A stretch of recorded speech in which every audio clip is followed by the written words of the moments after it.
Chapter 206. Elder Zhang. Elder Zhang's medicine man, Lu San, hurriedly helped Elder Zhang up. But at this moment, no one cared about Elder Zhang's condition anymore. Lu San could only help Elder Zhang out of the medicine hall in a sorry state. Well said, relieving. I've already said that Elder Zhang only has a few types of elixirs. Master, you didn't believe me. Cheng Bai was the first to applaud, but Zhanli gave him a warning look. Then do you have a corresponding treatment method? Although Zhanli was not well versed in medicine, Yun Sheng's words made some sense. It can't be considered a treatment method. I still need to conduct a clinical trial on Yi Baiming. The beast blood in his body has only been temporarily suppressed by me. I still need to perform acupuncture. Yun Sheng seemed to have become the modern goddess of medicine again. She was in high spirits as she spoke. As a doctor, it was a headache but also an exciting thing to encounter a new case. Regarding the conflict of beast blood, a normal doctor could not determine it at all. They could only deduce whether the beast blood itself was poisonous. They could not make a deduction based on the living habits and diet of the magical beast. Yun Sheng was a doctor and a summoner at the same time. Relying on her understanding of magical beasts, she was able to deduce the conflict of beast blood. This was a new medical concept that had never been proposed in the boundless continent. Clinical trial, what was that? Seeing that Zhanli and the others were confused, Yun Sheng could only use practice to prove it. After getting Zhanli's promise, Yun Sheng began the treatment. She originally wanted to dismiss the few people around her, but looking at their reactions, none of them were willing to leave. They were concerned about Shengguan Ta, but also curious. Yun Sheng had said that if she succeeded in the treatment, Shengguan Ta would most likely break through. Yun Sheng had no choice but to start the treatment in front of everyone. She treated this group of people as medical observers. Describe the situation of the fighting energy in your body just now. Yun Sheng asked Yi Baiming. There's a restless qi in my body, as if it's going to break out of my body. Yi Baiming's physique was very strong. Even he could feel such obvious fluctuations of hostility, let alone Shengguan Ta from earlier. It's because of the conflict of beast blood. Be careful, don't move. I'm going to perform acupuncture. Yun Sheng said as she took out 4 needles. When Yun Sheng took out the needles, the few people present, especially Yi Baiming's eyes lit up slightly. He was in a frenzy just now, he did not see Yun Sheng's needles. Yun Sheng's 4 seasons glass needles were very special. They all saw that the needles were a magic weapon refined with a special method. Yun Sheng skillfully identified several acupoints on Yi Baiming's body. Her needles were like moving clouds and flowing water. In a moment, several major acupoints on Yi Baiming's body were blocked. Every time Yun Sheng inserted a needle, Yi Baiming felt the burning sensation gradually disappear. Looking at Yun Sheng's hand, after inserting an acupoint, she would use the magic power to gently move the glass needle in her hand. No one knew that at this time, the needle in Yun Sheng's hand was greedily absorbing the hostility in Yi Baiming's body. This was the advantage of the dark magic soul. For others, the hostility that could make people go crazy was the favorite thing of the dark magic soul in Yun Sheng's body. Yun Sheng inserted a total of 4 needles on Yi Baiming's body. The dark magic soul in her body also swallowed a large amount of dark hostility. Soon, a black substance floated on the surface of Yi Baiming's body. That substance was unbearably smelly. Any warrior would know that it was the impurities and filth in the human body. Generally speaking, this was the effect of a warrior's bone marrow cleansing after their first beast blood fusion. However, the process of bone marrow cleansing would take at least a day and a night. How long did Yi Baiming take? It seemed to be less than a quarter of an hour, right? The conflict has disappeared. There is no more cramping pain in my abdomen. Yi Baiming only felt that his whole body was comfortable under the effect of Yun Sheng's needles. Not only that, but he also felt comfortable all over. His originally impetuous mood also calmed down a lot. Yunsheng put away the needles, her face full of joy. There is a vigorous force in my body. I'll take a bath first. Even Yi Baiming himself could not stand the stench on his body. Baiming, how do you feel? Zhang Li's expression changed. Even though Zhang Li had seen countless people, he had never seen such a miraculous thing. Others might not feel it, but he could feel the change in Yi Baiming's body. That kid's cultivation was most likely. Zhang Li did not change his expression. He did not know if the little girl had seen through Yi Baiming's secret. However, even if she had seen through it, Zhang Li did not intend to pursue it. Talent, the heavens were really blessing him, Wuxuan Wuji. This little girl's medical skills were probably not even comparable to the imperial doctors in the palace. Zhang Li believed that such medical skills, not to mention Elder Zhang of the medicine hall, even the imperial doctors of the medicine emperor pavilion would not be able to do it. How many needles did that little girl use just now? It seemed like only 4 needles. Only 4 needles, and Yi Baiming's cultivation had increased. Zhang Li felt an impulse. If not for the fact that his disciple was present, he really wanted to ask Yunsheng to give him a few needles as well. Only then did Yunsheng put away the needles and rest for a moment. She was also recalling the needles just now. Just as she had expected, the hostility caused by the conflict of beast blood could be eliminated with the divine soul healing needle passed down in her family. There were a total of 4 needles. If she maintained the current state, she would probably only need 1 needle. Fortunately, Yi Baiming had a tyrannical constitution. Otherwise, she really did not dare to blindly test it out using people. After drinking a bottle of meditation water, Yunsheng immediately began to treat Shengguan Ta. After a round of treatment, Yunsheng indeed cleared away the remaining hostility in Shengguan Ta's body around dawn. Treating Shengguan Ta was much easier than treating Yi Baiming. The dark magic soul in Yunsheng's body grew by another circle. It looked like it was about the same as the other 4 types of magic souls. Yunsheng believed that if she used the dark thorns now, the effect would definitely be much better than before. The evil qi in his body has already been cleared. It can be considered a blessing in disguise. Although the evil qi has caused him to be delirious, it has also helped him open up a few vital martial veins in his body. If nothing unexpected happens, he has already broken through to the martial marquis realm. Yunsheng had just finished speaking when she raised her head and discovered that everyone around her was looking at her as if they were looking at a monster. He broke through with just a few needles. Chengbai stuttered. Yunsheng said unhappily, "Do you want me to give you a few needles too?" Heavens, this is too exaggerated. What kind of needles are you using? It's too amazing.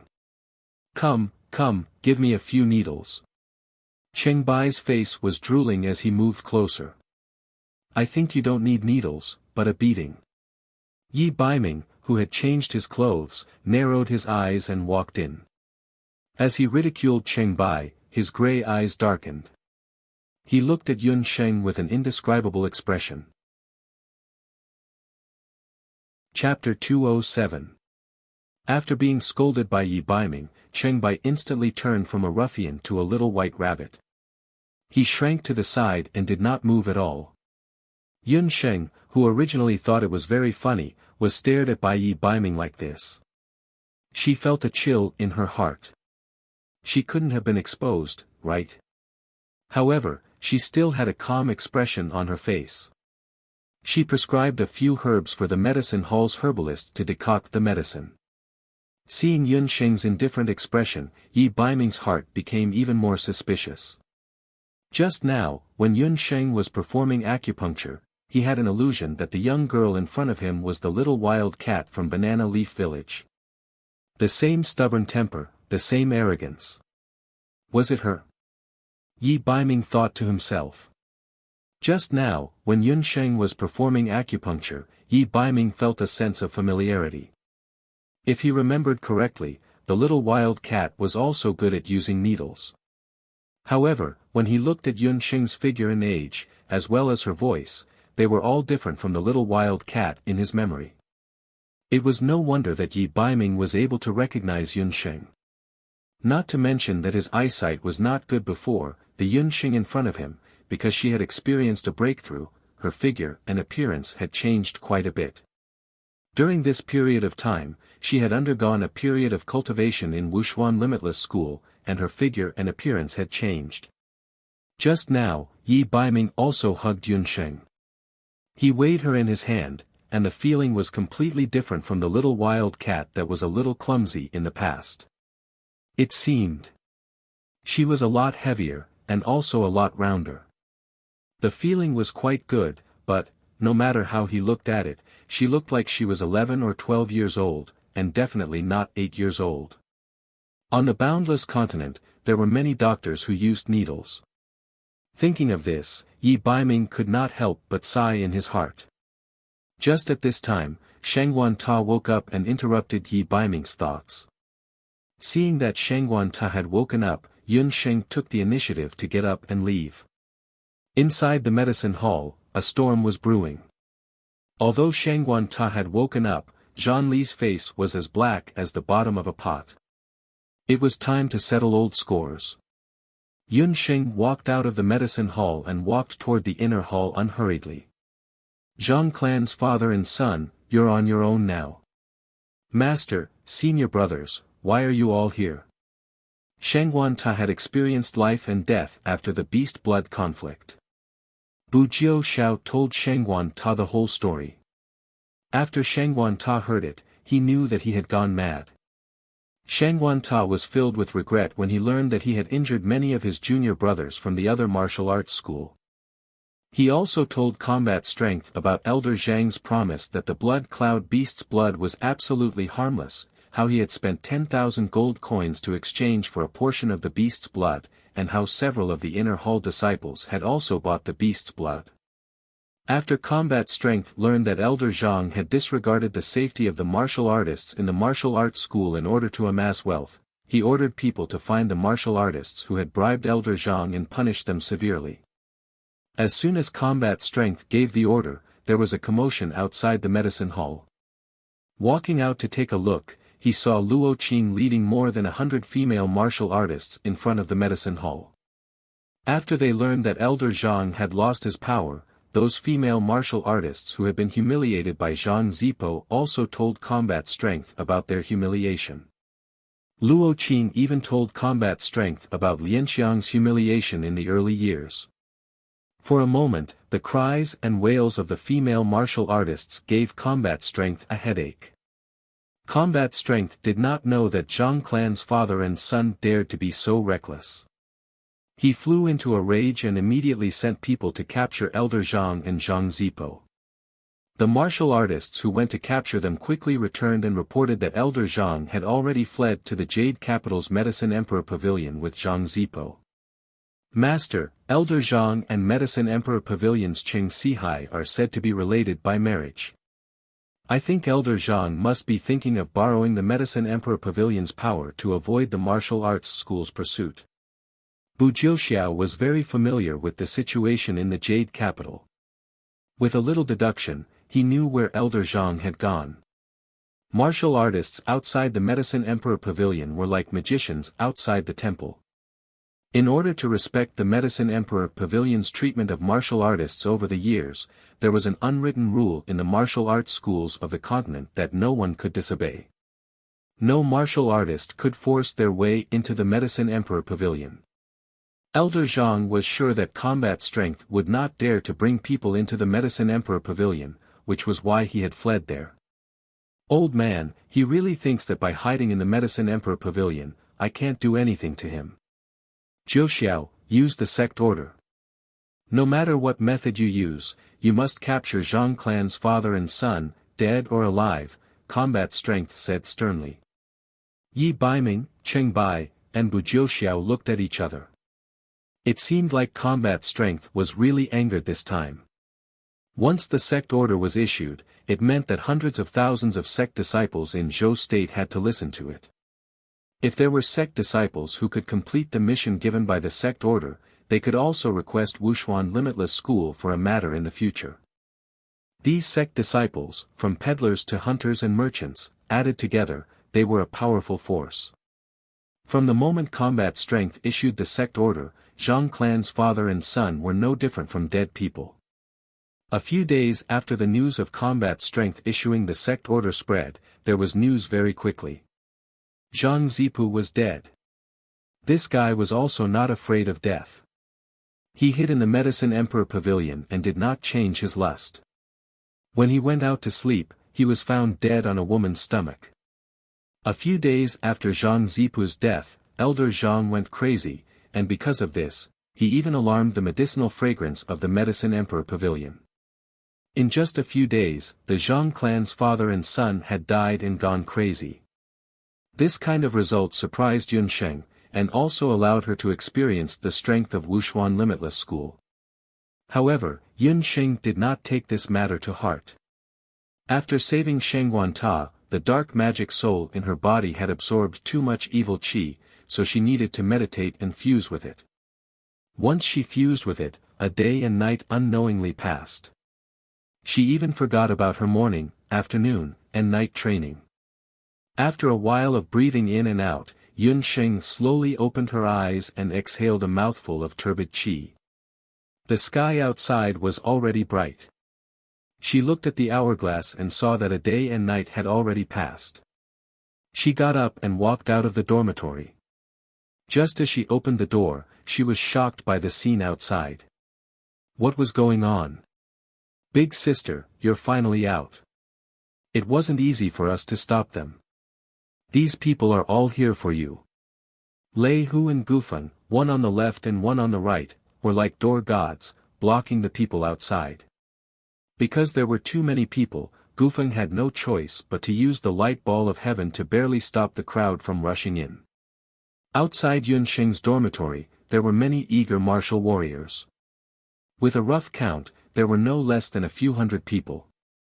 Yunsheng suspected that more than half of the people from Wuxia Limitless School had rushed here. Among them, there were martial warriors from the inner and outer halls. These people had all come because of her reputation. It turned out that during the period when Yunsheng was fusing with the dark magic elements, Shengguan Tai accidentally leaked out that because of Yunsheng's acupuncture, he had broken through to the martial realm. When the news spread out, the entire Wuxia Limitless School went crazy. Their minds were filled with only one thought, acupuncture. After breaking through to the martial realm, Yunsheng's popularity in Wuxia Limitless School reached its peak in just one day and night. Chapter 208. Looking at the countless pairs of passionate eyes, Yunsheng finally understood what it meant to become famous overnight. For a martial artist, the martial realm was greater than the heavens. Especially when Shengguan Ta broke through the bottleneck of the martial saint realm and became a martial marquis. For the martial artists on the continent, from the beginning, every time a martial artist broke through to the martial realm, it would take them from 1 to 10 years. After reaching the martial saint realm, some people would even stay in the martial realm for decades. Shengguan Ta broke through overnight, causing a sensation in the Wuxia Limitless School, one could imagine. The development of the situation had far exceeded the expectations of the deputy curator. In the end, it was still the cold-faced Bujioxiao who came out and chased all the martial artists away. You are Yan Yun, right? The deputy curator invites you to the medicine hall to discuss something important. Bujioxiao's attitude towards Yunsheng was also very respectful. Yunsheng seemed to have expected this result and arrived at the medicine hall at a leisurely pace. After Elder Zhang went crazy, no one took care of the medicine hall. The huge medicine hall was now empty. I called you here today because I want you to help me take care of the medicine hall. In addition, I also want you to help me make blood cloud beast blood to help the martial artists in the dojo safely fuse with the beast blood.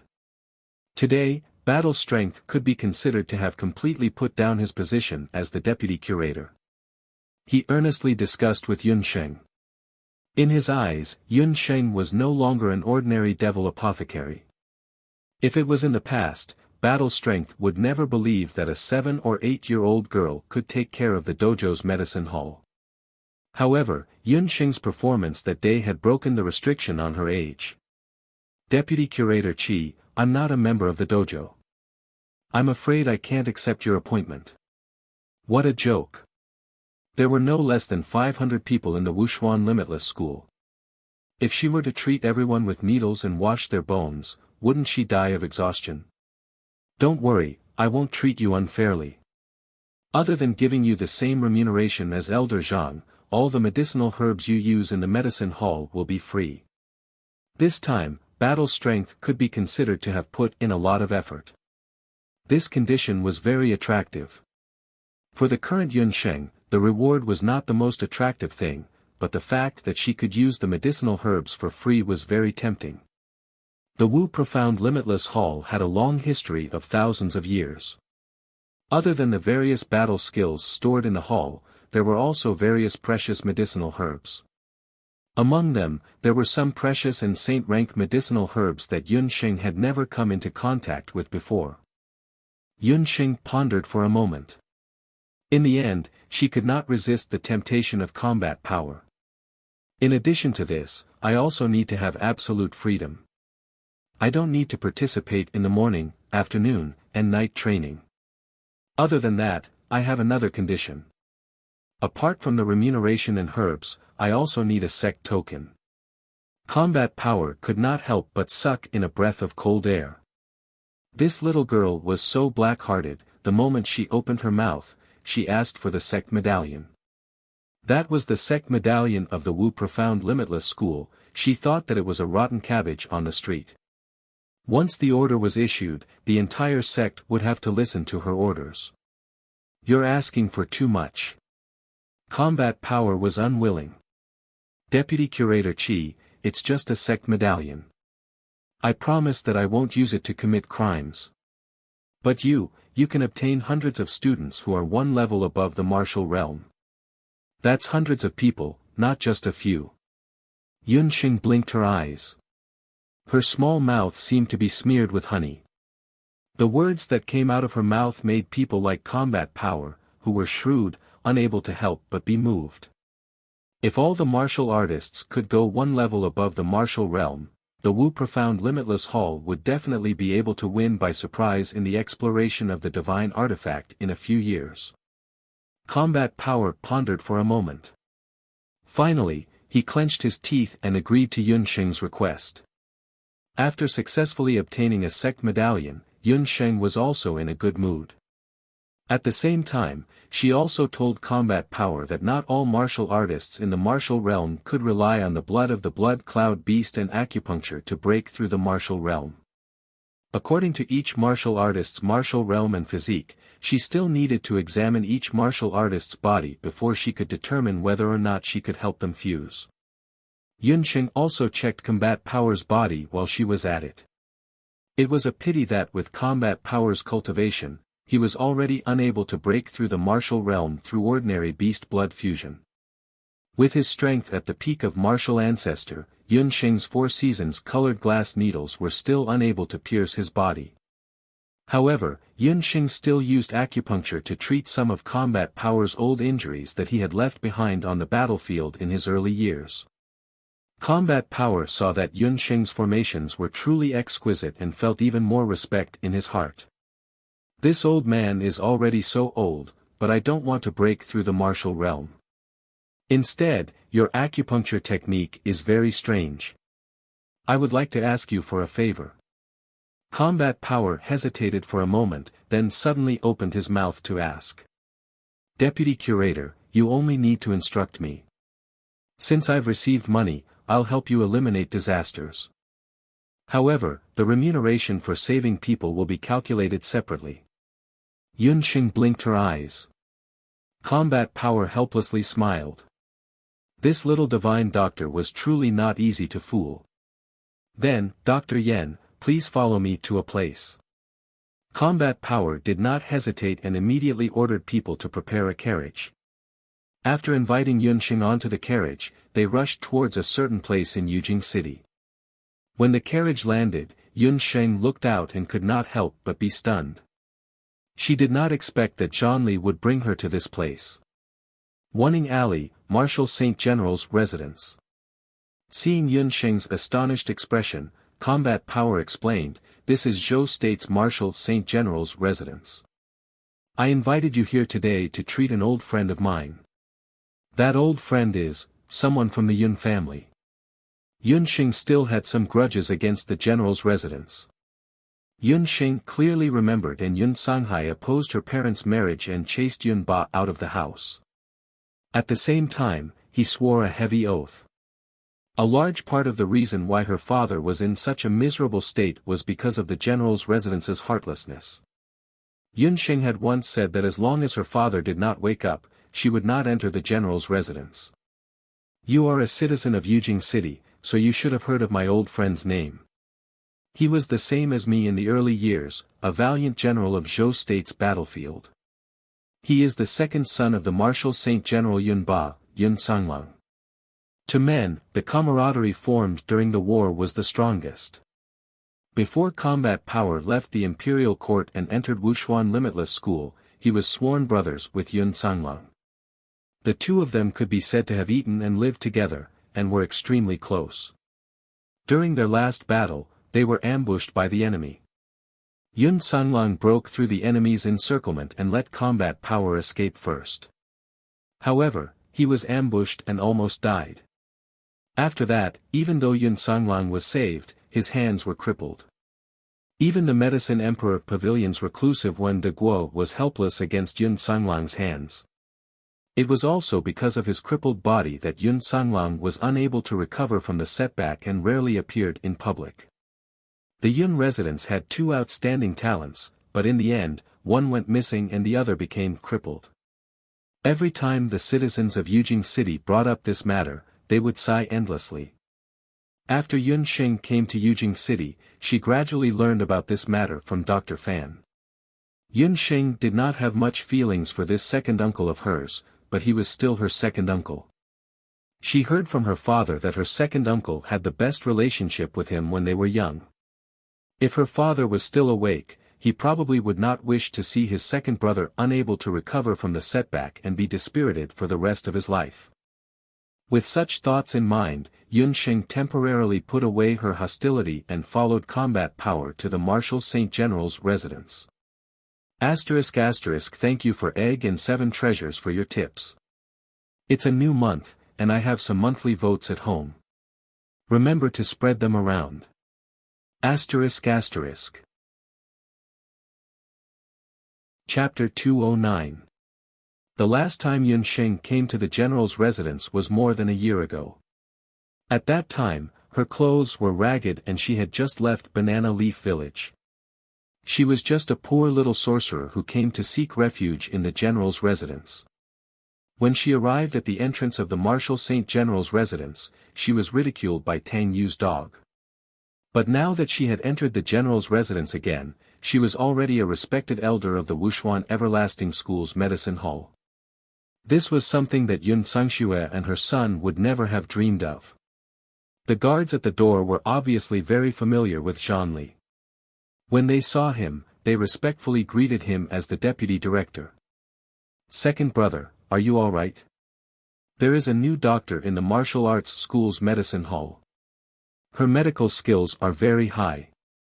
I brought her here to take a look at second brother." Even though the Medicine Emperor Pavilion had already declared that Yun Songlang's disability was incurable, Zhonli still did not give up. All these years, every time he met an outstanding doctor, they would bring him to the Marshal Saint General's residence. But there was no follow-up. The guards of the general's residence were also used to this. But when they looked at Yun Sheng again, suspicion appeared on their faces. The doctor that Zhonli brought this time was a little too young. In terms of appearance, she seemed to be about the same as young Master Tang Yu of the general's residence. At this age, the young master of the residence only knew how to eat, drink, gamble, and fight. Zhonli did not have any intention of blaming the two. If he had not seen Yun Sheng's medical skills, he would definitely not believe that this little girl in front of him had such amazing medical skills. After asking around, he found out that Yun Sanglong was in the residence. He brought Yun Xing directly to the courtyard where Yun Sanglong lived. The Martial Saint General's residence was indeed worthy of being a general's residence. The interior structure was simple and elegant, with tall gates and wide courtyards, and neatly trimmed trees. Yun Xing walked smoothly along the way. Although she did not see anyone along the way, Yun Xing could faintly sense that in an unknown corner, there were pairs of vigilant eyes watching her surroundings. Just as she walked a few steps into the residence, an old man came in front of her. When Zhang saw him, he hurriedly bowed, "Old General." The person who came was the famous Martial Saint General of Zhou State, Yun Ba. He was his own grandfather. Yun Xing lowered her head and secretly sized up Yun Ba. This was the first time she had seen the legendary Martial Saint Old General. Yun Ba was about 70 years of age. After many years of fighting on the battlefield, his face was as rough as old tree bark. He had a square face, dark purple skin, and gray hair. The most intimidating thing about the old general was his eyes. Even though his eye sockets were deep and filled with wrinkles, one could feel the murderous aura emanating from them just by looking at them. "Combat strength, you're here. What kind of doctor did they find to treat Shanghai this time? You have to take care of such a big place like Wuxia Limitless School, and you still have to worry about him." Yun Ba chuckled and stroked his beard. He had watched combat strength grow up, and had also watched him overcome all obstacles to reach his current position. If the disaster on the battlefield hadn't happened in his early years, he probably wouldn't have left the military camp. He would definitely have grown up with Yun Sanglong to become the most dazzling generals in Zhou State. Unfortunately, the old general's eyes darkened, and he looked again at the doctor beside combat strength. His gaze was sharp, and he immediately noticed the magic scepter at Yun Xing's waist. When he saw the scepter, his expression changed slightly. The incident with Yun Sanghai back then had caused the entire Yun residence to harbor a strong enmity towards magicians. Combat strength knew this as well, but why did he bring a magician to the general's residence today? Seeing a layer of anger surface on Yun Sanghai's face, Zhang Li hurriedly explained, "Old General, this is a doctor that our medicine hall invited. Don't look at her young age, her medical skills are very superb." Magicians were prevalent in Zhou State in recent years. Normally, the manners of third-rank officials and above would have a few assistants, and there was no lack of magicians among them. However, the Martial Saint General's residence didn't have a single magician. The reason for this was related to the eldest son of the general's residence, Yun Sanghai, who had been away from home for many years. "She's a doctor. Then why is she still wearing a magic scepter?" Yun Ba glanced sideways at Yun Xing. Ordinary people would be scared out of their wits by Yun Sanghai's glare, but Yun Xing wasn't afraid at all. Instead, she stared back at Yun Ba as if she was competing with him. "Old General, this child is practicing both magic medicine and ancient medicine." It wasn't that combat strength didn't know that Yun Ba was prejudiced against magicians, but Yun Xing's medical skills had won him over, so he temporarily put aside his misgivings. "That's ridiculous. I've never heard of someone learning both magic medicine and ancient medicine at the same time. Furthermore, she's still so young. It's already difficult for her to master just one, let alone both at the same time." What Yun Ba hated the most was this kind of learning attitude. In the early years, when Yun Sanghai was still young, he pestered him to practice both magic and martial arts. His heart softened and he agreed. Who would have thought that this would create an opportunity for Yun Sanghai to switch to magic? "Old General, I didn't believe it at first, but this child is indeed here." Combat strength was afraid that Yun Ba would unwillingly chase Yun Xing out. Then, Yun Sanglong wouldn't have a chance. He explained everything that had happened a few days ago at Wuxia Everlasting School and how the disciple had gone berserk. Yun Ba listened with a skeptical expression. "Are you sure she came up with this on her own? I've never heard of this kind of treatment method." Yun Ba still didn't believe it. "If you don't believe me, then I'm not willing to treat you. Yun Sheng couldn't be bothered with Yun Ba's resentment. This old man looked so vicious, so she couldn't be bothered with him. After speaking, she turned to leave. You little girl, you really don't have any respect for your elders. Yun Ba was also angry. He was already so old and held a high position, but today, he actually had to give in to a little girl. This made him extremely anxious. This old man and young man were both so stubborn even though they had such bad tempers. He couldn't persuade them left or right, and just as he was in a difficult position. Father, quickly come over. Second brother's illness is acting up again and he's venting his anger. I can't hold him back. Yun Sangxue hurried over with 2 maids. Her face was agitated and she looked very flustered. When she saw combat strength, she nodded at him as a greeting. When Yun Ba heard this, he no longer had the mood to quarrel with Yun Sheng. He rushed to the inner courtyard in a panic. Yan Yun, second brother's hysteria is acting up again. Since you've already come to the general's estate, why are you in such a hurry to leave? Just give me some face and go in to see my second brother first. He is a pitiful person. Combat strength was arrogant and unyielding. He had never begged anyone so humbly before. At this moment, his eyes were red and his face was full of worry. It turned out that Yun Sanglang's physical disability wasn't the only thing that had troubled him all these years. What was more serious was that after that battle, he had never recovered from the trauma to his heart. At this moment, a beast-like roar came from the inner courtyard. Combat strength couldn't hold it in any longer.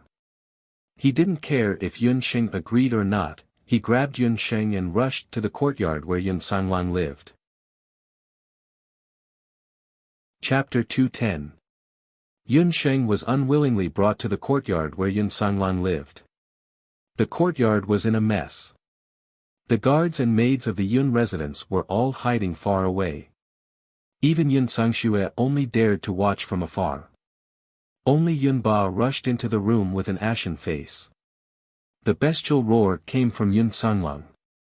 Not long after Yun Ba rushed into the room quieted down. Second brother.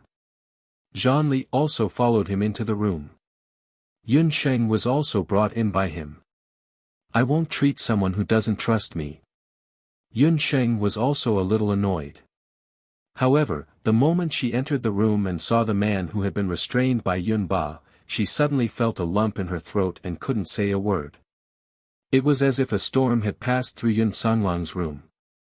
The bed, table, tea set, everything within reach had been smashed to pieces. Yun Sheng's father, Yun Sanghai, was 35 years old this year. Yun Sanglang was his second brother and was 1 year younger than him. But the man in front of her looked to be in his 40s, much older than his actual age. His hair and beard were messy, and his clothes were stained with mud and blood. But even so, Yun Sheng still recognized this second uncle of hers at a glance. Because Yun Sanghai's figure, appearance, and even voice were very similar to her father's. Yun Sheng turned around and thought that her father had woken up and was standing in front of her. They were too similar.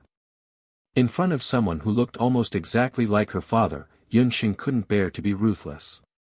Father, is second brother all right? Yun Sangxue walked in when she saw that the room had quieted down. She saw Yun Sheng standing side by side with Zhanli and also noticed the magic scepter on Yun Sheng's body. A layer of disgust appeared on her face. Third sister, she is the doctor I invited. She is here to treat second brother. Ever since Yun Sanghai left home, Zhanli and Yun Sanglang addressed each other as brother and sister. Zhanli still hoped that Yun Sangxue would speak up for him, but who would have thought that Yun Sangxue would just sneer, Big brother Qi, third sister is very grateful that you are concerned about my second brother's condition. But my second brother's illness, especially his hysteria, is already incurable.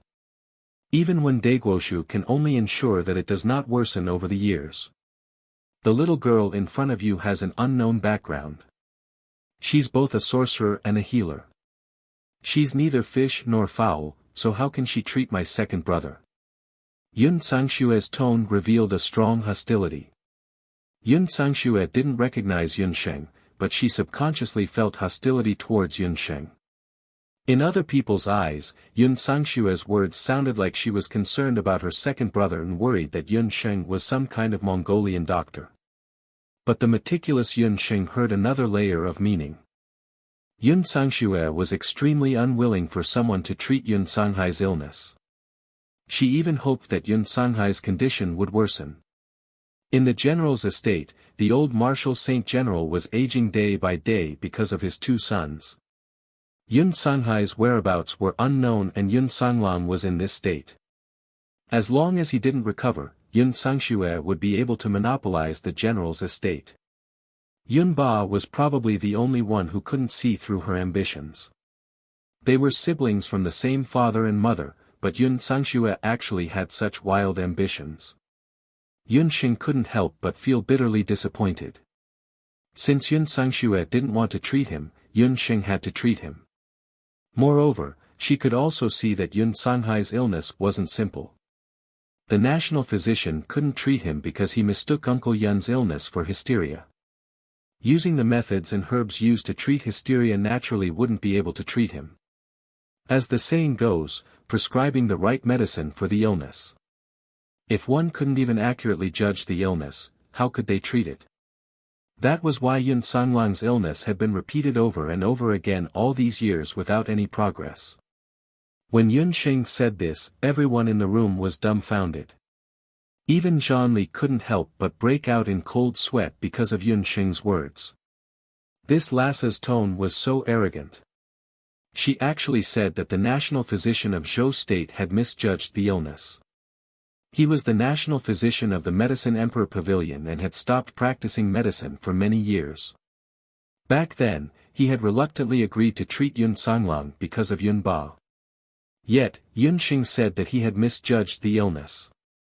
Look, I already said that she's a quack. She dares to question the diagnosis of the national physician. How old is she? She's really audacious. Yun Sangshue rejoiced in Yun Sheng's misfortune and waited for her to be chased out of the general's estate. Everyone makes mistakes, and the national physician isn't an exception. He judged it to be hysteria because the symptoms of hysteria are mental confusion and abnormal behavior. Uncle Yun's behavior does seem like he has hysteria, but what he actually has isn't hysteria. It's post-war trauma. Yun Sheng didn't feel angry when she was questioned by everyone. Ignorance is blameless. The term post-war trauma was probably unheard of in the boundless world for thousands of years, let alone seeing it.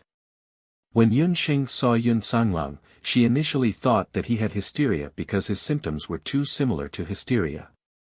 However, she asked Zhanli and found out that Yun Sanglang had been taking medication for hysteria for many years and there hadn't been any improvement. Recalling that Yun Sanglang only got this disease after the war, Yun Sheng recalled that when she was in the Americas in her previous life, she had met a few soldiers from Country M when she was doing free medical treatment for the International Red Cross Association. After participating in the war against Country Y, they had returned to their country.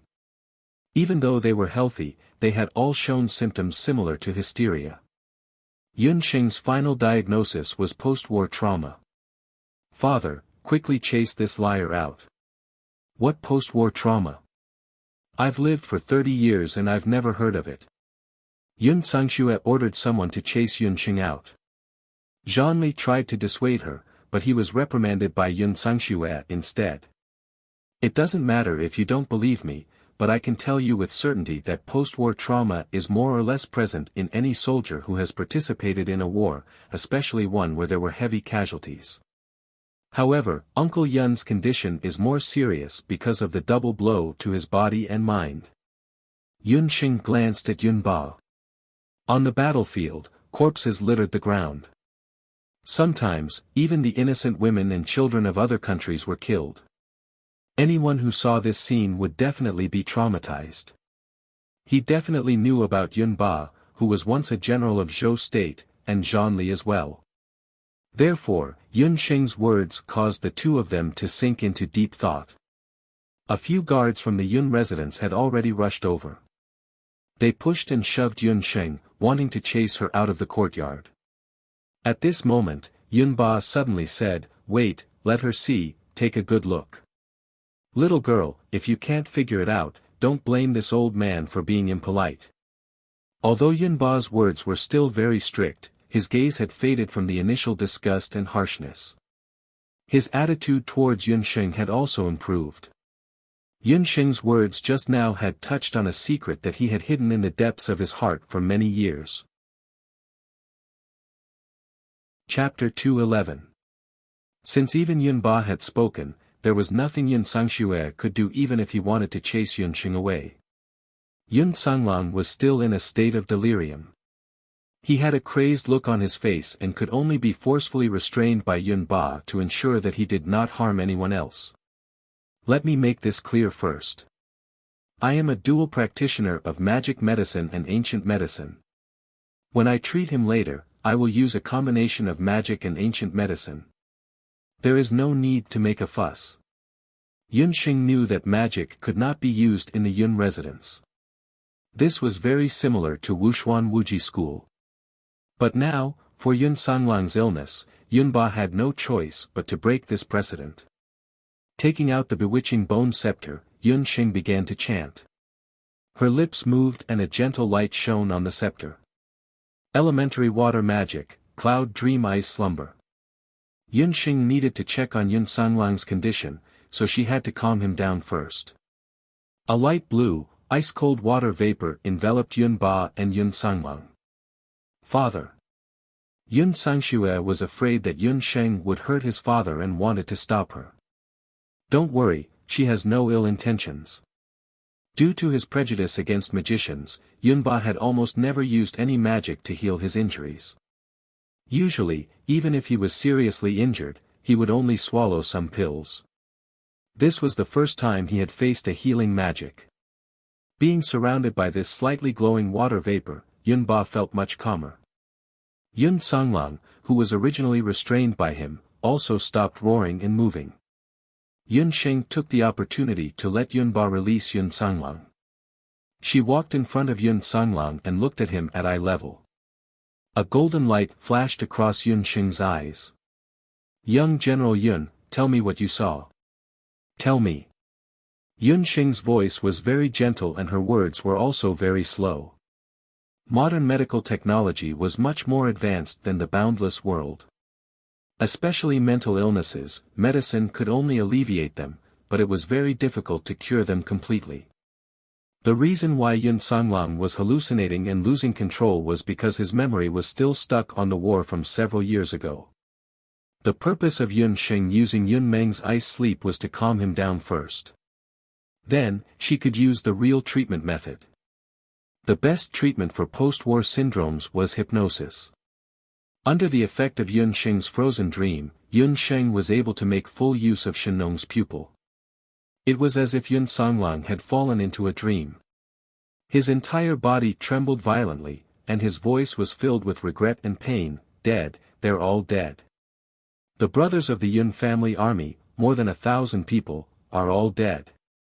Rivers of blood and corpses are everywhere. It's all because of me. I won't let them off. He was recalling the battle that had greatly damaged the vitality of the entire Zhou state. Amidst his trembling voice, a bloody massacre reappeared in front of everyone. Zhang Li closed his eyes in pain. Yun Ba's tall back seemed to bend a little at that moment. Only Yun Sangxue had a calm expression. That was because she had never truly experienced a war. Young General Yun, relax a little. Everything is already in the past. That battle had already ended several years ago. You are very safe now. You are in the general's residence. Those soldiers, their corpses and families have also been settled. Yun Sheng sighed in her heart.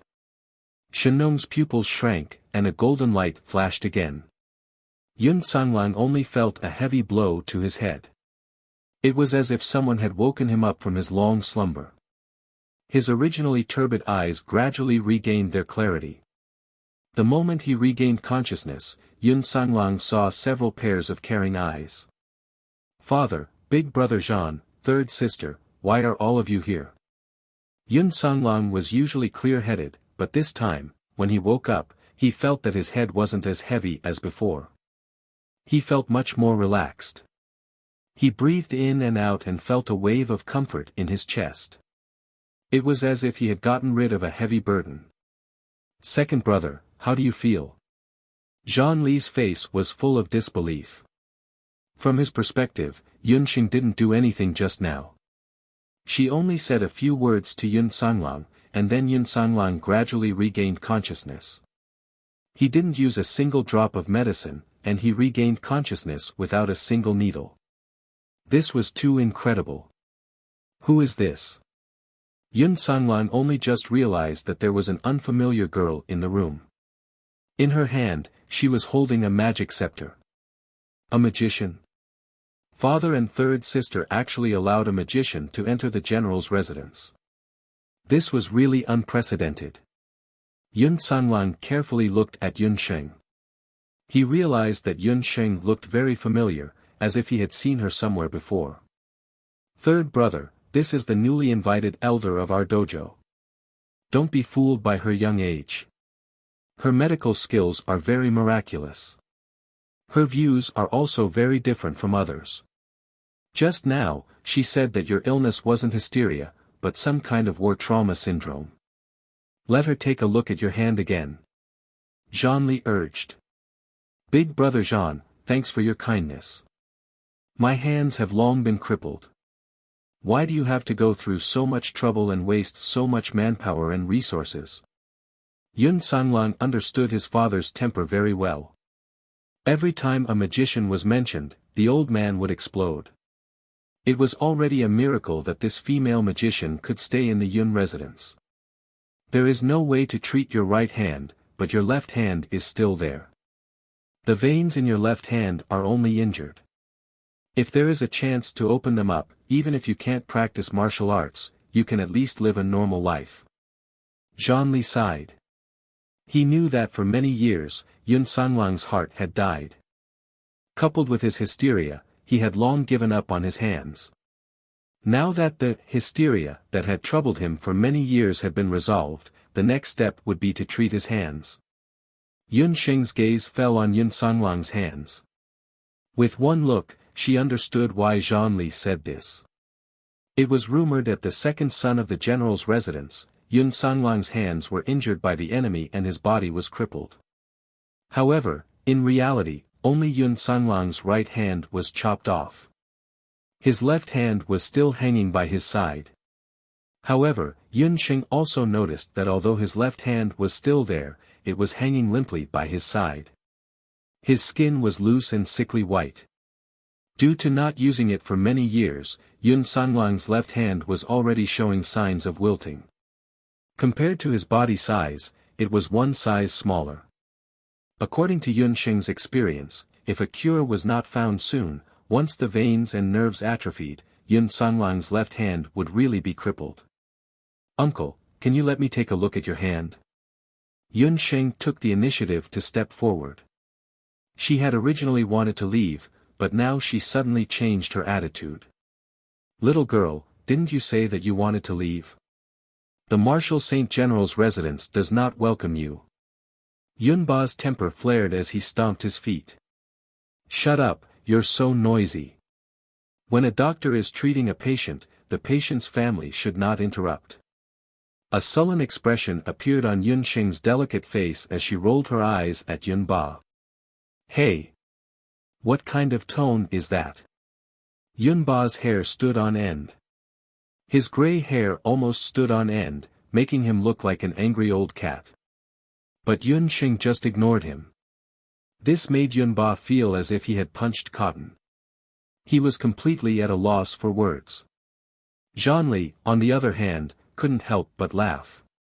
Even Yun Sanglong's face had a hint of a smile. When Yun Sangxue saw this scene, his expression darkened. Chapter 212. Seeing that Yunba was angered by a little girl to the point of not daring to say anything, Yun Sanlang smiled and said, "Father, you're already so old, don't vent your anger on a child. Little girl, it's fine if you take a look. The wounds on my body are a little hideous, don't be scared." Yun Sanglang's tone was very amiable, causing Yun Sangxue to grit her teeth. Yun Sanglang had never even spoken to his own nephew, Tang Yu, in such a nice tone.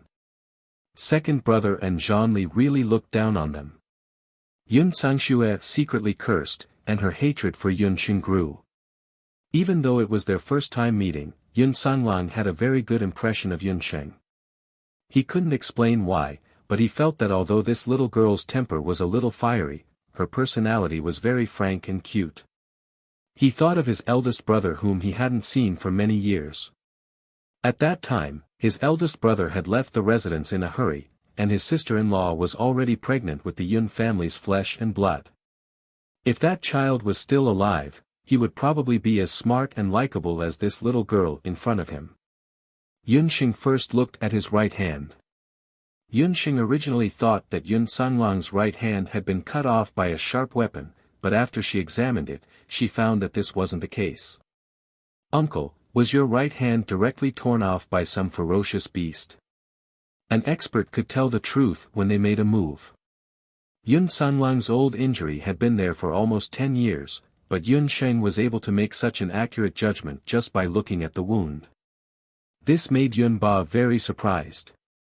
Could it be that this little girl really started learning medical skills when she was in her mother's womb? Zhonli hurriedly stepped forward and removed Yun Sanglang's clothes. Only then did Yun Sanglang's hand appear. Yun Sheng took out the 4 seasons colored glass needles. The moment the needles appeared, Yun Ba, who was originally complaining at the side, immediately fell silent. With his eyesight, he could tell that the medical needles in Yun Sheng's hands were magic tools. Yun Sheng examined Yun Sanglang's left hand. As she expected, his left hand had severely atrophied. His skin had no elasticity, and the blood vessels inside were on the verge of drying up. Yun Sheng pricked a few major acupoints on his hand with a needle and asked Yun Sanglang for his reaction. Yun Sanglang had been pricked by countless doctors more than 100 times. He was already used to it and did not feel anything. "Little girl, you don't have to try anymore. Even if my hand is roasted over a fire or frozen in ice, it won't feel anything. It's already crippled." Yun Sanglang had already gotten over it. With such a left hand, he would rather it be completely chopped off just like his right hand. Yun Xing glanced at Yun Sanglang. When she was examining Yun Sanglang, she found that there were many wounds on his left hand. Those were burns and even frostbites. Seeing the wounds, Yun Ba and combat strength fell silent. When Yun Sanglang's hands were crippled, he went through a period of self-torture. Those wounds were all left behind at that time. In order to prevent Yun Sanglang from taking things too hard, Yun Ba had no choice but to order his bodyguards to keep a close watch on him. Later on, Yun Sanglang only managed to survive the darkest days after combat strength and Yun Sanglang spent a night together. "Uncle, I still need to prick a few more needles. If you feel anything, immediately shout out." Yun Xing sighed in her heart. The 2 brothers of the Yun family were indeed plagued with misfortune. If not for her father, Yun Sanghai, leaving home, Yun Sanglang would not be alone and trapped in the enemy camp. Even if it was for her father, she had to think of a way to save Yun Sanglang. Yun Sanglang wanted to refuse, but when he saw the sincerity on Yun Xing's small face, he did not know why, but he could not harden his heart. He did not refuse or agree. Yun Xing started to prick him again. This time, Yun Xing used the Yen family's ancestral soul healing needle. The soul healing needle was divided into dark needles and bright needles. Yun Xing used the dark needles to test whether Yun Sanglang's left hand could still be saved. Yun Xing's jade marrow technique had already reached the 3rd level. This also meant that she could use the 3rd level of the soul healing needle. When she pricked him with the needle, the jade marrow technique in her body immediately activated. The dark needles silently pierced through Yun Sanglang's skin and followed his blood vessels into his arm. After the first dark needle entered his body, it was like a stone sinking into the sea. Yun Sanglang did not react at all. She had failed. Yun Sheng was not discouraged. The second time, she used 2 more dark needles. Yun Sanglang still did not react. Dark needles consumed a lot of internal energy. After 2 dark needles, Yun Sheng's face was already flushed red. Don't, Yun Sanglang tried to persuade her again. Suddenly, the 4 needles in Yun Sheng's hand moved together. The 4 seasons colored glass needles accompanied the power of the dark needles. Like a sudden downpour, like a flood or a ferocious beast, they poured out together. A wave of cold and hot numbness came from Yun Sanglang's fingers. He cried out in pain. His left hand trembled as if it had been electrocuted. It was just a moment, but it caused the expressions of the 4 people present to change. The most agitated one was Yun Ba. He completely ignored the fact that he had just reprimanded Yun Sheng a second earlier. Sanglang, your hand. My hand, I just regained feeling. Even though it was only for a moment, Yun Sanglang clearly felt that his arm had regained feeling. Even though the feeling was very short, his hand had indeed regained feeling. Little girl, can Sanglang's hand still be saved? Isn't that right? Say something. Yun Ba had been on the battlefield all his life and had never bowed his head to anyone. But at this moment, he was just a pitiful father. He looked at Yun Sheng, half pleadingly. He hoped that Yun Sheng could tell him that Yun Sanglang's hand could still be saved. Even if it was just a left hand, it was enough to give Sanglang, who had been dispirited for many years, a little hope. Yun Sheng's heart was filled with bitterness. How should she answer? Yun Sanglang's hand was not completely damaged. Yun Sheng had at least proved one thing through the dark needles just now. Yun Sanglang's hand was only restricted by a special method. Earlier, she had tested the dark needles twice, but there was no reaction. That was because the power of the dark needles was not enough to break through that method. But if she could cultivate to the 5th level of the Jade Marrow technique, she would be able to release the power of 5 dark needles at once. Then, there might be a chance for her to break through that shackle. But right now, she did not have any other ideas. Father, don't scare the lass. I'm afraid that she is also helpless. Yun Sanglang could tell that Yun Sheng was in a difficult position. He did not blame Yun Sheng. After so many years, she was already the only doctor who could make his hand feel. Even the great grandmaster of the Medicine Emperor Pavilion was unable to make his hand feel anything. Yan Yun, if you have any difficulties, feel free to tell me. As long as Zhanli is able to do it, I will definitely not frown. As long as you can cure second brother's illness, I can grant you another sect medallion. Zhanli was also moved.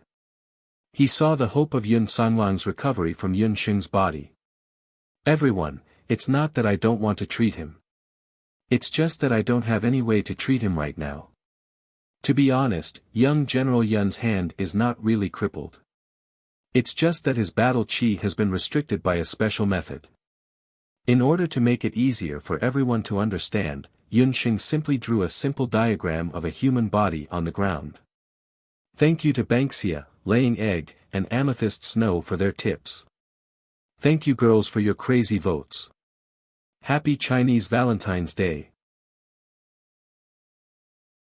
Chapter 213. The most important thing for a warrior's body was the circulation of Dou Qi. The restriction on Yun Sanglang's left arm was very similar to the magic lock Yun Sheng's magic power was sealed in Wushuan Wuji School. However, the technique used by the person who did this to Yun Sanglang was much more powerful than ordinary magic locks. Until now, only Yun Sheng was able to use the Yen family's ancestral medical soul divine needle and combine it with the Jade Marrow technique to break the restriction. To cure Uncle Yun's hand, we need at least 50% of our Yen family's unique inner energy. However, I have only reached the 3rd level, so I am temporarily helpless. However, if I break through the 5th level in the future, I have absolute confidence that I can cure Uncle Yun. Using the human body structure diagram, Yun Xing explained the treatment and her current difficulties concisely. After hearing Yun Xing's words, the others all came to a realization. Yun Ba did not speak for a long time. On the other hand, Yun Sanlang's expression was the calmest of all. "Thank you, little godly doctor, for being honest with me. Actually, my hand has been crippled for many years. I am not in a hurry to recover. Little godly doctor, you don't have to blame yourself. If I am lucky, maybe my hand can recover in the future." Yun Sanlang looked kindly at Yun Sheng. For some reason, although it was his first time meeting Yun Sheng, Yun Sanlang felt very close to her. This feeling of closeness was even greater than that of his own nephew, Tang Yu. Perhaps feeling Yun Sanlang's friendliness, Yun Sheng thought for a while. My current skills are not enough, but I have another method. It cannot completely recover Uncle Yun's hand, but it can at least guarantee that your hand will not continue to deteriorate in the next few years. It can also improve the signs of muscle atrophy in your arm. The jade marrow technique was a threshold of 3 years. However, in the past 2 years, Yun Sheng had broken through from the 1st level to the 3rd level. Although there was some luck involved, it also made Yun Sheng realize that it was much easier to cultivate the jade marrow technique in the boundless land than in the modern world. The reason for this was probably because the sun essence in the boundless world was much purer than the heavily polluted modern society. The method that Yun Sheng mentioned was the blood cloud beast blood that she had experimented with earlier. The blood cloud beast's blood was a very good medicine to strengthen the body. Combined with Yun Sheng's special acupuncture technique, Yun Sanlang's left hand could absorb part of the beast's blood, which could also improve the deterioration of his left hand. I will return to the medicine hall now and prepare the appropriate beast blood and medicinal herbs. In the future, I will visit your residence every 5 days to perform acupuncture on you. Yun Sheng ignored the dumbfounded Yun Ba and left the general's residence. The little girl's temper is quite bad, but her medical skills and medical ethics are very good. Since she said that there's a cure for second brother's hand, then there must be a cure. Zhonli sighed with emotion, his face full of smiles. She has no respect for her elders and speaks so rudely in front of her elders. One look and I can tell that she wasn't raised in a good family. Yun Ba recalled Yun Sheng's attitude towards him just now and was filled with anger. Children nowadays were really too unlikable. Humph. Father, that child's temper is very similar to yours. Yun Sanlang smiled. Nonsense, who's similar to her? Zhonli, we haven't met for a long time. I have a few jars of good wine in the wine cellar. Help this old man get them. Yun Ba sent Zhonli to the wine cellar in the residence to get the wine. Yun Ba loved drinking the most in his life. Regardless of whether he was happy or unhappy, he liked to drink a few cups. Every time Zhonli came back, he would get drunk. After Zhonli left, Yun Ba snorted and said with some anger, "Sanlang, until now, you still refuse to tell father who injured your hands back then?" It turned out that Yun Ba's drinking wine was fake. The real reason was that he deliberately called Zhonli. All these years, Yun Ba had always thought that Yun Sanlang's hands were injured when he was ambushed by the enemy and besieged. However, when that stubborn little girl said it just now, he figured out that something was wrong. His right hand was torn apart by a ferocious beast and his left hand was restrained by a special method. Yun Sanlang was Yun Ba's son. It could be said that all his martial arts skills were inherited from Yun Ba. Of the 2 sons of the Yun family, Yun Sanhai was talented in magic and Yun Sanlang was also very talented in martial arts. That year, when Yun Sanlang was attacked by the enemy, he was already a martial arts grandmaster and his current combat strength was not much different. If he had used all his strength, Yun Sanlang would have at least been able to escape unscathed even if the enemy had 10,000 soldiers. However, he was defeated. Not only was he defeated, but his hands were also crippled and he ended up in his current state. However, if the enemy really wanted to kill Yun Sanglang, why would they only cripple his hands? Thinking about it, the enemy either had a deep hatred for the Yun family and wanted the Yun family to live a life worse than death, or they had some misgivings and did not dare to kill Yun Sanglang. The martial saint old general himself could not figure out the reason for this, but Yun Sanglang was also unwilling to say more. After going back and forth, the truth of the matter had not been exposed. Yun Sanglang's pain had only lasted for so many years. "Father, you don't need to ask about what happened that year. It was because I was not as skilled as the enemy that I was injured and embarrassed the martial saint old general's residence." Yun Sanglang's expression was pained. His words showed that he was unwilling to talk about the past. "The wine is here. Second brother, you need to consume beast blood and cannot drink wine. This jar of good wine is for the old general and me." Zhanli, who did not know what was going on, carried a jar of wine over. There was hope for Yun Sanglang's hands. Zhanli was happy for him from the bottom of his heart. Today, he would not leave until he was drunk. "Brother Qi, I still have something to ask you. That little girl just now, what is her name? Also, her medical skills are very special. I don't think I have seen such acupuncture in Zhou State." Yun Sanlang felt that he had seen Yunsheng somewhere before. "Her name is Yan Yun. She is an exchange student that I poached from the Imperial Magic Academy. As for where she learned from, I only heard that she lives in a medical clinic in the city."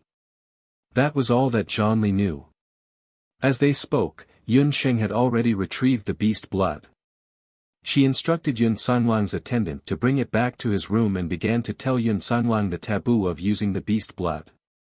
After soaking his hands in the beast blood, Yun Sanglang's skin was much rosier than usual. Yunsheng also inserted a few needles into his hands. In the courtyard, Yun Ba and Zhanli drank wine and talked loudly about the current situation in Zhou State. Yun Ba had a fiery temper and would occasionally scold the civil officials in the imperial court. Zhanli could only smile and drink at the side. Unknowingly, the sun had set. When Yunsheng walked past the courtyard, she heard Yun Sanghai mutter, "Yun Sanghai, you unfilial son." She turned around and saw the old general's tall body leaning over the stone table in the courtyard. He was already drunk and looked exceptionally bleak. She didn't know why, but she felt a sense of sadness in her heart, and her hatred for the general's residence was no longer as strong. Chapter 214. Even though Yun Sanglang's hand couldn't be healed immediately, Yun Sanglang's PTSD gradually recovered under Yunsheng's treatment.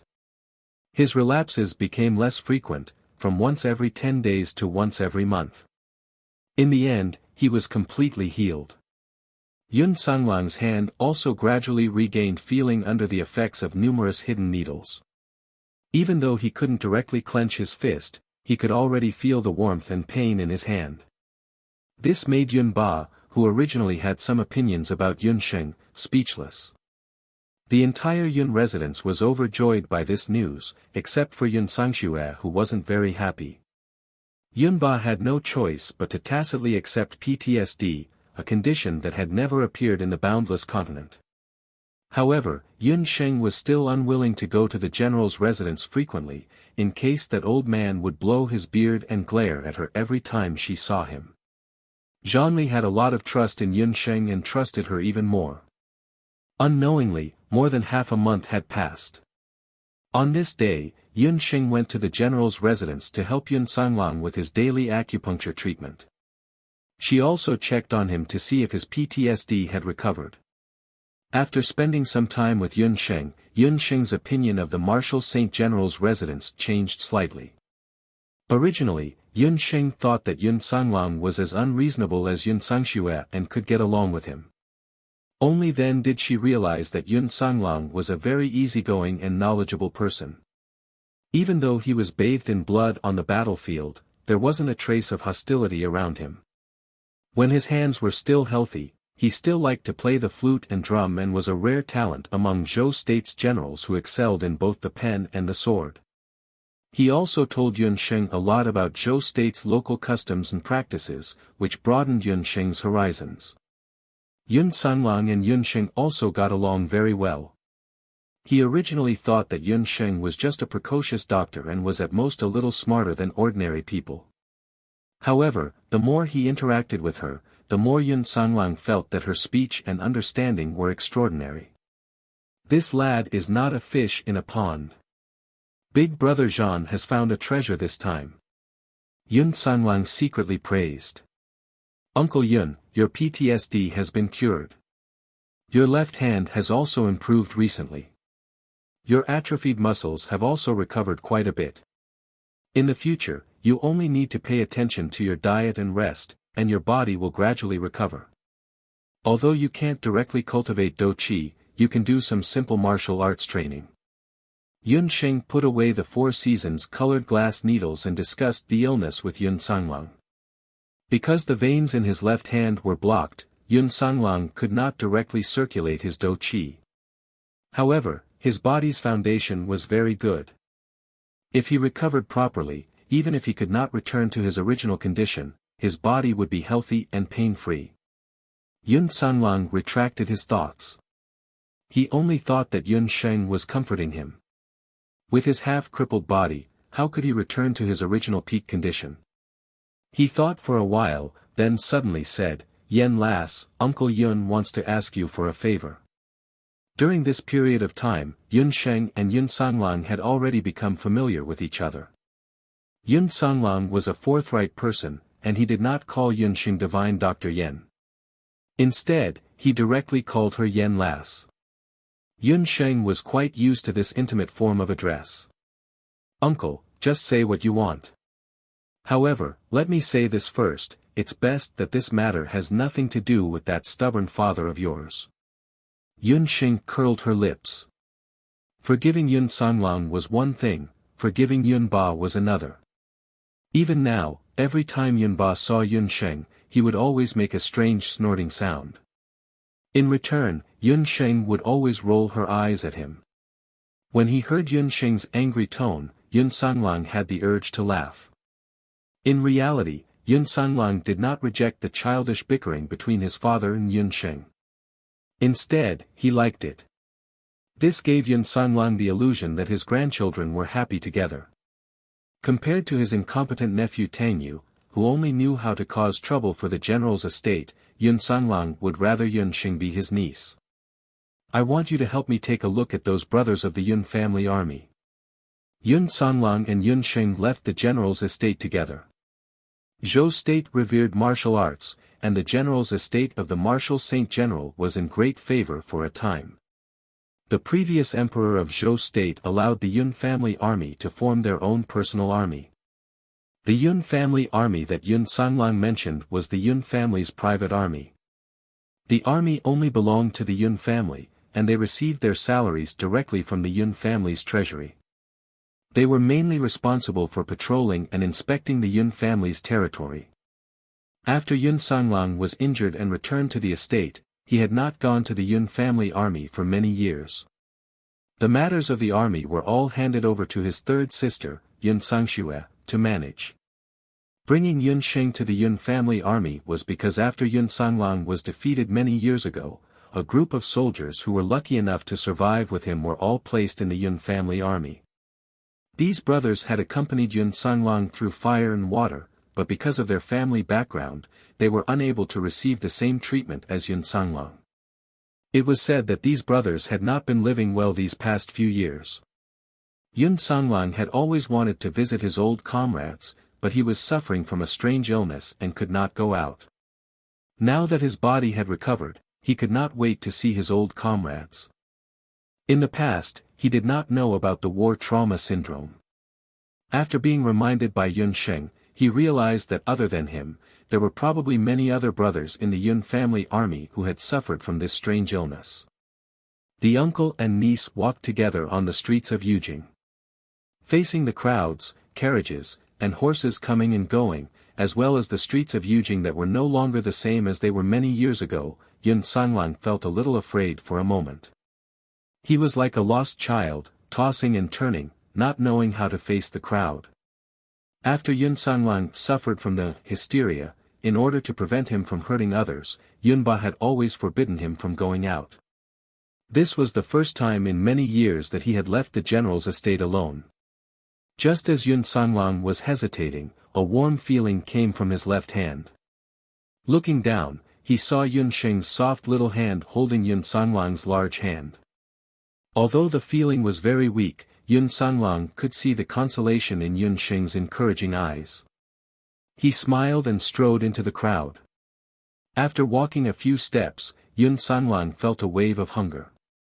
Only then did he remember that he had been so focused on chatting with Yun Sheng in the morning that he had forgotten to eat.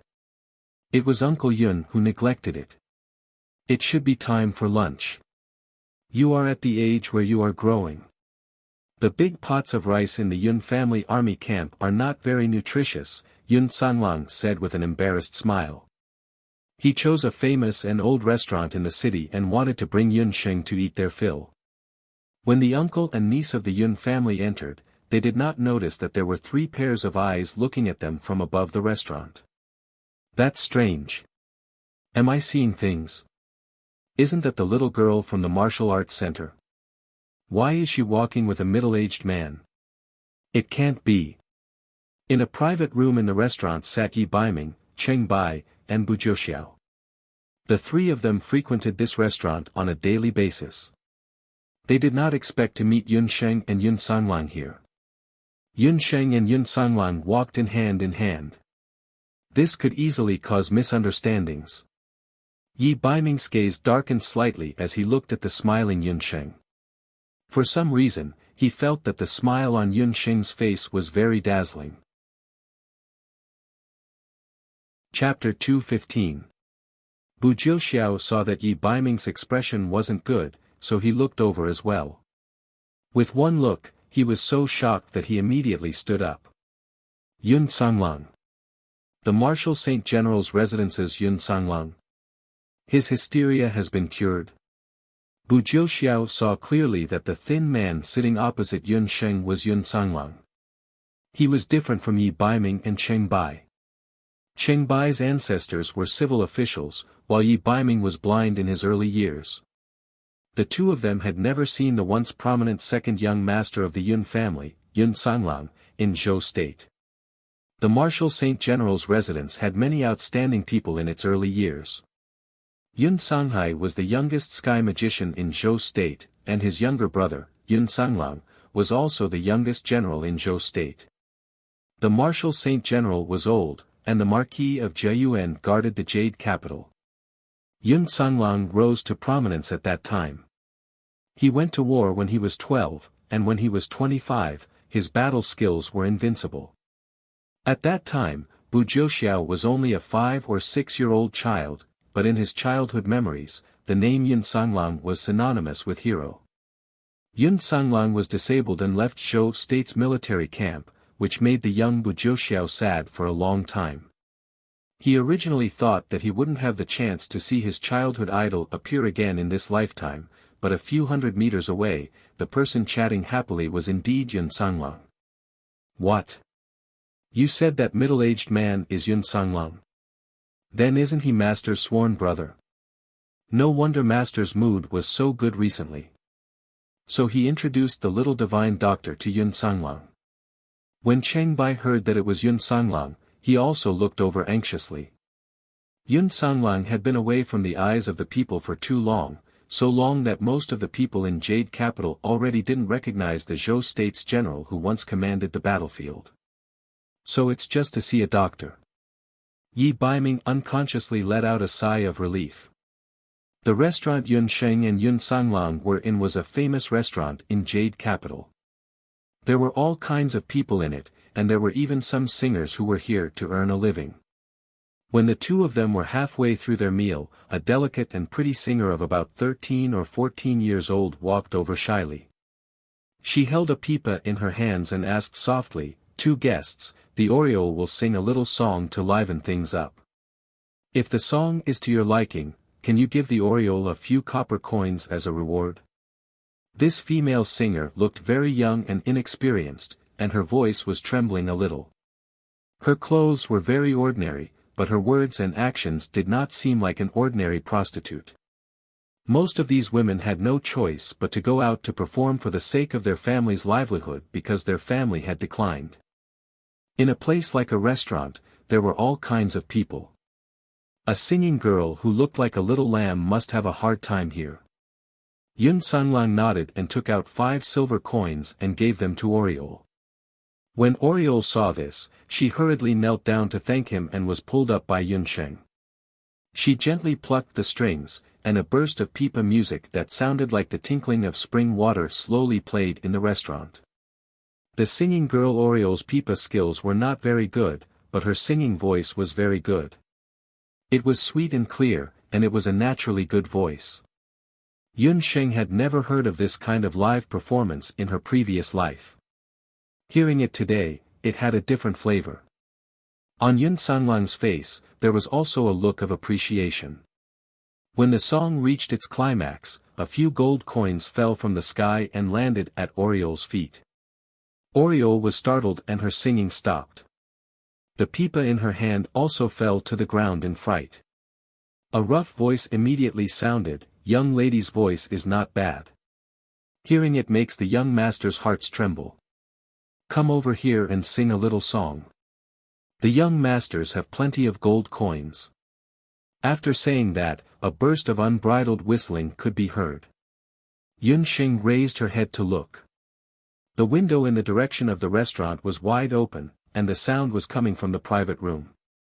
Just as the teasing stopped, a few fierce-looking guards came down from upstairs and pulled Oriole, who was in a terrible state, to the private room upstairs. Oriole's cries attracted the attention of everyone in the restaurant, but no one stepped forward to help. The customers were all expressionless, as if they were already used to this kind of scene. An orphan girl who entered the mouths of those foppish men was bound to meet with misfortune. Those who dared to commit murder in such a public place like the restaurant must have a strong family background. Oriole was just a singing girl who had no one to rely on. It was really not worth offending those foppish men in the Jade Capital for her. Even the restaurant owner only shook his head and sighed, but did not step forward to help. This is too much. Yun Sheng pulled out her magic scepter and was about to take action. But just as she was about to take action, she suddenly noticed that Yun Sanglang was not right. Yun Sanglang's left hand was slightly trembling because of anger. His hand could move. Seeing this, Yun Sheng put down her magic scepter. "None of you touch me, I am the daughter of the Yun family's military officer, Huang Qianyong." The Oriole was dragged all the way, and seeing that she was about to be pulled into a private room, her pale face flushed red with anger. Her shoulders, which were originally trembling with fear, suddenly straightened. She did not know where she got the strength from, but she pushed the guards away and stumbled down the stairs. She was originally the daughter of a military family and lived a carefree life. If not for her father's illness, she would never appear in public in such a place. The Yun family's army. Yun Sanglang's left hand trembled even more violently. Children of military families were military families. Zhou state's laws had a certain degree of protection for the wives, daughters, and children of active military personnel. If anyone harmed a military family, the crime would be doubled. Hearing Oriole's words, the guards also had some misgivings. "What are you spacing out for? Grab her." Why would a military family member of the Yun family sing in a restaurant? In the private room, not only were the debauches not frightened, they became even more aggressive. If it was 10 years ago, the Yun family army would be considered a famous army in Zhou state. But now, it was different. The Yun family army had long since declined. When the guards heard this, they became even more unscrupulous. Like eagles pouncing on chicks, they grabbed Oriole's hair and dragged her upstairs. Tears streamed down Oriole's face. She already had the intention to die in her heart. She knew that her chastity had been insulted today, so she might as well die. She clenched her teeth and was about to bite her tongue to commit suicide. "Let her go. Yun Sanglong was angry and he suddenly stood up. Although Yun Sanglong was disabled, the murderous aura he had honed on the battlefield in his early years was like an unsheathed sword. With an angry roar, the entire restaurant shook as if it had been struck by lightning. The few guards who were dragging the aureole only felt the dou qi in their bodies stop. It was as though they had been punched in the chest by someone. They abruptly withdrew their hands. Within the private room, the wave of laughter also instantly quieted down.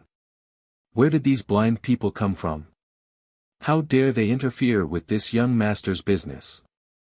A burst of anger could be heard from the private room as a group of young martial practitioners wearing luxurious clothes walked down. When Yun Xing saw this, her throat itched and she couldn't help but cough. This time, it really was a case of the flood rushing against the Dragon King's temple. They didn't recognize their own family.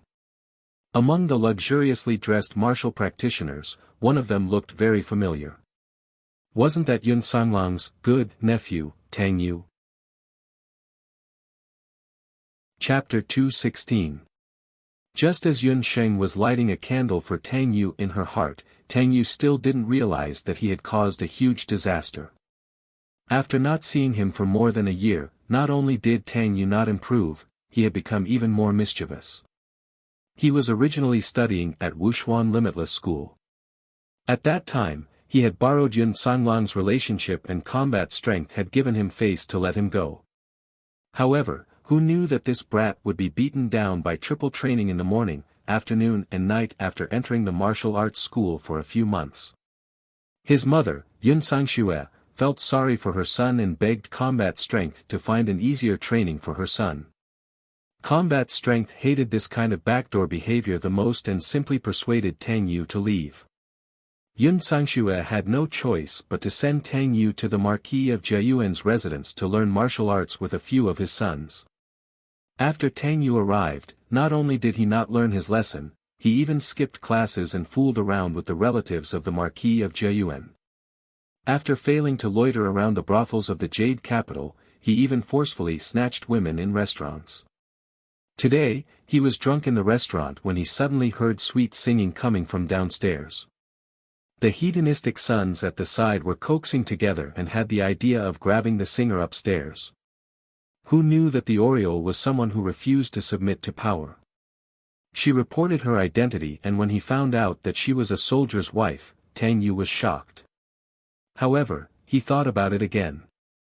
The Yun family army was a group of servants raised by his Yun residents.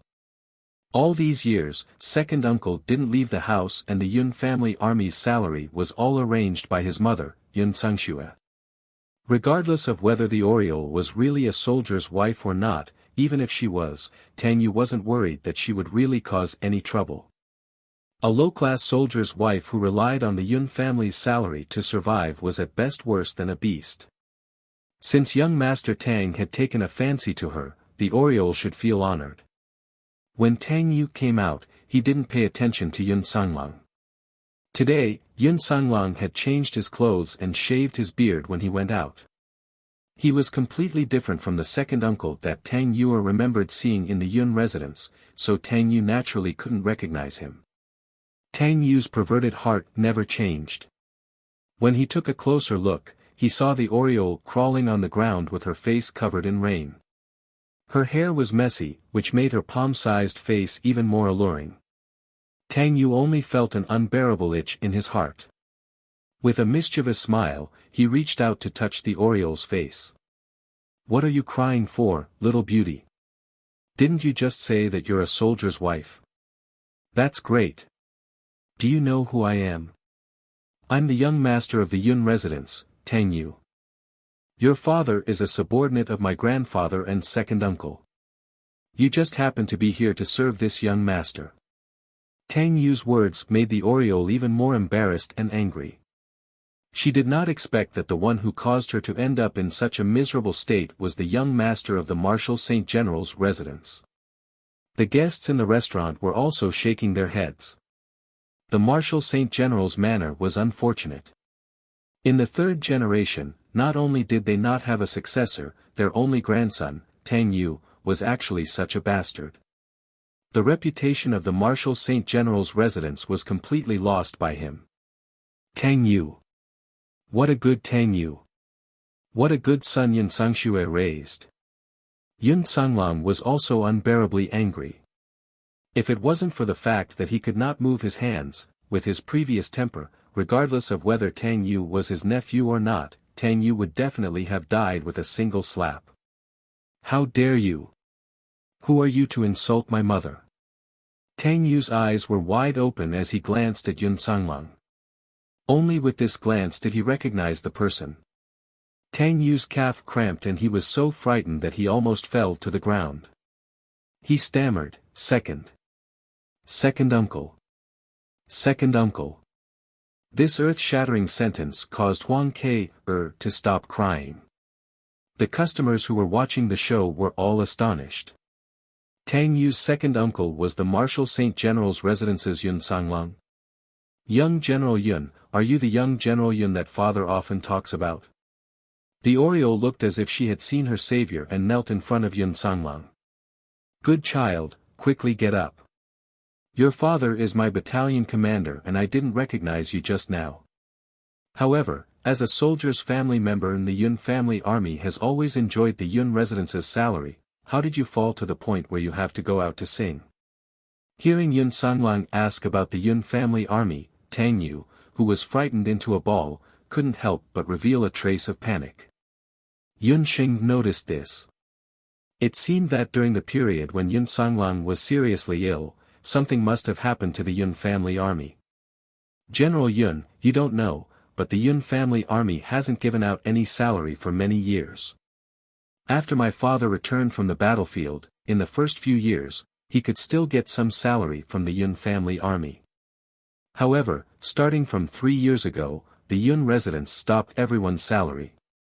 There were also a few brave soldiers who went to the Yun residence to ask for their salary, but they were all chased out by the Yun residence's guards.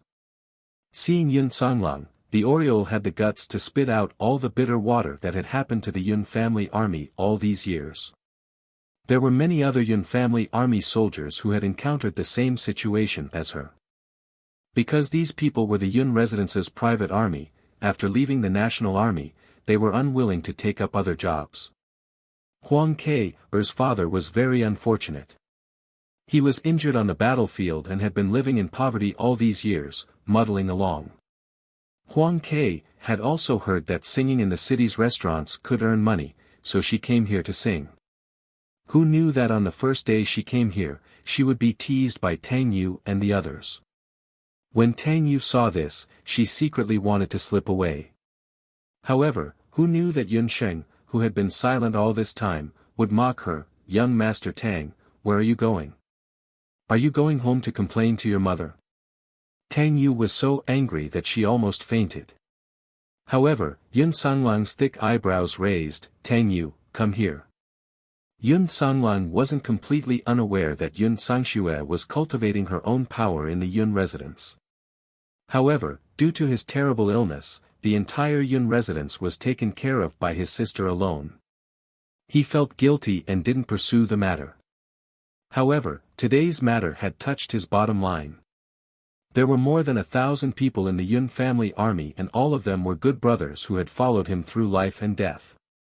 Yun Sangxue could touch anyone but the Yun family army. Tang Yu was still very fearful of this second uncle of his. His group of playmates had already dispersed in a hubbub. Although there were guards present in the Yun residence, who would dare to make a move in front of Yun Sanglong? Seeing that there was no way to escape, Tang Yu could only timidly walk over. Kneel down and apologize to Miss Huang Ke, Yun Sanglong said bitterly.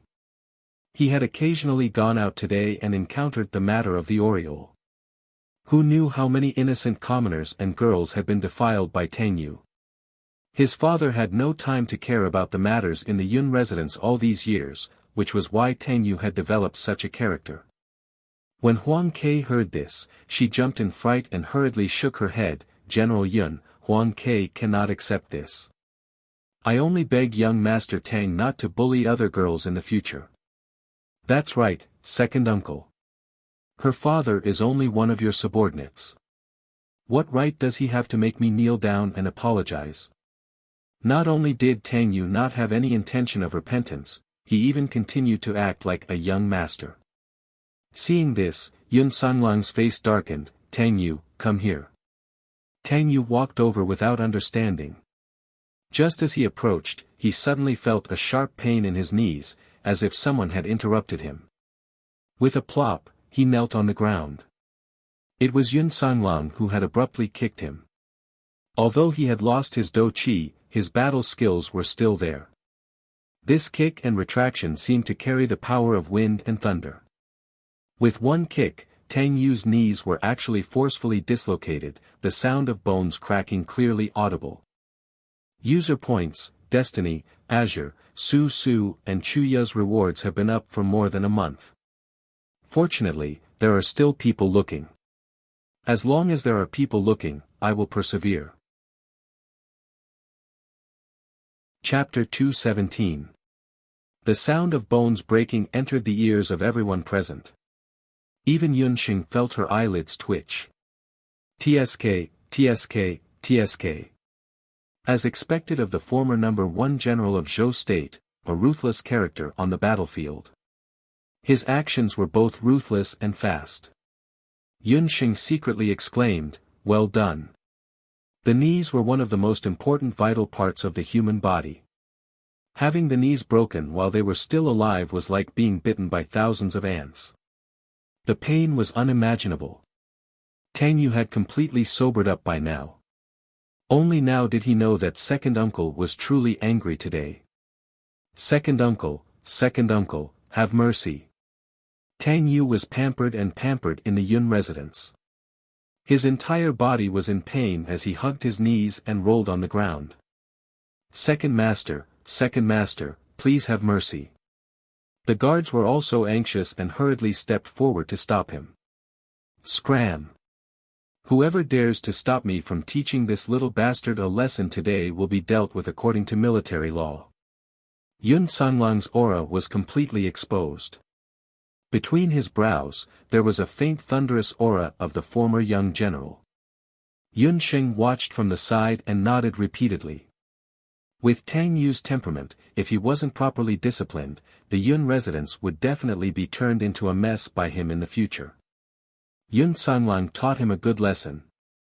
In the private room, Yi Baiming, Cheng Bai, and Bu Jiuxiao also nodded. The three of them had the same expression. With Yun Sanglang's appearance today, it seemed that the Yun family was going to change. Tang Yu wailed on the ground, but Yun Sanglang was indifferent.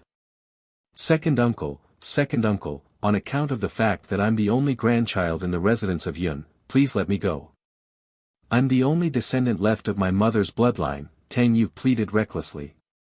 He thought that if the Yun residence had no successor, Yun Sanglang wouldn't really do anything to him.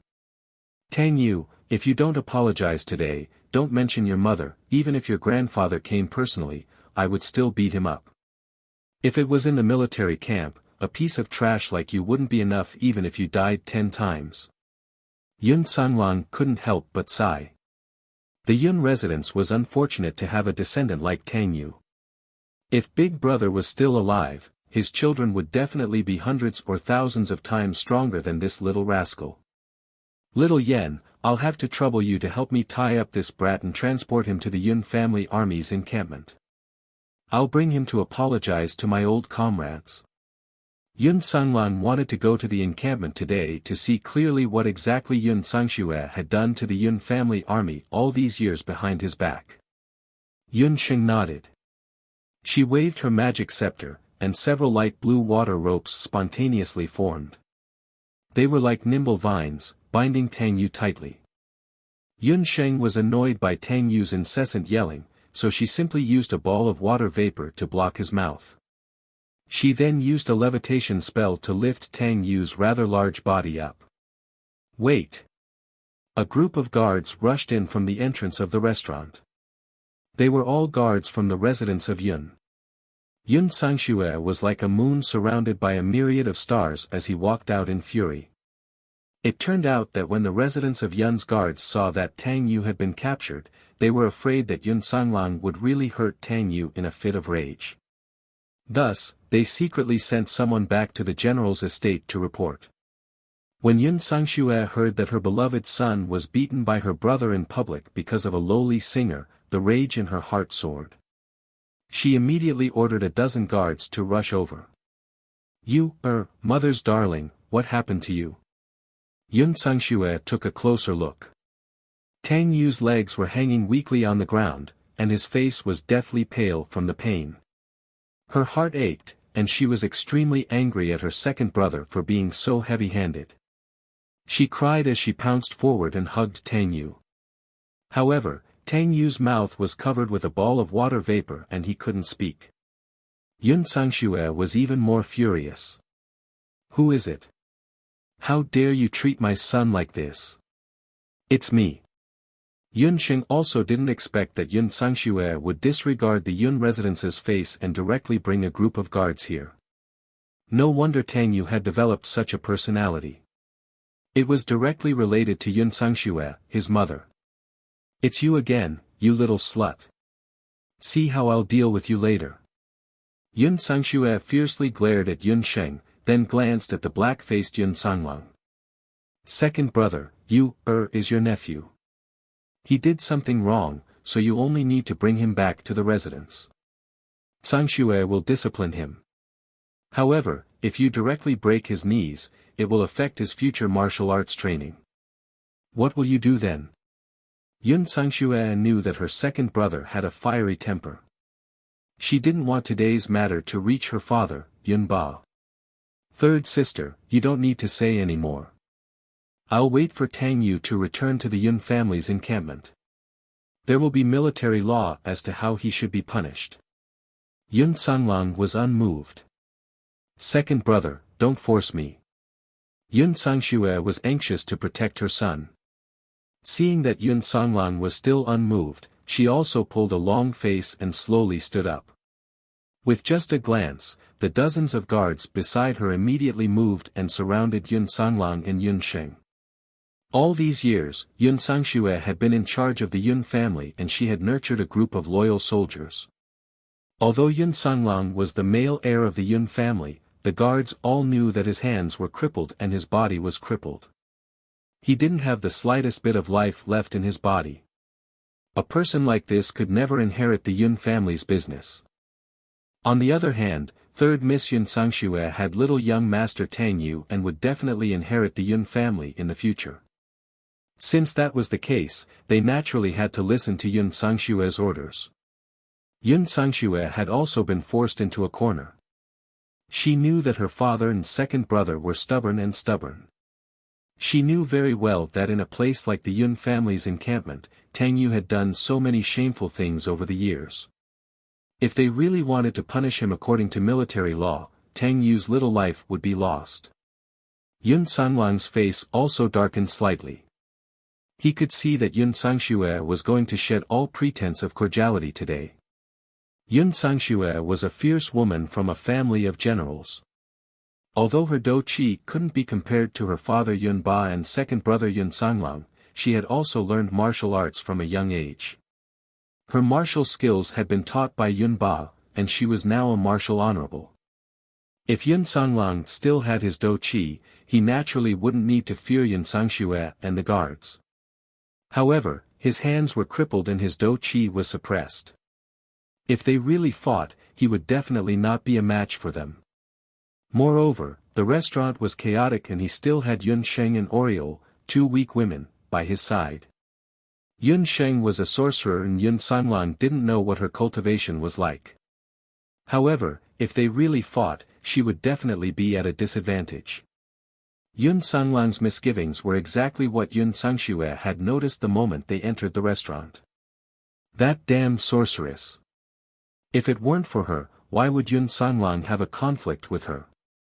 And that seductive singer, what military wife? Wasn't she just a little fox? Yun Sanglang glared at Yun Sheng with hatred. Men, tie up those two little hooves first. At her command, the Yun residence's guards pounced on Yun Sheng and Oriole like hungry wolves. Yun Sheng frowned and secretly sighed. Yun Sangxue, there's a path to heaven but you don't want to take it. There's no door to hell, but you insist on barging in. Since you've beaten up the little one, you can beat up the big one as well. Chapter 218. The Yun siblings faced each other. Seeing that the situation wasn't right, the owner of the restaurant hurriedly closed the door and the customers dispersed. Only the private rooms upstairs remained silent. The owner couldn't care less and hid under the counter with a few waiters. Take. Yun Sangxue shouted angrily, but only finished half of her sentence. She hadn't even finished releasing her fighting aura when she felt the ground beneath her feet tremble. Yun Sangxue's instinct as a warrior told her that there was something abnormal underground. She looked at the female mage again and saw that she had already raised her magic scepter. She actually activated magic so quickly. With a bang, the floor tiles of the restaurant were overturned and several streaks of water vapor shot out from the ground. The water vapor quickly condensed together and twisted, finally forming a blue anaconda. Yun Sanglang was shocked. He saw Yun Xing raise her magic scepter and move her red lips. Dense water element magic was emitted from the anaconda's body. Under its empty gaze, the guards of the Martial Saint General's residence were nothing. It curled up in the air and flicked its light blue tongue. The anaconda was as thick as a wooden barrel and had a mouth like a basin. It roared and swept its tail, firmly entangling the guards of the Martial Saint General's residence. Mid-level magic, water-binding transformation, anaconda. The strength of the anaconda was at least 250 kilograms. The enormous water element magic instantly crushed the sternum of the guards. They were in so much pain that they wished they were dead and kept begging for mercy. Damn it, this female magician's strength is actually so strong. To be able to form a mimicry of mid-level water magic like the anaconda in the blink of an eye, her strength was at least that of an archmage. At this moment, Yun Sangxue already knew that things weren't going well. She leaped high and aimed at the oriole not far away. As long as she caught the oriole, she wouldn't be afraid that she wouldn't yield. Yun Sangxue had underestimated Yun Sheng. How could she not know Yun Sangxue's intention? She wanted to use the weakness of the oriole to threaten her. That water python with its head held high suddenly moved. Its enormous body was like a water rainbow as it swiftly attacked the place where Yun Sangxue had landed. Under the circumstances, Yun Sangxue also revealed her solid foundation as a martial artist. She took a few steps in midair and actually changed her landing trajectory in midair. She abruptly changed her trajectory and landed in the empty space where the anaconda was attacking. The anaconda was extremely ferocious. With a loud bang, a large hole was drilled into the floor of the restaurant. The oriole who was a few meters away from the anaconda screamed. If it had been half a second later, the falling rocks would have definitely made the oriole bleed. In a moment of desperation, Yun Xing's gaze fell between the water python and Yun Sangxue. Yun Sangxue turned back halfway. Although she was lucky enough to avoid the anaconda, she did not gain much of an advantage. She staggered and landed on the ground. The guards at the side wanted to go up and help her, but she stopped them with a fierce voice. Yun Xing had to do two things in an instant. First, she had to urge the anaconda to attack Yun Sangxue. Second, she had to go and save Huang Ke, her. However, she was only one person. If she did two things at the same time, she would definitely reveal a gap. In this situation, if it were anyone else, they would definitely be flustered. However, at this moment, Yun Xing revealed the strong will and sharp reflexes that she had honed on the operating table as a doctor in her previous life. She did not retreat, nor did she give way. The bone-bewitching scepter in her hand drew a dazzling arc in the air as she chanted softly. On her magic scepter, the two magic soul stones and the imprint of the wind fairy lit up at the same time. The anaconda that had burrowed into the ground let out a loud splash. A ripple appeared on its body that was as thick as a wooden bucket. That ripple split from its head and extended all the way to its tail. That scene looked very terrifying. Suddenly, the anaconda split into two. One anaconda attacked Yun Sangxue, while the other anaconda coiled around Huang Ke. The falling rocks were blocked by the thick water vapor from the anaconda, and did not hurt Huang Quebec. Yun Sangxue and the rest were also caught off guard by the attack. In the private room, Yi Baiming's silver eyes suddenly shrank. He praised in his heart, "What a cool spell." A mere mimicry anaconda was not surprising. Yi Baiming could also see that the anaconda was not mature yet. It was obvious that the female magic caster had not comprehended a mid-level spell for long. However, it was precisely this kind of immature and even somewhat inexperienced magic that was able to make the astonishing transformation of splitting the snake into two under the critical situation. This was something that no one had expected. That female magic caster's control over her spell was very outstanding. The two anacondas were exactly the same size, and the magical waves were also almost the same. This also showed that the person who cast the spell had a very strict control over the magical elements. Yi Baiming finally understood the meaning of Cheng Bai's words earlier. This lass from the Royal Magic Academy indeed made people gain something every time they saw her. "Sangxue, stop. When are you going to stop?" In a rage, Yun Sanglang's body moved like a phantom, passing by the anaconda and the guards. He raised his left hand and slapped Yun Sangxue furiously. Yun Sangxue was stunned. The guards present were also dumbfounded. General Yun's hand. Even Yun Sanglang himself was stunned by this slap. He looked at his hand in disbelief. At this moment, the sound of horse hooves could be heard from outside the restaurant. The old general of the Martial Saint realm had arrived. There were many people in the restaurant, and the news of Yun Sanglang's appearance in the restaurant spread out in less than 15 minutes. Almost at the same time, a few spies secretly brought the news of Yun Sanglang to a few places in the Jade capital. In the Medicine Imperial Pavilion, Yao Rong also received the news. "What? You said that you saw Yun Sanghai in the Jade house, and his hysteria was cured?" Yun Sanglang's illness was a sore point for the Medicine Imperial Pavilion. His hysteria was not cured for many years, and the outside world said that the Medicine Imperial Pavilion was unable to cure him. But now, Yun Sanglang had recovered, and no one knew who had cured his illness. "Send someone to inquire about it. You must find out exactly who has been entering and exiting the Martial Saint General's mansion during this period of time." Yao Rong was not a narrow-minded person. She only wanted to find the genius doctor who had cured Yun Sanglang. If that person could join the Medicine Imperial Pavilion, that would be the best. But if that divine doctor was not willing to join, then she could personally go and exchange pointers with the divine doctor. Just as Yao Rong sent someone to find out about the Martial Saint General's manor, a spy in the Marquis of Jiayuan's manor reported Yun Sanglang's appearance in the restaurant in the Jade capital to the Marquis of Jiayuan. When the Marquis of Jiayuan received this news, his expression was strange. He looked a little emotional, but also a little worried. After thinking for a moment, he ordered someone to send over a brush, ink, paper, and inkstone. He immediately wrote a letter and handed it over to his personal guard. "Send someone to deliver this letter to that person. Tell him that Yun Sanglang's illness has been cured." Chapter 219. After learning that his two children had fought in the restaurant, Yun Ba rushed into the restaurant like an enraged lion. Inside the restaurant, the tables, chairs, and floor were all smashed to pieces. Yun Sangxue was drenched in water and her hair was disheveled. She stood in a daze, her cheeks puffed up as if a steamed bun had been stuffed into her mouth. Yun Sanglang stood there in a daze with a vexed expression.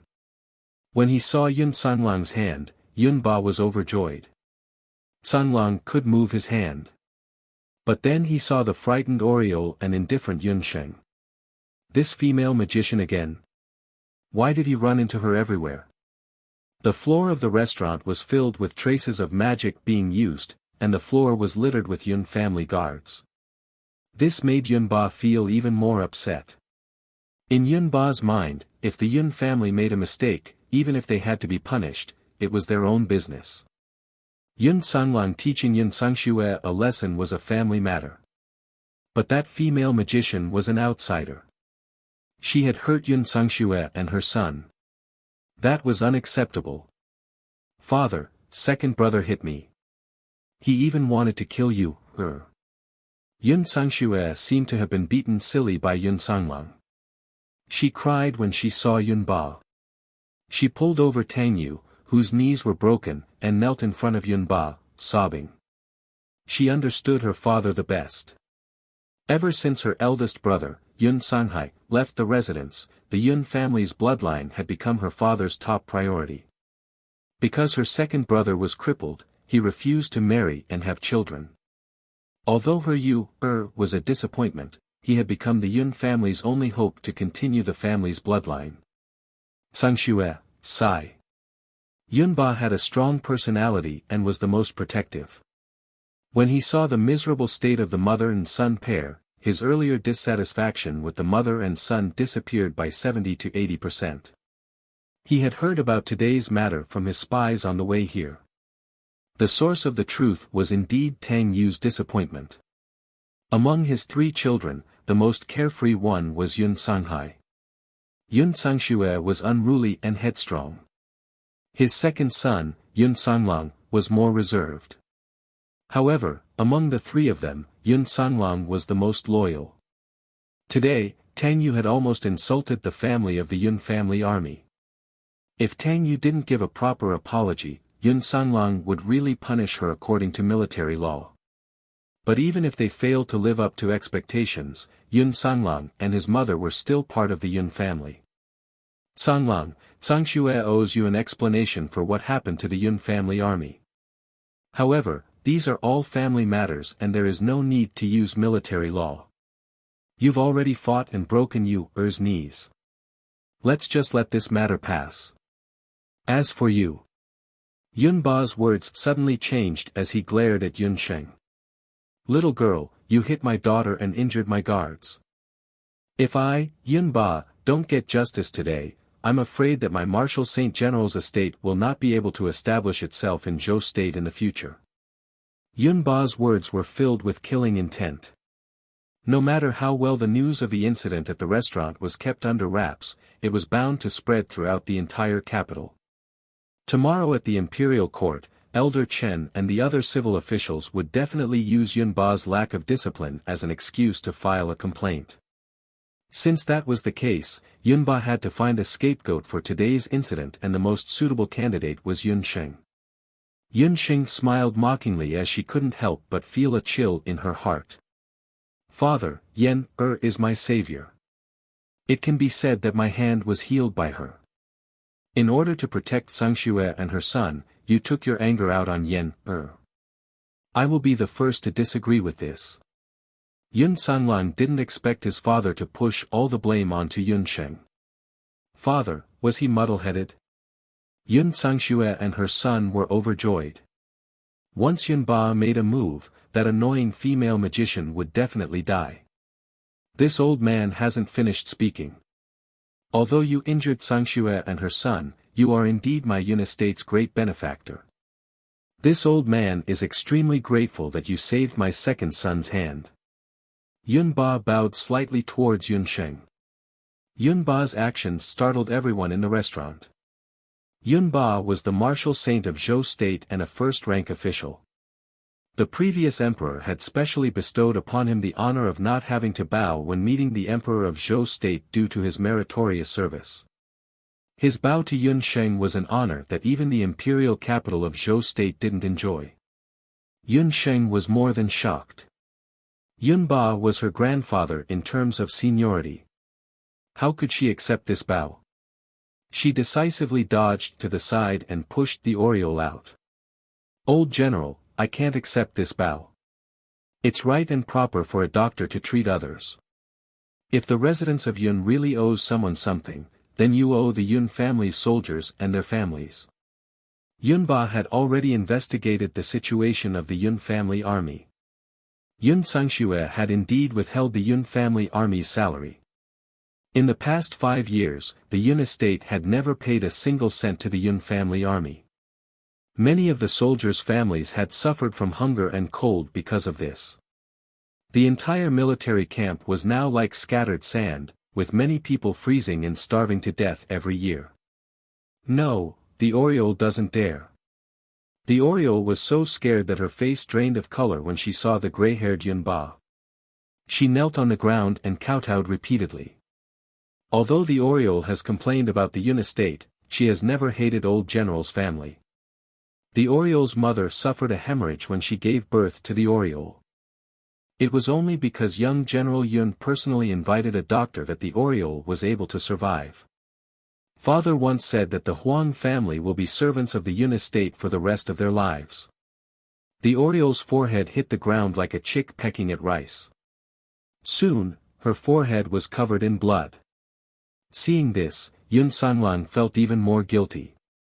Yun Ba's eyes were also gloomy. All parents in the world were pitiful. He had inverted right and wrong today. In order to protect Yun Sangxue and her son, he had implicated the innocent. When had he ever felt good in his heart? Distinguishing between kindness and hatred is the teachings of the Yun estate's ancestors. What the Yun estate owes, this old man will definitely repay. However, what others owe the Yun estate, this old man will definitely take back. Little girl, seeing that you saved my son, this old man can spare your life. However, your sorcery cannot be kept. Yun Ba's words implied that he wanted to destroy Yun Xing's Dharma soul. But what if I refuse? Yun Xing's expression darkened, and her heart froze. This was her good grandfather. For the sake of a good-for-nothing descendant, he actually wanted to destroy her Dharma soul. Such a rude and unreasonable person. It was no wonder that her father, Yun Sanghai, had left the general's estate in anger. This little girl really didn't know what was good for her. Under such circumstances, she still didn't beg for mercy. Yun Ba couldn't help but feel angry. He had already given Yun Sheng a way out. He only destroyed her sorcery and wouldn't hurt her in the slightest. However, if she had begged, perhaps he would have been soft-hearted and show mercy. However, this little girl had a thorny temper. Once she opened her mouth, she didn't give him any leeway at all. This made Yun Ba even more embarrassed. Humph, you are truly young and ignorant. In front of this old man, what's the use of saying no? To prevent others from saying that this old man is bullying the young, I will use 10% of my power to fight with you.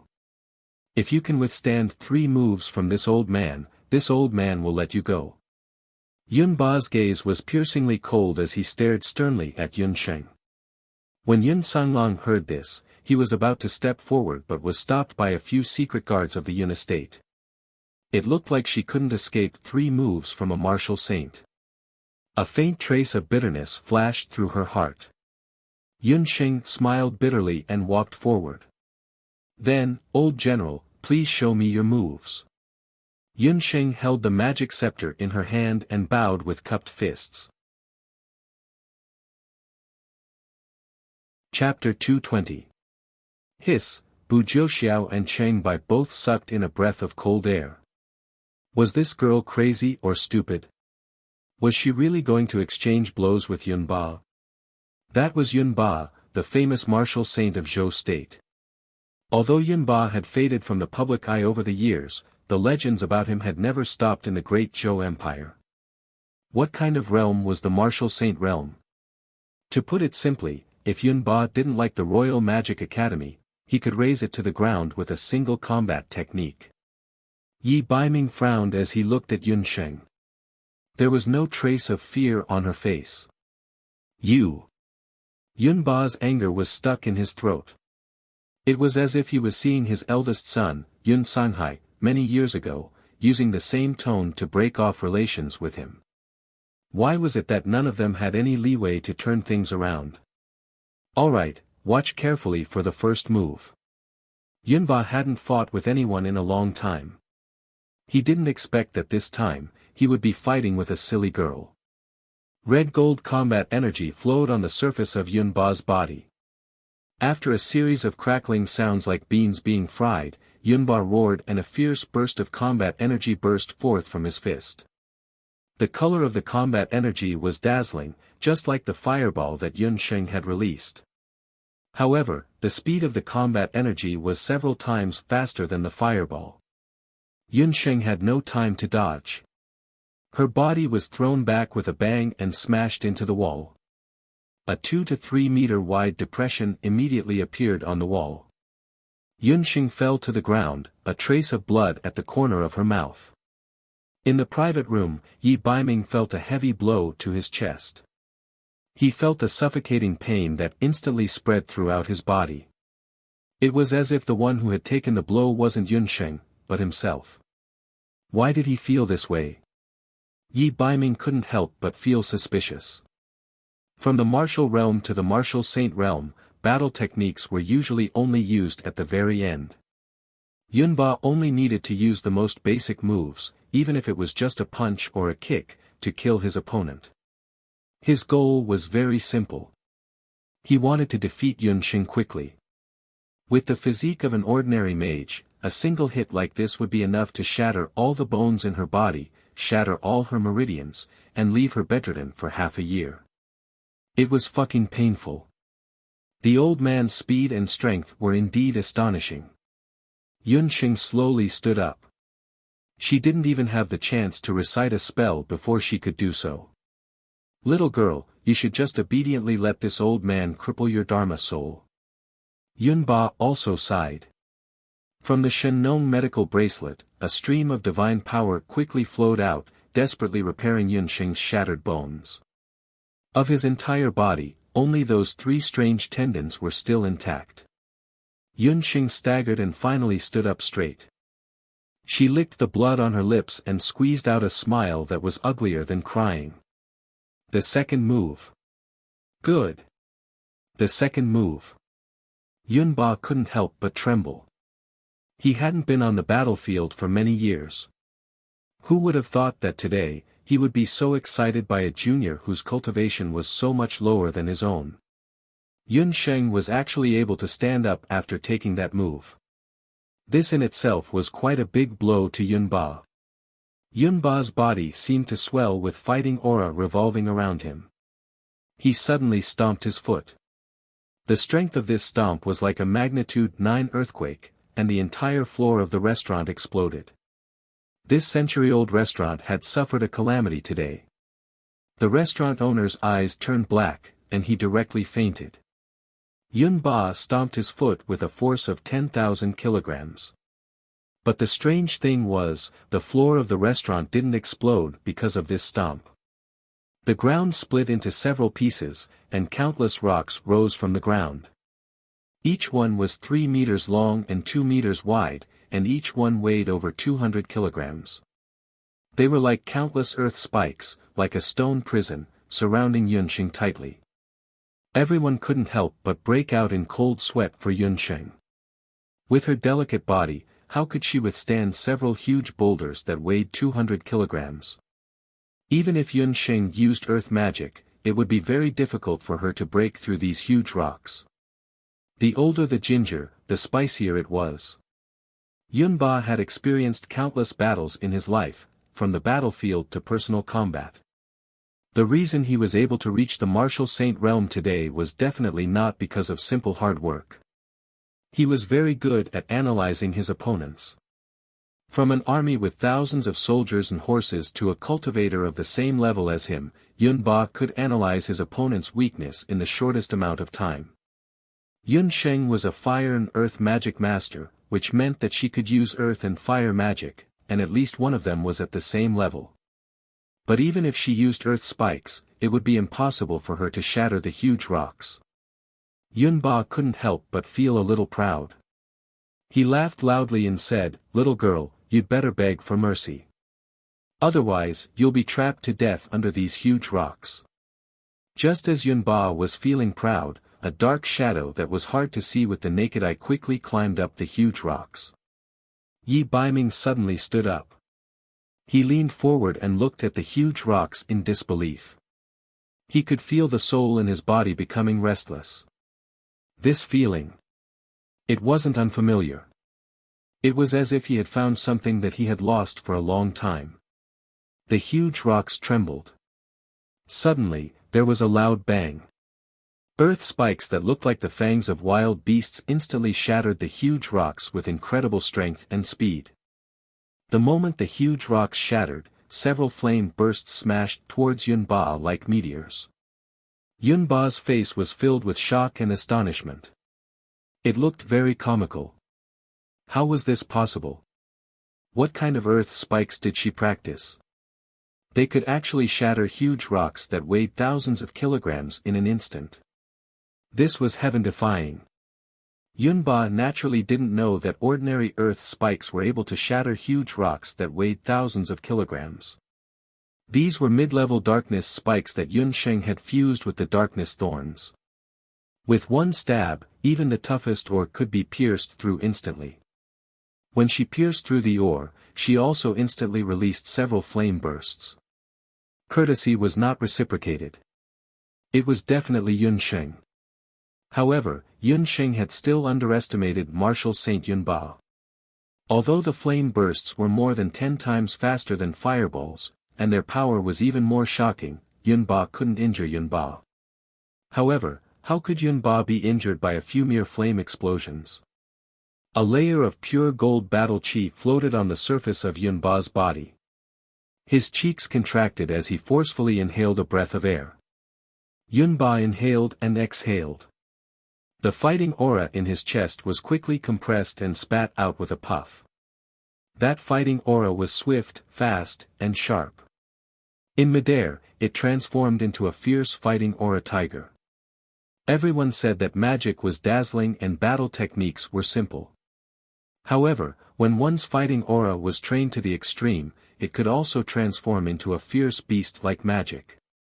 The fierce tiger bent its 4 limbs on the ground. It looked like a fierce tiger descending from the mountain. The fighting aura tiger raised its head and roared. Facing the burning flame bursts, it was done in one move. Boom!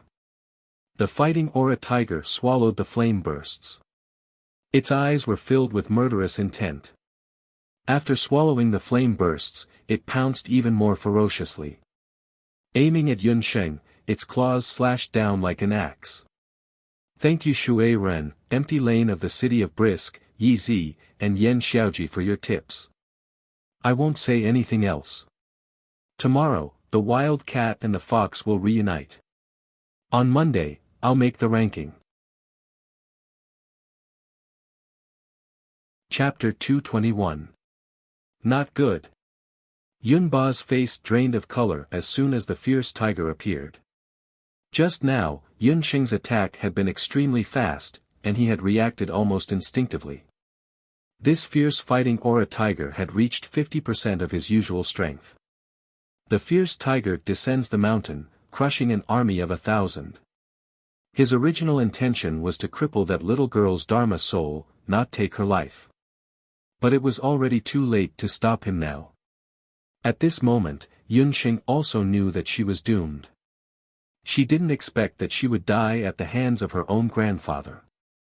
In the midst of this crisis, a pair of angry gray eyes barged into Yunsheng's vision. She only felt a pair of strong hands around her waist.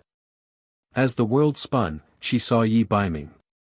He used his back to block that fatal blow for her. The smell of blood filled the air. The fierce fighting aura tiger's paw slashed down, forcibly tearing off a large piece of flesh from Yi Baiming's body. Little wild cat, we meet again. Yi Baiming's thin, blade-like lips curled up. His gray eyes were like stars that filled the sky. Why was he here? Yi Baiming's appearance suddenly changed the situation. Yunba immediately withdrew his fighting aura. He had come in a hurry and didn't expect that there would be someone else in the private room upstairs. Moreover, this person was Yi Baiming, the northern underworld king. Although Yi Baiming was the dethroned former crown prince, he was still a member of Zhou State's imperial family. Injuring him was a crime of disobedience. Even Yunba couldn't disregard this. Northern Underworld King, how could you? This is a matter between this old subject and the little girl. Your Highness has broken the rules by intervening halfway. Yunba's face was full of vexation. 3 moves had passed, but Yunba still hadn't defeated the little girl. According to their previous agreement, he had to let Yunxing go. However, as the martial sage of Zhou State, it was already very impolite for him to teach a junior girl a lesson. If word got out that he couldn't defeat Yunxing in 3 moves, he would lose all his face. Yi Baiming didn't look too good. That attack just now had been extraordinarily powerful. Fortunately, it had landed on him. If it had landed on the person in his arms, he was afraid that there was no fear. From now on, as long as he was around, no one would be able to hurt the little wild cat. Seeing that Yunba was still pestering her endlessly, Yunsheng was also angered. Old General Yun, you keep saying that you want to get justice for Yun Sangxue and her son. Dare I ask, what is justice? Could it be that the so-called justice is because they are members of the Yun family? Yunxing mocked. Her eyes faintly sparkled, but she felt that it was not worth it for her father and herself. Then what if I say that my surname is Yun and my name is Sheng, and my father is Yun Sanghai? Yunba's tall body shook violently as if he had been struck by lightning. Yun Sanglang and Yun Sangxue were also shocked. Yun Yu stammered, I remember now. You are that dirty girl. That's right, it's me. 2 years ago, when my father was seriously ill, he told me that I still had family in the Jade Capital. I was full of hope and brought him to the Jade Capital, but who knew that I would be refused entry to the Martial Sage General's estate? Today, the Martial Saint General's estate humiliated me once again. I, Yun Sheng, swear that from today onwards, I will never take half a step into the General's estate. Yun Sheng's words were filled with anger and accusation. Her eyes were about to spit fire. In Yi Baiming's arms, the body trembling from anger made Yi Baiming's heart ache. She had gone through so much in these 2 years. It was no wonder that he couldn't recognize her. In Banana Leaf Village, that crafty and clever little wild girl had become calm and sharp. At that moment, Yi Baiming felt a kind of loneliness from her. That kind of loneliness made his heart ache. At that moment, he wanted to hug her tightly and comfort her. Little wild cat, let's go home. Yi Baiming's heart ached, but at the same time, he rejoiced. If he hadn't felt the familiar fluctuation of the dark spiritual soul on Yun Sheng's body, he would have missed her. Home, where was her home? After Yun Sheng's anger, she felt physically and mentally exhausted. Luckily, Yi Baiming was supporting her. The 2 of them walked out of the restaurant, leaving behind the dumbfounded Cheng Bai, Bu Jiuxiao, and the rest of the Yun family. Ha, hello old General Yun, hello General Yun. Congratulations to young General Yun for recovering your left hand. Congratulations to old General Yun for reuniting with your grandchild. Cheng Bai and Bu Jiuxiao hurriedly followed after Yi Baiming. Under the glares of the people of the residence of Yun, Cheng Bai spouted a bunch of nonsense. In his heart, he was cursing Yi Baiming. So what if his legs are long? He can run faster than a rabbit. He's a classic example of someone who only cares about the opposite sex. Are the 2 of you from the Wushuan Everlasting School? Today's matter involves the Yun family. I hope the 2 of you won't leak it out. The only one who was still somewhat clear-headed was Yun Sanglang. General Yun, don't worry. Today's matter, especially Divine Dr. Yan's background, we definitely won't leak it out. But we also have a presumptuous request. It's related to the Northern Nether King. Today, the Northern Nether King and we didn't appear in the restaurant. Bu Jiuxiao also politely returned the greeting. Yi Baiming was able to block Yunba's fatal attack. His strength, Yun Sanglang immediately understood. He and Bu Jiuxiao nodded tacitly. Only then did Bu Jiuxiao pull away Cheng Bai, who was full of nonsense, and leave. Yun Sanglang looked at his father with a pained expression. He should have realized it long ago. Little Yen was his eldest brother's daughter.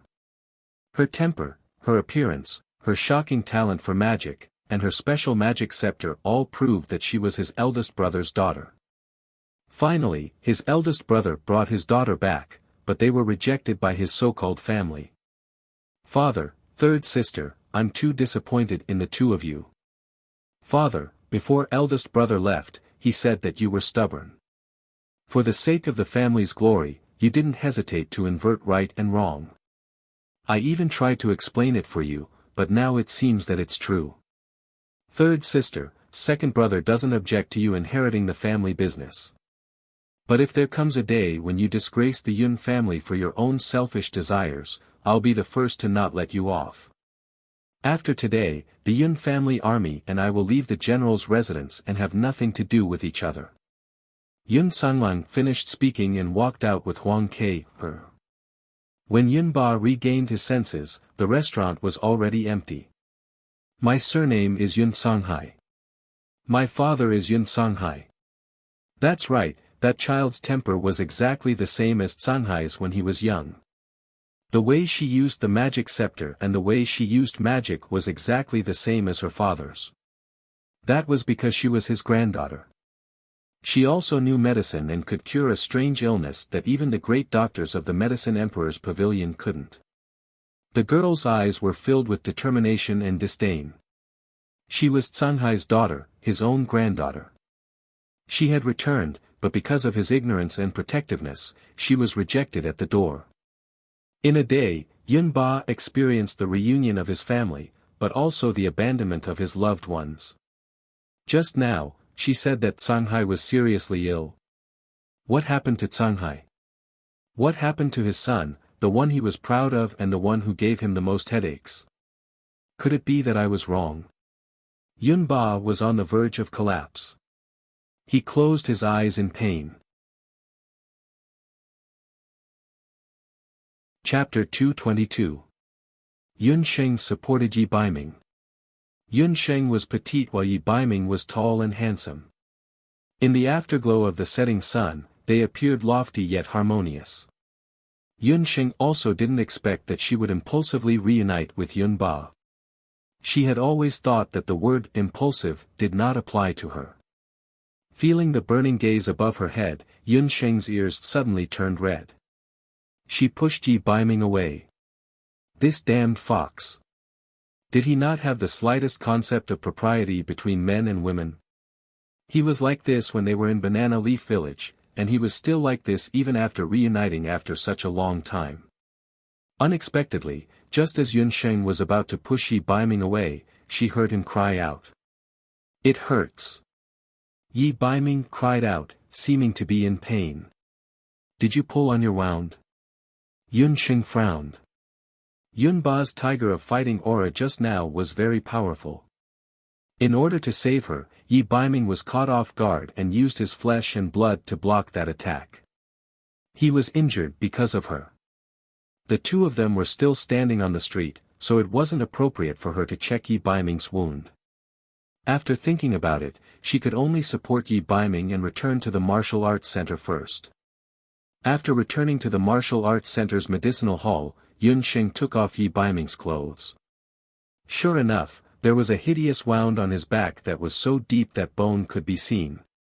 It stretched across his entire back. Originally, with Yi Baiming's physique, a single wound wouldn't cause much harm to him. However, Yun Sheng saw many old wounds underneath that wound. With the addition of new wounds and old wounds, the situation wasn't so optimistic. "Who told you to jump out and save me without even saying anything? Do you think you're Lei Feng?" Yun Sheng wasn't in a good mood. She didn't like to owe people favors. Now that Yi Baiming had saved her, how was she supposed to repay him? What is a ***? Yi Baiming glanced at Yun Sheng from the corner of his eyes. When he narrowed his eyes, he looked like a lazy leopard. He raised his thick eyebrows and said, "You're a woman. You won't look good if you have a scar." His voice was deep and magnetic. Yun Sheng's heart skipped a beat when she heard his words. It's my business whether I look good or not. Even if it's my business, it's only my business. In any case, I'll be the only one watching in the future. Yi Baiming's almost unreasonable words sounded very ambiguous when they came out of his mouth. Because of Yi Baiming's words, the temperature in the narrow pharmacy suddenly rose by a few degrees. It wasn't the first time that Yun Sheng had seen Yi Baiming take off his clothes. But compared to 2 years ago, Yi Baiming had completely grown into a man. His bronze skin had a metallic luster, his strong and firm muscles, and the new and old scars on his body all showed that he was no longer the reclusive youth from Jia village. What nonsense are you talking about? Turn around. I want to see your wounds. Yun Sheng only felt upset. Yi Baiming obediently turned around.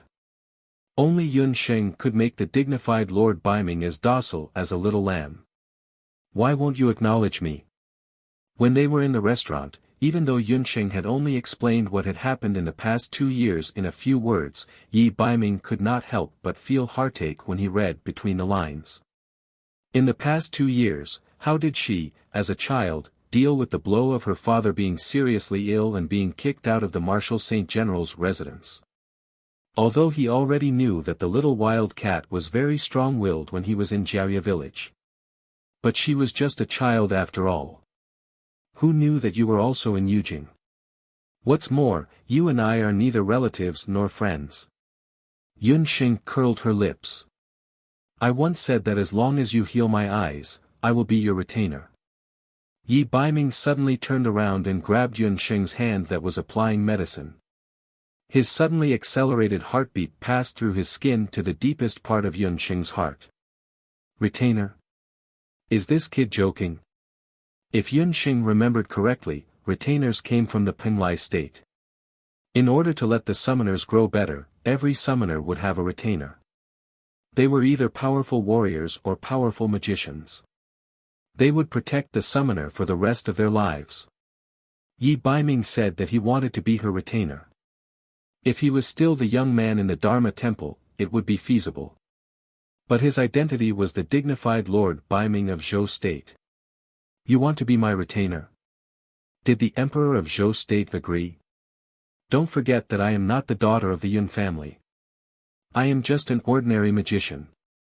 Yun Sheng mocked herself. She had been in the Wuji land for several years and had some understanding of the Wuji land. Compared to the modern world, the Wuji land had a strong sense of hierarchy in class. When men and women married, they paid attention to matching social status, not to mention the royal family of Zhou State who had a noble bloodline. Today, she broke with Yun Ba, which meant that she had completely severed her relationship with the Yun family. Yi Baiming wanting to be her retainer was a joke in her eyes. It has nothing to do with the Emperor of Zhou State. Yi Baiming was very dissatisfied with Yun Sheng's reaction. He, the Lord Baiming, had been very popular in Zhou State ever since he regained his sight. He was willing to lower himself and be this woman's retainer. But her reaction just now was as disgusting as if she had eaten a fly. I don't agree. I have Xiao He and Bo Bo. I don't need anyone's protection. Besides, you've saved me once today, so we're even now. Yun Sheng was already a scepter summoner. She had already unlocked 3 mystic veins, and she even had the summoning demon hand. She could summon a domain-level ant king that could destroy an entire city at any time. She didn't need any retainer. Little wild cat, the more you want to distance yourself from this prince, the more you can't. I want to be your retainer. Besides fulfilling my promise, there is another reason. It is because we must be together. Yi Baiming saw Yun Sheng's disdainful expression. He was angry, but he couldn't help but want to tease her. What do you mean? Yun Sheng put some distance between Yi Baiming and her vigilance. She was too close to this guy. The strong masculine scent on his body made her feel that her breathing and heartbeat were abnormal. In her previous life, Lu Minglang had brought her too much pain. In this life, she didn't want to experience that pain again. As a prince, Yi Baiming would definitely be second only to one person. With his outstanding appearance and outstanding talent, he would definitely attract countless women. Yun Sheng wasn't willing. She didn't want to become one of his countless women. Because you stole my soul. And my heart. Yi Baiming curled his lips seductively, revealing a thought-provoking smile. He suddenly stretched out his long arm and pulled Yun Sheng into his embrace. She was different from the skinny little girl from before. The current Yun Sheng was different from before. Because of the jade marrow technique and the increase in her magic cultivation, her height and figure were completely different from before. Yi Baiming immediately fell in love with this feeling when he held her in his arms. A wave of magic elements quickly seeped into Yun Sheng's body. Yun Sheng felt that her soul seemed to have been summoned by something and quickly became active. Ding! A sound was heard. It was like the sound of nature. The entire medicine hall was filled with a colorful light. Within the light, Yun Sheng's soul and Yi Baiming's soul appeared at the same time. Chapter 223. At this moment, if someone were to barge into the medicine hall, they would definitely be shocked by the magical scene before them. Fortunately, when Yun Sheng returned, she had already warned the people in the medicine hall not to enter without permission. The current position of the two was extremely ambiguous. Yi Baiming's clothes were half removed, and his arms were tightly wrapped around Yun Sheng's slender waist like iron bars. The five-colored Dharma soul was like a rainbow, reflecting each other's splendor in the medicine hall. The Dharma soul in Yun Sheng's body was originally obtained from Yi Baiming. Yi Baiming's Dharma soul was the mother, and Yun Sheng's Dharma soul was the son. If Yun Sheng didn't use her magic, especially her dark Dharma soul, Yi Baiming wouldn't be able to recognize Yun Sheng immediately. However, just now in the restaurant, Yun Sheng had activated the dark thorns and used her dark Dharma soul to break through Yun Ba's second attack. Yi Baiming had immediately discovered Yun Sheng. In the entire world, only Yun Sheng's Dharma soul could guide Yi Baiming's Dharma soul. After not seeing each other for 2 years, Yun Sheng and Yi Baiming's five-colored Dharma souls had improved to a certain extent. Yun Sheng originally thought that with her hard work in cultivation and various fortuitous encounters, she would definitely be able to catch up to Yi Baiming's cultivation. However, now that she compared herself to him, she finally understood what it meant to be infuriated. Yi Baiming's five-colored Dharma soul was twice as big as her Dharma soul. At first glance, the two Dharma souls were as tall as the two of them. This was too unreasonable. Wasn't this kid a martial artist? She was a magician. Who would have thought that an amateur could improve faster than a professional? The most infuriating thing was that once Yun Sheng's Dharma soul saw Yi Baiming's Dharma soul, it seemed to have found its home and kept circling around Yi Baiming's Dharma soul. However, this wasn't the only thing that surprised Yun Sheng. After the two Dharma souls gathered together, their Dharma souls actually became a little bigger in an instant. What's going on? Yun Sheng was puzzled. Have you heard of dual cultivation? Yun Sheng's body was soft and fragrant. Yi Baiming couldn't help but have the urge to knead her into his bones. Dual cultivation.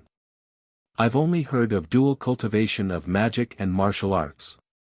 Among the people that Yun Sheng knew, Feng Kuo was a dual cultivator of magic and martial arts. Yi Baiming was also a dual cultivator of magic and martial arts. However, Yi Baiming's cultivation speed was much faster than Feng Kuo's. Dual cultivation of magic and martial arts is for magicians who have multi-elemental Dharma souls. Due to their attributes, multi-elemental magicians don't have an innate advantage in terms of cultivation. Yi Baiming knocked on Yun Sheng's head. It seemed that the magic classes in the Royal Magic Academy weren't very good. The little wild cat actually didn't even know about dual cultivation of magic and martial arts, which was so important for multi-elemental magicians. Multi-elemental magicians were more talented than the average magician. They were outstanding in terms of learning and comprehending multi-elemental magic. However, after Yun Sheng joined the Royal Magic Academy, due to the needs of her Dharma soul, she also read a large number of ancient books and discovered a shocking fact. In the continent, in the past 200 years, the truly top-notch magicians, including the current Dharma Emperor, were all single-elemental or dual-elemental magicians. The specific reason for this was because of their Dharma souls. The more Dharma souls one had, the better the effect of absorbing the magical elements in the world. But correspondingly, multi-elemental magicians had to face another problem. That was the problem of how to allocate their time and energy. There was a limit to human resources. The more a magician learned, the more magical energy he would need to expend, and the more he would need to focus on a particular type of magic. This was especially true after comprehending mid-level magic and cultivating high-level magic and even more profound magic. This weakness would become even more prominent. Therefore, many magicians, even if they had multi-elemental Dharma souls, would give up on many types of magic when they learned high-level magic and focus on cultivating one type of magic. Take Yun Sheng for example. Her mastery of fire, earth, and darkness was stronger than her mastery of magic in other areas. However, if two magicians were to engage in dual cultivation of magic and martial arts, they would be able to avoid this problem. Take you and me as an example. You and I both have 5 elemental Dharma souls. If we release our Dharma souls at the same time during our daily cultivation, we would be able to form a magical resonance in terms of our understanding of magic. This is the case with the 5-colored Dharma soul that you saw just now. Yi Baiming believed that with Yun Sheng's strong temper, she would definitely not reject dual cultivation of magic and martial arts that would speed up the progress of her magic. If the two of them cultivated together and caused their Dharma souls to resonate, they would be able to speed up their magic cultivation. Yun Sheng was skeptical, but after looking at the situation of their Dharma souls, she became more convinced. Not only can the Dharma souls speed up cultivation, there is another benefit to dual cultivation of magic and martial arts. It can help the two magicians to better comprehend magic. If the two magicians have no grudges, they can even comprehend dual cultivation magic that only the two of them can use. Yi Baiming knew that Yun Sheng was already walking into his trap step by step. Do we really just need to cultivate together? Yun Sheng was almost convinced by Yi Futian's words. Of course, if you want to progress faster, there is another method other than Dharma soul cultivation that is more effective than Dharma soul cultivation. Yi Baiming took advantage of the fact that Yun Sheng was listening attentively and simply half-hugged Yun Sheng and shifted her onto his strong thighs. Yun Sheng didn't notice that she was already sitting on Yi Baiming's thighs. The two of them looked like a pair of lovers who were passionately in love and whispering in each other's ears. Then what is the most effective method? Yun Sheng hoped that she could make a breakthrough in her strength after being lectured by Yun Ba. Due to her identity as a doctor, she had less time to cultivate magic than the average person. If there was a more effective method of cultivation, she would definitely give it a try. You really want to try it? Yi Baiming's gaze was a little mischievous as he scanned her body. Finally, his gaze landed on Yun Sheng's chest that had yet to fully develop. Little wild kitten, she was only 8 years old this year. Why couldn't she grow big? Yi Baiming was a little depressed. Due to the environment in the boundless land, men and women matured early. Usually, men were 14 or 15 years old, and women could get married at 13 or 14 years old.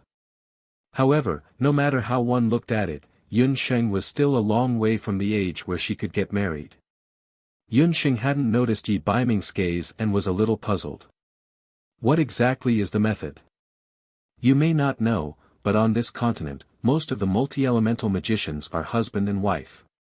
Apart from the closeness of their Dharma souls, as long as they are husband and wife and see each other honestly, the effect of absorbing each other's magic power will be greatly increased. Yi Baiming couldn't help but tighten his grip on Yun Sheng's hand. Although Little Wild Kitten had grown a lot compared to 2 years ago, some parts of her body were still too small. Become husband and wife and see each other honestly? Yun Sheng was still a little confused. Suddenly, she noticed Yi Baiming's gaze. When she looked down, she realized that she was actually sitting intimately on Yi Baiming's lap. You! Yun Sheng was angry. She raised her hand and pushed Yi Baiming's chest, breaking free from his embrace. Yi Baiming was in pain, but when he saw Yun Sheng's cheeks puffed up in anger and embarrassment, he laughed heartily. Ahem, ahem. Right at this moment, an awkward cough was heard. Yun Songlong stood outside the door. He obviously didn't expect to see such a scene. His newly acknowledged niece and Lord Baiming, whose shirt was completely removed, this scene didn't seem right no matter how he looked at it. Chapter 224. That damned Yi Baiming. Now he wouldn't be able to clear his name even if he jumped into the Yellow River. When Yun Sheng saw Yun Songlong, she understood that he must have come because of her background. Although she hated Yun Ba, she didn't have any prejudice against second uncle Yun Songlong. Uncle. Uncle Yun, Yun Sheng threw a bottle of hemostatic medicine and clothes to Yi Baiming and said unhappily, "Treat your wounds yourself. It's getting late, go back to your own place." Yi Baiming nodded at Yun Songlong, then left with a serious expression. When Yi Baiming returned to his residence, Bu Jiuxiao and Cheng Bai had already been waiting for a long time. Cheng Bai's eyes were sharp, and he immediately saw that under Yi Baiming's sexy ribs, there were a few red marks that looked like a woman's claws. Combined with the scene of Yi Baiming and Yun Sheng leaving together, Cheng Bai immediately became interested and smiled mischievously. "You're finally back. Hurry up and confess. How did you meet that little godly doctor? I say, you brat, aren't you a little too fast? You've only known each other for a few days, and you're already hugging and scratching her. The situation is very intense." Cheng Bai's words were very explicit, and even Yi Baiming felt very awkward when he heard them. Bu Jiuxiao appeared much calmer. "Cheng Bai, don't make a fuss. Let Bei Ming explain. From the looks of it, it doesn't look like they just met." This was also the most strange thing about Bu Jiuxiao. Last time, when Yi Baiming saw Yun Sheng, he was still indifferent. But this time, especially when the Yun family's girl was almost injured, Yi Baiming obviously couldn't sit still. He ignored the danger of exposing his true strength and forcibly took on Yun Ba's attack. The Yun family's girl was very important to him. Yi Baiming had grown up with them. When he was imprisoned in the cold palace, the only woman he knew, other than those in the palace, was Chen Lian. I met her 2 years ago. She cured my eyes. Yi Baiming recalled the scene when the two first met, as well as the short but very warm days they spent in Jiaoya village. Yi Baiming's voice could not help but soften, and his eyes were filled with a rare gentleness. Cheng Bai and the others had known Yi Baiming for so many years, but this was the first time they had seen their good friend reveal such an expression. They immediately understood that Yi Baiming liked the girl from the Yun family. And from the looks of it, he seemed to like it very much. But her identity. If she returns to her family, maybe you can ask the Emperor of Zhou State to grant you a marriage. You two can be considered a match. But that girl is stubborn. You saw how she broke off relations with Yun Ba today. If she doesn't acknowledge Yun Ba, she will be a commoner. The imperial family cannot marry commoners. Cheng Bai was more concerned about the issue of matching social status. Perhaps in other people's eyes, Yi Baiming was only a dethroned crown prince. But Cheng and Bu knew very well that Yi Baiming would not just be an ordinary prince. Especially when the crown prince of Zhou State was still a good-for-nothing. Yi Baiming's rise was only a matter of time. Whether she is a commoner or a direct descendant of the Yun family, I only know that she is the one I have set my mind on. But it is still too early to talk about marriage. This year, she is only 8 years old. How could a woman who had half of his soul be a mere commoner? Yi Baiming's confidence in Yun Sheng was self-evident from his words. At this time, in the medicine hall, Yun Sheng still did not know that she had been targeted by a certain fox. She invited Yun Songlong to sit down and poured him some tea. Both uncle and niece were silent. You are really my eldest brother's daughter? You said your name is Yunsheng. Yun Sanlang was excited as he carefully examined Yunsheng. Second uncle. I should actually call you second uncle. Father often mentions you. Yunsheng nodded. Then where is your father now? Why didn't he return to the Yun residence? Don't blame your grandfather. He is just stubborn. After he chased your father away, he did not leave his room for 3 days and did not eat or drink. Your father's courtyard has always been the same as it was back then. Yun Songlang also knew that Yun Sheng had a deep misunderstanding of the Yun residence. Second uncle, I don't blame anyone. Father left the Yun residence to protect mother. He never thought of returning to the Yun residence. It was because of me that he returned to the Jade capital. Father is currently unconscious. Yun Sheng's voice softened when she mentioned her father, Yun Songhai. She told Yun Songlang about the strange poison in Yun Songhai's body. Yun Songlang was extremely agitated when he found out that his beloved elder brother had become like this. What poison is it? Have you found someone to take a look at him? I know the great physician of the Medicine Emperor Pavilion. Why don't we bring him to take a look? After Yun Songlang spoke, he realized that he had said something wrong. He forgot that his niece was a godly doctor with medical skills. Furthermore, she was proficient in demonic medicine and ancient medical skills. She could even cure his PTSD. For a strange poison that even she was helpless against, even a great physician would not be able to cure it. This is something that Sheng does not understand.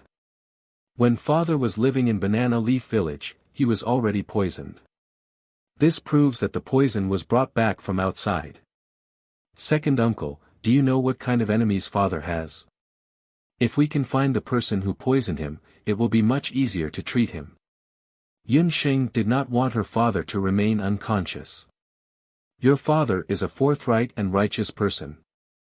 He doesn't have many enemies. On the other hand, your mother. Yun Sheng, don't blame me for smearing your mother's name.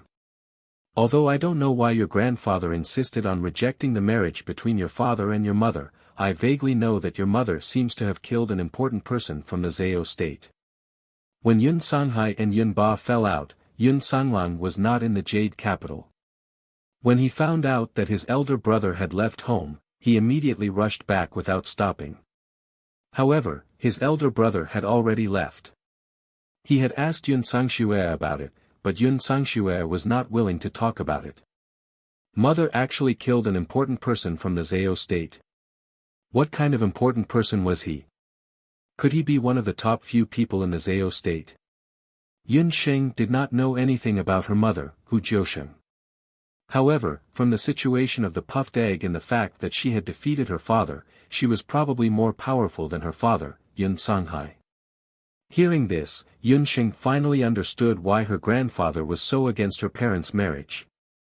The Zhao state was the holy temple of the summoners in the Wuji land. The top summoners of the land gathered there. Due to the scarcity of summoners, the branches of the Zhao state in the Zhao state did not have much power. However, this did not mean that the Zhao state could be underestimated. In fact, in Penglai, the Zhao state was said to be more powerful than the emperor. Some people even said that Penglai was actually controlled by the Zhao state. Yun Sheng's mother had a mysterious background. She was also a summoner. Since she had killed an important person from the Zhao state, she would be hunted down by the entire Zhao state. The house of Yun was deeply rooted in the Zhao state. However, compared to the unpredictable Zhao state, it was difficult to defend against them. It seemed that the poison in her father's body was related to the Zhao state. Thank you to Feng Qinghuang, Empty Lane of Brisk City, Banksia, Yan Xiaoji, Mao Xiaoya, and Cheng Dongmei for their tips. Some girls asked why they had to pay for the books. This shouldn't happen. I am already very happy that everyone is supporting the original. Chapter 225. After the uncle and niece talked for a while, it was already time to light the lanterns. Yun Songlang also told Yun Sheng about his falling out with the Yun residents. After hearing this news, Yun Sheng was moved, but also felt a little guilty towards Yun Songlang. Second uncle, you didn't have to do this. To put it bluntly, the Yun residence's matter is only Sheng's personal matter. You are the only child in the family. If you leave like this, I'm afraid that the Yun residence will be even more. You are both grandchildren of the Yun family, but you and that brat Tang Yu are worlds apart. Actually, I know a little about the filthy things that third sister has done these years. However, due to my serious illness, I was unable to interfere in these matters. Yun Songlang's face was gloomy. He also felt guilty towards Yun Songxue. Both his father and he were not good at running a business. There was also no mistress in the residence, so Yun Songxue took care of everything by herself. This resulted in Yun Songxue's rude and unreasonable personality. When Yun Songlang sent the Oriole back to the Yun army, he realized that the Yun army's situation was much worse than he had imagined. He came to find Yun Sheng not only to ask about his big brother's situation, but also to ask Yun Sheng to treat the aftereffects of his old subordinates. He planned to reorganize the Yun army. Even if he left the Yun residence, he still had to plan for the livelihood and future of the thousands of people in the Yun army. Second uncle, don't worry. I will take care of the soldiers' physical and mental health. Tomorrow morning, I will go with you to the camp. Yun Sheng patted her chest and promised, however, the condition of your hand is a little special. I still need to examine it for a while. You have a good relationship with Deputy Curator Qi, so why don't you stay in the dojo first? Once your hand has fully recovered, you can move to the Yun army. Yun Songlang's hand injury was something that Yun Sheng couldn't understand. Earlier, when Yun Sheng examined his hand, she confirmed that his duki was sealed by a special method. He needed to wait until Yun Sheng's soul-healing divine needle broke through to the 5th level before she could help him circulate his blood and circulate his qi to open up the blocked meridians. In the previous few treatments, Yun Sheng only helped him to regain some feeling in his hand. It was not to the point where he could raise his hand or even slap someone. However, in the restaurant, Yun Songlang's hand was suddenly able to move. She had obviously investigated Yun Sheng's medical knowledge, so she planned to keep Yun Songlang by her side to observe the specific condition of Yun Songlang's hand. Yun Songlang had already informed his good friend, Combat Strength, that he would be settling down in the dojo for a while. In the next few days, Yun Sheng went to the Yun army as per the agreement between her and Yun Songlang. The Yun army's situation was worse than she had imagined. Other than a portion of the soldiers suffering from battle trauma, the Yun family had not looked after the Yun army for many years, so the soldiers' morale was lax and there was no discipline to speak of. Yun Sheng also met Oriole's father, a middle-aged soldier around 40 years old. At this age, he should be in the prime of his life, but Oriole's father was also a typical soldier suffering from battle trauma. He also couldn't afford to hire a superb doctor like de Guichot, so he could only let his condition worsen. Fortunately, he still had his family and Oriole's careful care, so he wasn't tortured to death. But even so, when Yun Sheng saw Oriole Huang, his complexion was still fine. It was just that his figure was a bit thin and weak, and his pair of cloudy eyes were empty. This was already much better than what Yun Sheng had expected. When Yun Sheng arrived at Oriole's house, Oriole was feeding her father some thin porridge. "Godly Dr. Yun, you're here." Seeing Yun Sheng, Oriole hurriedly got up. She was a few years older than Yun Sheng. Due to her family's decline, she had to go out to make a living early on. This also trained her character, which was both gentle and strong. She was a very considerate big sister. Oriole had already found out from Yun Sheng that not only was Yun Sheng a magician, she was also a very powerful doctor. She was full of admiration for Yun Sheng. Hearing that Yun Sheng was here to treat her father for free, Oriole was even more grateful. "Your father's battle trauma will be better after a few more visits. His body is very weak due to malnutrition all year round. Here is some magical beast meat, stew it and boil it into porridge. Other than giving it to your father, you should also eat some yourself. Yun Sheng saw that Oriole was thin and gave her some magical beast meat, as well as a few gold coins. Because the name, War Trauma Syndrome, was too complicated for the people of the Boundless Continent, Yun Sheng simply called it War Trauma Syndrome. Oriole refused for a while, but in the end, she refused the gold coins and kept the few pieces of magical beast meat. Young General Yun found a job for me in Wushuan Everlasting Hall to do laundry for people. I can earn 20 silver coins a month, which is enough to support my family. Oriole will definitely return the money for the magical beast meat to godly Dr. Yun in the future. Oriole felt that being able to meet Yun Sanlang and Yun Sheng was already the greatest blessing in her life.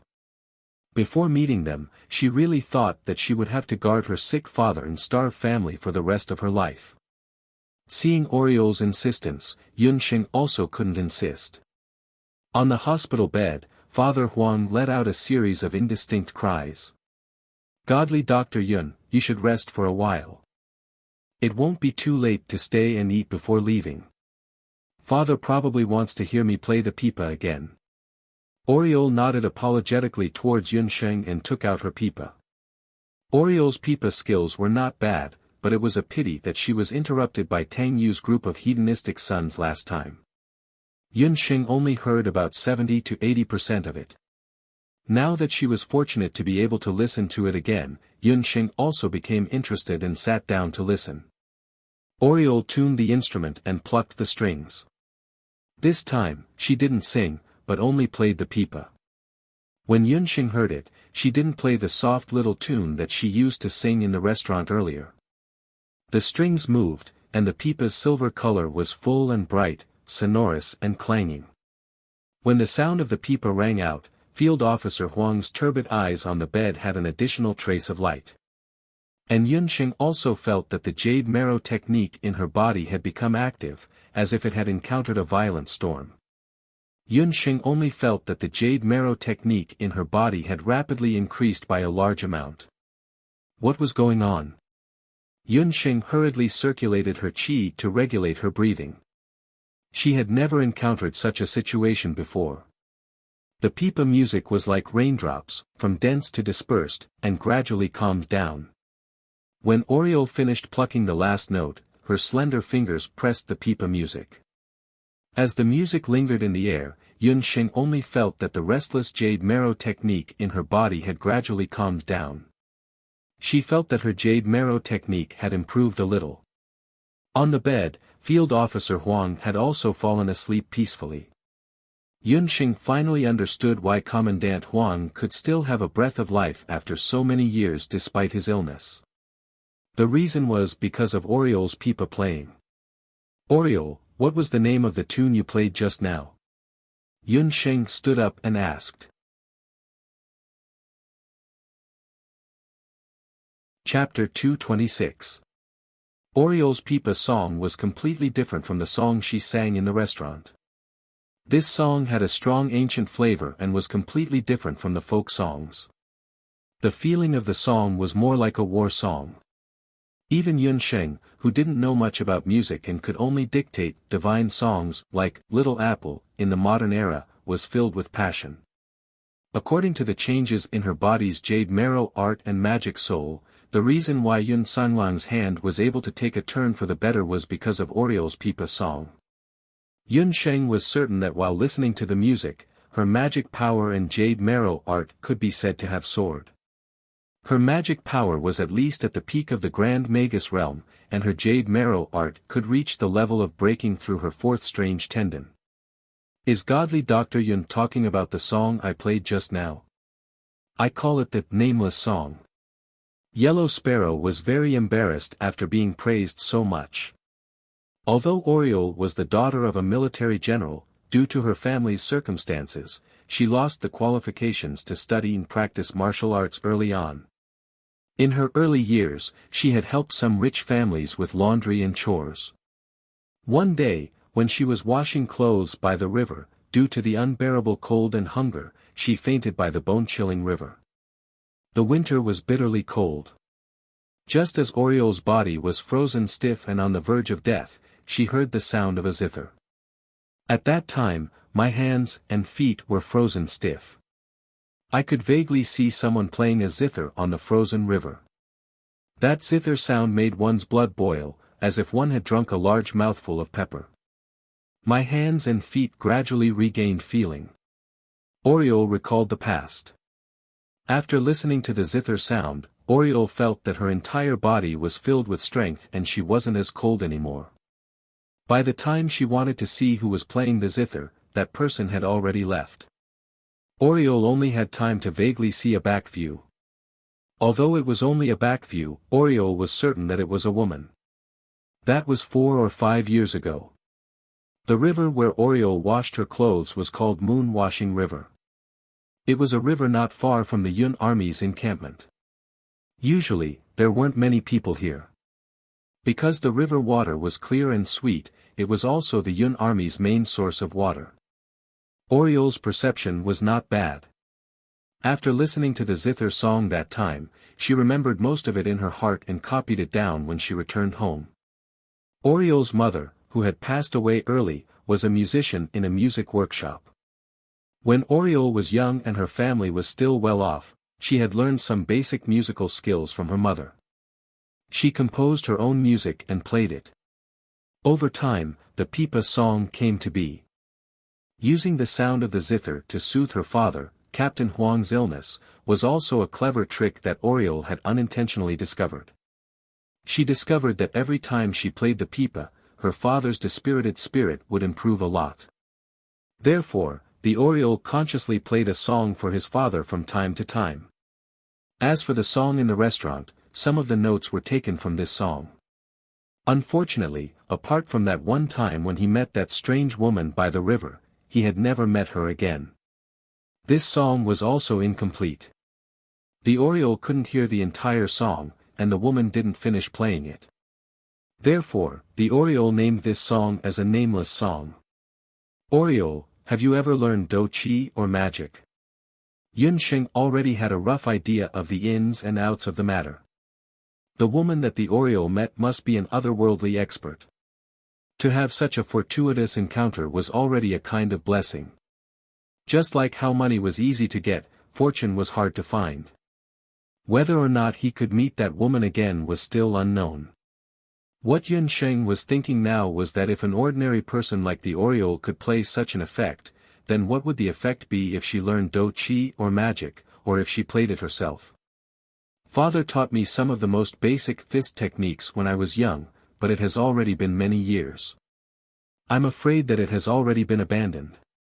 When Oriol heard about Do Chi and magic, there was a touch of crystal in her eyes. Oriol's age was at the prime of her life. In her heart, she was still very envious of Yun Sheng's gorgeous magic and old General Yun's superb fighting skills. She also understood that even if there was only a little chance of becoming a magician or martial artist, the situation of the family could be greatly improved. Yun Sheng pulled out the Oriol's pulse and tested her magic sensing ability. Unfortunately, the Oriol's physique couldn't feel the slightest bit of magic, but the good news was that there was a weak Do Chi in her body. Your bones and tendons are not bad. The only shortcoming is that you missed the best time to practice martial arts. In a few days, when you go to the martial arts school, I will give you some medicine to strengthen your body. Coupled with the basic training of the martial arts school, I think you still have a certain chance to become a martial artist. Yun Sheng liked the Oriol's character very much. Such a woman should not be buried in rough work and endless poverty. After the Oriol got the news, she was very happy. Miracle Dr. Yun, you are simply the benefactor of our family. The Oriol really has nothing to repay. I can see that you like that song very much, so the Oriol will give you the music score. The Oriol took out the music score that she had carefully kept and gave it to Yun Sheng. Yun Sheng cured her father and gave her the opportunity to practice martial arts. To the Oriol, today was the happiest day of her life. If it was in the past, she would never have dreamed that she could become a martial artist. If Yun Sheng was a man, the Oriol would be willing to repay her with her body. This song was very likely related to whether Yun Sheng could completely recover his hand. Yun Sheng was also very interested, so she simply accepted it.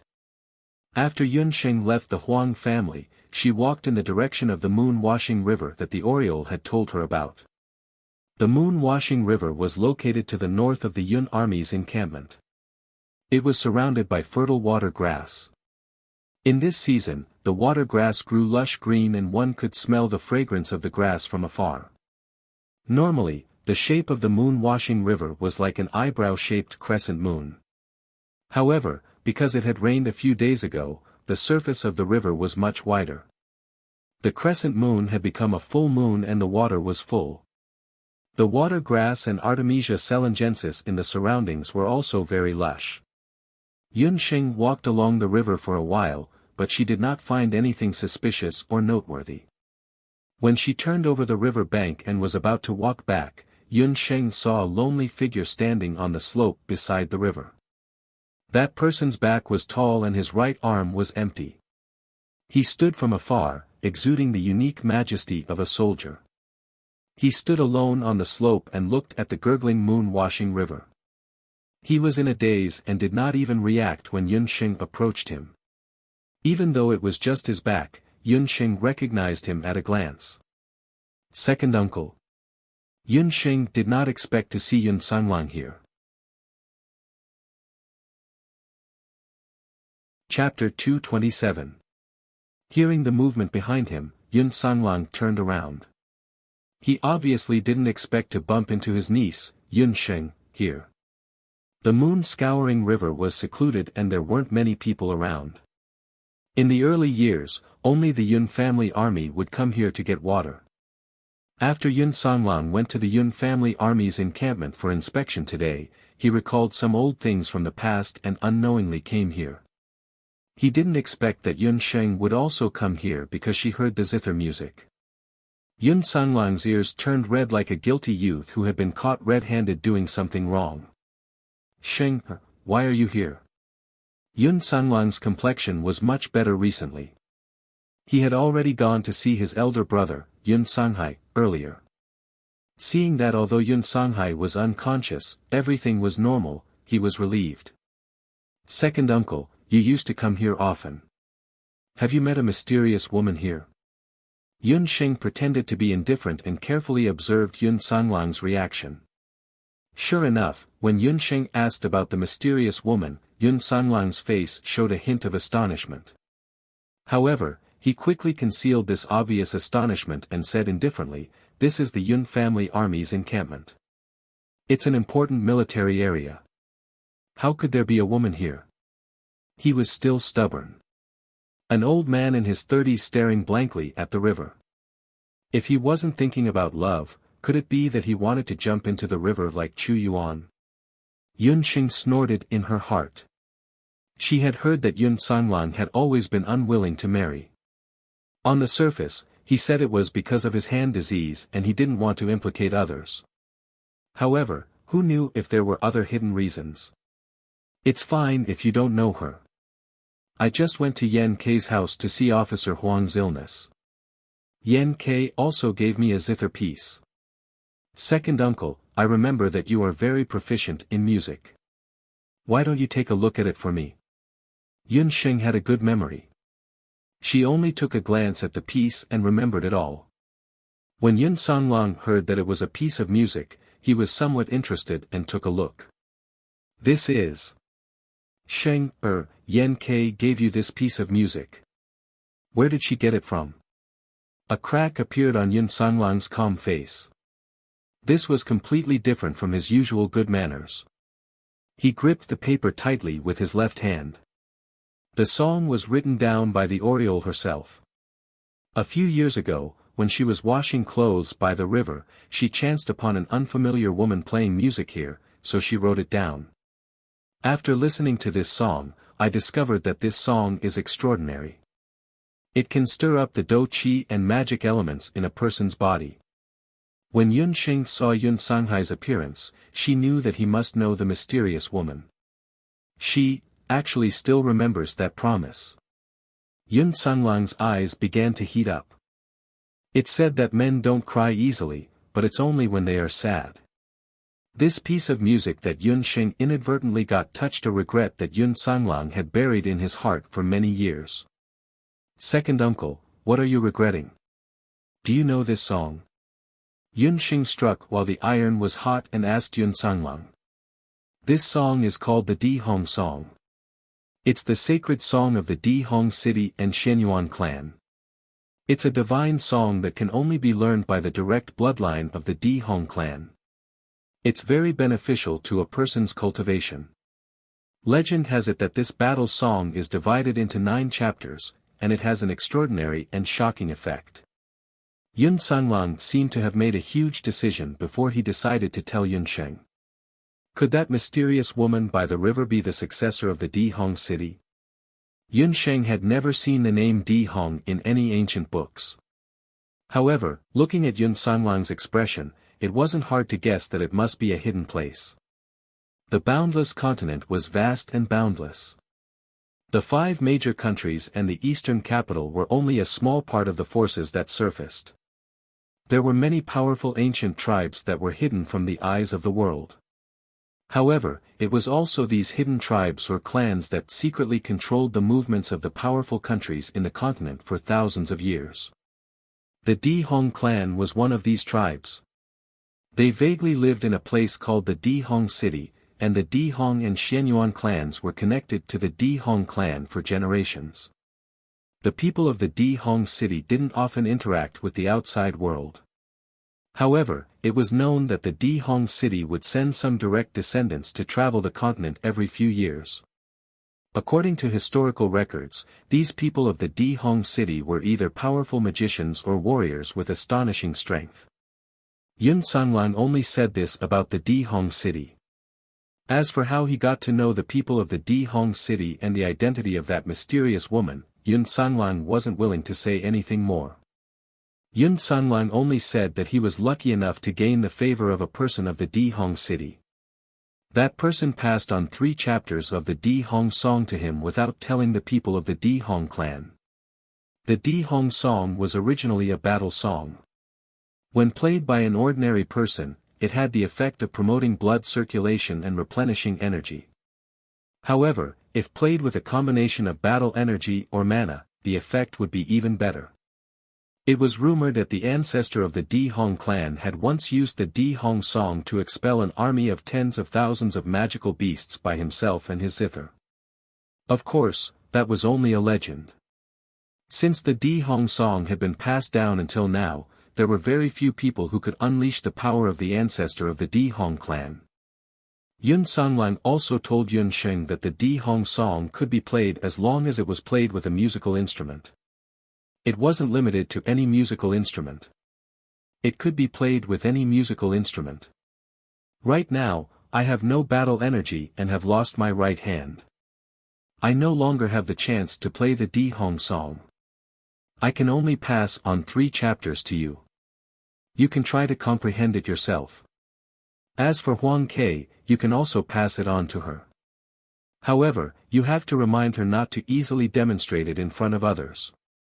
Yun Sanglang still felt that he owed Huang Ke's family. The zither music that Huang Ke heard should only be the first chapter of the Di Hong song. That child had only listened to it once and was able to use the weak battle energy in her body to play with such momentum. It was already very difficult. After Yun Sheng received the 3 chapters of the zither music, she looked at them. They didn't seem to be any different from ordinary music. Yun Sanglang also reminded Yun Sheng that not everyone could learn and comprehend the Di Hong song. Yun Sheng only needed to try it out first. If she encountered any discomfort while playing, she had to immediately stop playing to prevent the zither music from entering her body and injuring her internal organs. The games would not make up for the losses. Yun Sheng agreed to Yun Sanglang's request. Yun Sheng didn't have high hopes for the Di Hong song. She didn't know much about music theory. Although the Di Hong song was very powerful and made people yearn for it, she didn't force herself to learn it. However, when she thought that the Di Hong song might be beneficial for second Uncle Yun's hand injury, Yunxing decided to go to Yujing City to buy a musical instrument and see if she could find a suitable instrument to learn the Dihong song. After the uncle and niece finished talking about the past of the Dihong clan, the sky was already filled with multicolored light. The multicolored light reflected on the moon-washing river. It was like a multicolored gauze flowing into the distance amidst the hazy water vapor. Yun Sanlang bathed in the multicolored light with a lonely expression on his face. It was only after Yunxing urged him a few times that he reluctantly left the moon-washing river. Chapter 228. The uncle and niece walked past the moon-washing river. Their surroundings were already bathed in the night. From the moon-washing river to the jade capital, there was still a long way to go. During this time, they also had to pass through a desolate graveyard. At night, the entire graveyard looked eerie. After Yunsheng and Yun Sanlang walked a few steps, they stopped at almost the same time. One of them had fought on the battlefield all year round, while the other had the Shenong pupil, so his 5 senses were extraordinary. Second uncle, there's something in the graveyard. The thing Yunsheng was talking about was naturally not something dirty. She could clearly hear 5 or 6 suppressed breathing sounds. There was an ambush in the graveyard. I'm afraid it's a bunch of thieves who rob passers-by. They don't have a strong killing intent on them. Just teach them a lesson. Yun Sanlang sighed. His bright eyes landed on a few suspicious shadows in front of them. Although Zhou State hadn't been in a state of war these past few years, because of the appearance of blood cloud beasts and some demonic beasts, some areas weren't stable. The displaced commoners couldn't find a way to survive, so they could only become bandits. Watch me. Yunxing didn't bat an eyelid as she quickly chanted. In the graveyard, a few bandits were crawling on the ground. They were preparing to rob the 2 passers-by in the middle of the night. The bandits weren't very old. They ranged from 15 to 20 years old. The leader was a youth called Zhou Quan. Most of them knew some martial arts. The most powerful one, Zhou Quan, was even a martial arts master. They had been lying in ambush in the graveyard for nearly a month. When they were lucky, they would even encounter a few passers-by. Suddenly, a burning smell came from behind his ear. He was suspicious. Big brother Zhou, behind you. His companion beside him let out a terrifying cry. Zhou Quan turned around to take a look. What he saw almost scared him to death. A fireball was eerily floating behind his head. When he moved slightly, the fireball moved with him. When he took a few steps, the fireball followed suit. What the hell? Boom, 5 or 6 fireballs suddenly floated above the graveyard. Every fireball seemed to have eyes as they crazily chased after the bandits. Ghost. There's a ghost. The bandits didn't care that they were in a graveyard. They scrambled and rushed forward. Rushing to the intersection ahead, he suddenly saw 2 people, one tall and one short. The man, who had lost an arm, was glaring at them with a murderous glare. The short girl looked at them with a smile. Under the firelight, the young girl's face was incomparably exquisite, and the dimples at the corner of her mouth were extremely sweet. She was holding a magic scepter in her hand. With a wave of her magic scepter, the 5 or 6 fireballs disappeared. You. So it was you guys who did this. Don't think that I'm afraid of you just because you're a magician. Qiangzi, come out and announce the slogan. Only then did Zhou Quan realize that he had been fooled. A short, dark-skinned teenager of 15 or 16 years old jumped out and smoothly recited, "This tree was planted by me, and this road was opened by me. If you want to pass through here, Zhou Quan and Wang Qiangzi of the Yun family army." Yun Sanlang shouted coldly. Yes. Yes. Upon hearing the dignified question, Zhou Quan and Chang Zi stood at attention and saluted as if it was a conditioned reflex, looking straight ahead. Cheng Su and Ni Kun of the Yun family. Yes. Yes. With Yun Sanglang's shout, the bandits all stepped out of their ranks. After a while, the bandits were all shocked. Big Brother Zhou, something doesn't seem right. How did that person know our names?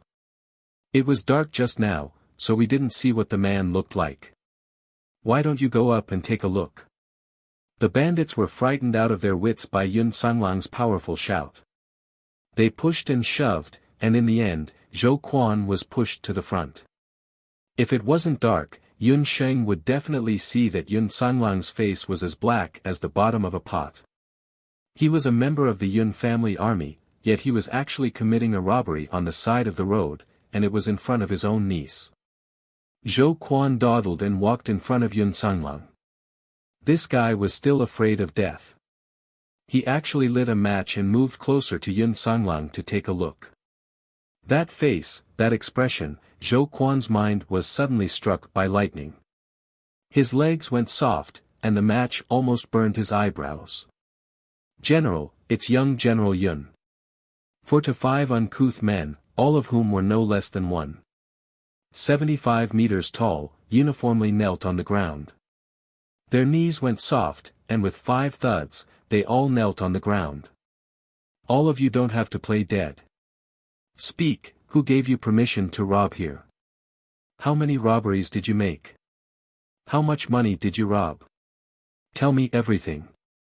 If there is even the slightest lie, you will be punished according to military law.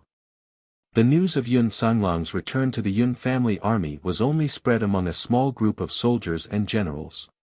Tonight, the people who robbed Yun Sheng and the others were from different squads belonging to the Yun family army. The few of them did not expect that the robbery would actually involve their own general. General, we didn't have any other choice. These soldiers' faces were red as they reported all the robberies in the past month.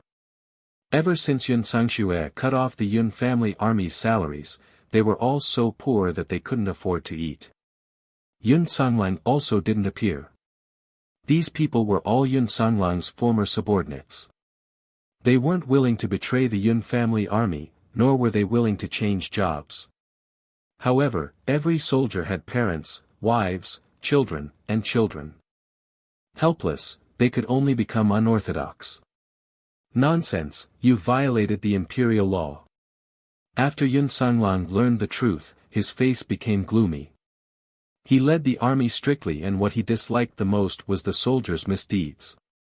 His subordinates knowingly broke the law and their crimes were unforgivable. The soldiers didn't dare to make a sound. Yun Sanglang hadn't appeared for many years, but his prestige still remained. No soldier dared to make a sound in front of him.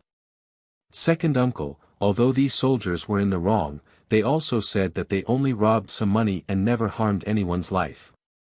Please don't blame them.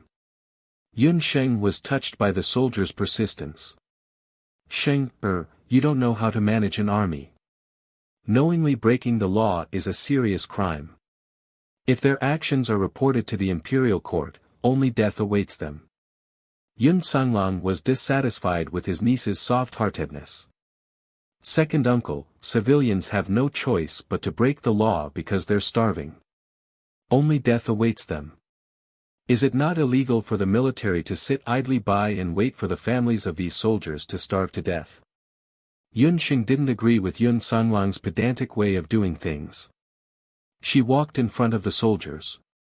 These 5-foot-tall men were like little wives in front of her second uncle. They were so timid, it was clear how important Yun Sanglang was in their hearts.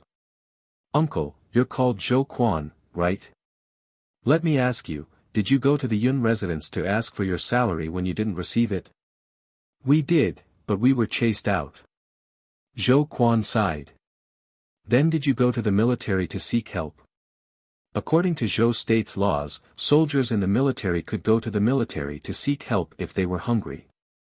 The Marquis of Jiayuan said that we are the Yun family's private army and are not under the jurisdiction of the military. If the military doesn't care and the Yun residence doesn't care, then it's really unloved. Second uncle, if it were you, what would you do? Yun Sheng looked at her second uncle with a straight face. Thank you, thank you, thank you. Qingshang, Yuanzhen, tipping as vicious as poppies. Chapter 229. When Yun Sanlang heard Yun Xing's question, how could he not be shocked? He never thought that these brothers who had once risked their lives for the country would not even be able to receive the most basic relief. It was hard for him to reprimand them. Yun Sanlang only felt as if there was a heavy rock pressing down on his heart, and he could not say another word. The oppressive atmosphere quickly spread among the crowd. Yun Xing's words also made Yun Sanlang realize something. The Yun family army currently had more than 1,000 soldiers. Their future, as well as how they were going to feed their families, were all problems. Second uncle, it is inevitable that the Yun family army will change jobs. I see that these brothers are all strong and healthy. If they become professional hunters, it would not be a bad idea. Yun Xing had also seen the basic qualities of the soldiers in the Yun family army encampment. Other than the majority of them having a good foundation in martial arts, there were no less than 100 martial artists like Zhou Quan. There were also some who had some magic perception. These people were all soldiers in their early years and were strictly disciplined. As long as Yun Sanlang gave the order, charging and breaking through enemy lines would not be a problem. If such a large group of people were not properly settled, they would definitely become an unpredictable factor. They would even be used against the Yun family by other people within Zhou state. It would be a good idea to turn them into hunters and form a hunting corps. Hunters? Yun Sanlang could not help but frown. Changing a regular army into a hunting regiment, this idea was simply ridiculous. As long as we can eat, we don't have to go against our conscience, and we can continue to follow General Yun, not to mention being hunters, we are even willing to be beggars. Zhou Quan and the others felt their minds clear up after being reminded by Yun Xing. They had really been blinded by lard. If they did not want to be bandits, they could be hunters. A hunter's income would also be stable and enough to feed their families. Regarding this matter, I will discuss it with the generals in the encampment tomorrow and come to a conclusion. The few of you will receive your punishment yourselves. Each of you will receive 50 strokes of the cane. Yun Sanlang was still thinking about Yun Xing's words. Although Yun Xing was still a child, Yun Sanlang also realized that his niece was not simple. Perhaps she was right. Yun Xing returned to the medicine hall. As soon as she entered the door, she saw Qi waiting there. What a rare guest. Why did you come to see me? Since she let Abandon taste the medicine, Abandon hadn't come to see Yun Xing again. Abandon was still wearing a green cloak. Under the dim yellow light, one could see that his emerald green eyes were emitting a faint glow. Could it be that you've thought it through and agreed to let me treat your poison? Yun Xing poured herself a glass of water and drank it. When Yun Xing saw that Qi Mo was silent, she knew that this twisted kid had finally figured it out. The poison in Qi's body was getting worse by the day. Although he didn't know where it came from, if he didn't treat it, it would definitely cause great damage to his body. If you can guarantee that you won't cripple my poison skills, I can let you treat me. Qi Mo glanced at Yun Xing. Under the light, Yun Xing was slim and elegant. She was completely different from the little girl he first met 2 years ago. Qi Mo felt his heart skip a beat. Thinking of Yi Baiming that day, that man who was like the king of the night, Qi Mo's decision in his heart became even firmer. I can't guarantee it. Tell me first. What's the deal with the poison and magic in your body? Yun Xing had long realized that the Dharma soul in Qi Mo's body was different from any Dharma soul she knew. There were a few common Dharma souls in the boundless land, earth, wind, water, fire, light, darkness, and many other secondary Dharma souls. Qi Mo's Dharma soul was obviously different from any of them. Even Teacher Mary couldn't tell what the magic attribute of Qi Mo's Dharma soul was. The magic that Qi Mo cultivated didn't belong to any element of magic. His magic was more of his own creation. The most powerful thing about it was the various poisons. I don't have a Dharma soul. The reason why I can use magic is because of little Qing. Mo found it difficult to tell his secret. As he spoke, a green snake slithered out from the bottom of his wide magic cloak. That was Mo's magic scepter, a living snake. Maybe you've realized that my magic cultivation speed is especially fast. Actually, it's not because my magic cultivation speed is fast, but because of the poison that little Qing swallowed. Yunsheng only found out from Mo's mouth that Mo actually had such a unique way of cultivating magic. That was to use the toxicity of poison to improve his magic cultivation. Mo was an abandoned baby from the moment he was born. When he still had memories, he was already living with this green snake called Little Qing. I accidentally discovered that Little Qing was a magical beast, and I could use its Dharma soul to cultivate. Little Qing's method of cultivation was to use poison. From the initial poisonous grass to the poisonous magical beast, and then to the refined poison. It was also because of Little Qing's special cultivation method that Mo came to the Royal Magic Academy. Other people came to the Royal Magic Academy to cultivate magic, but Mo's only purpose in coming to the Royal Magic Academy was to find various kinds of highly toxic poisons. And in the Magic Academy, he met Teacher Mary, who was also an oddball from the potions department. Teacher Mary was the first person to know about my special situation. She was very kind. Not only did she accept me as her student, she also provided me with some herbs that could cure the poison. Like you, she also advised me to give up on cultivating poison, but I had to maintain my magic power. Mo gently stroked Little Qing, who was coiled up on his arm and spitting out its tongue comfortably. Because Little Qing was a magical beast, it had been hunted down by a few summoners with ulterior motives. Mo also almost lost his life at the hands of those summoners. In order to protect Little Qing, his poison cultivation became the only way for him to protect Little Qing and himself. I see. Let me take a look. How's the spread of the poison? Yunsheng only understood Mo's difficulties after hearing this. A magical beast that could increase its magic power by consuming poison was definitely very rare on the continent. It would easily attract the covetous of some summoners with ill intentions. No wonder Mo had insisted on rejecting her request the last time. But why did he change his mind after a few months? Yunsheng was puzzled. Yunsheng naturally didn't know that Mo's current actions were because he had developed feelings for her. And Yi Baiming's appearance gave Mo a pressure that he had never felt before. She carefully checked Mo's pulse and took some of Mo's blood samples, deciding to do a thorough examination. Yunsheng and Mo didn't notice that when Mo was explaining his situation, a strange expression flashed across the green jade-like eyes of the little green snake coiled around his arm. I still need to do a thorough examination of your blood. You go back first. I'll inform you when I think of a solution. After Yunsheng sent Mo off, the deputy curator coincidentally walked in with a smile. Chapter 230. As Qi was leaving, he coincidentally bumped into Battle Force. Even though he was the deputy curator, Qi did not even greet him. He looked straight ahead and left.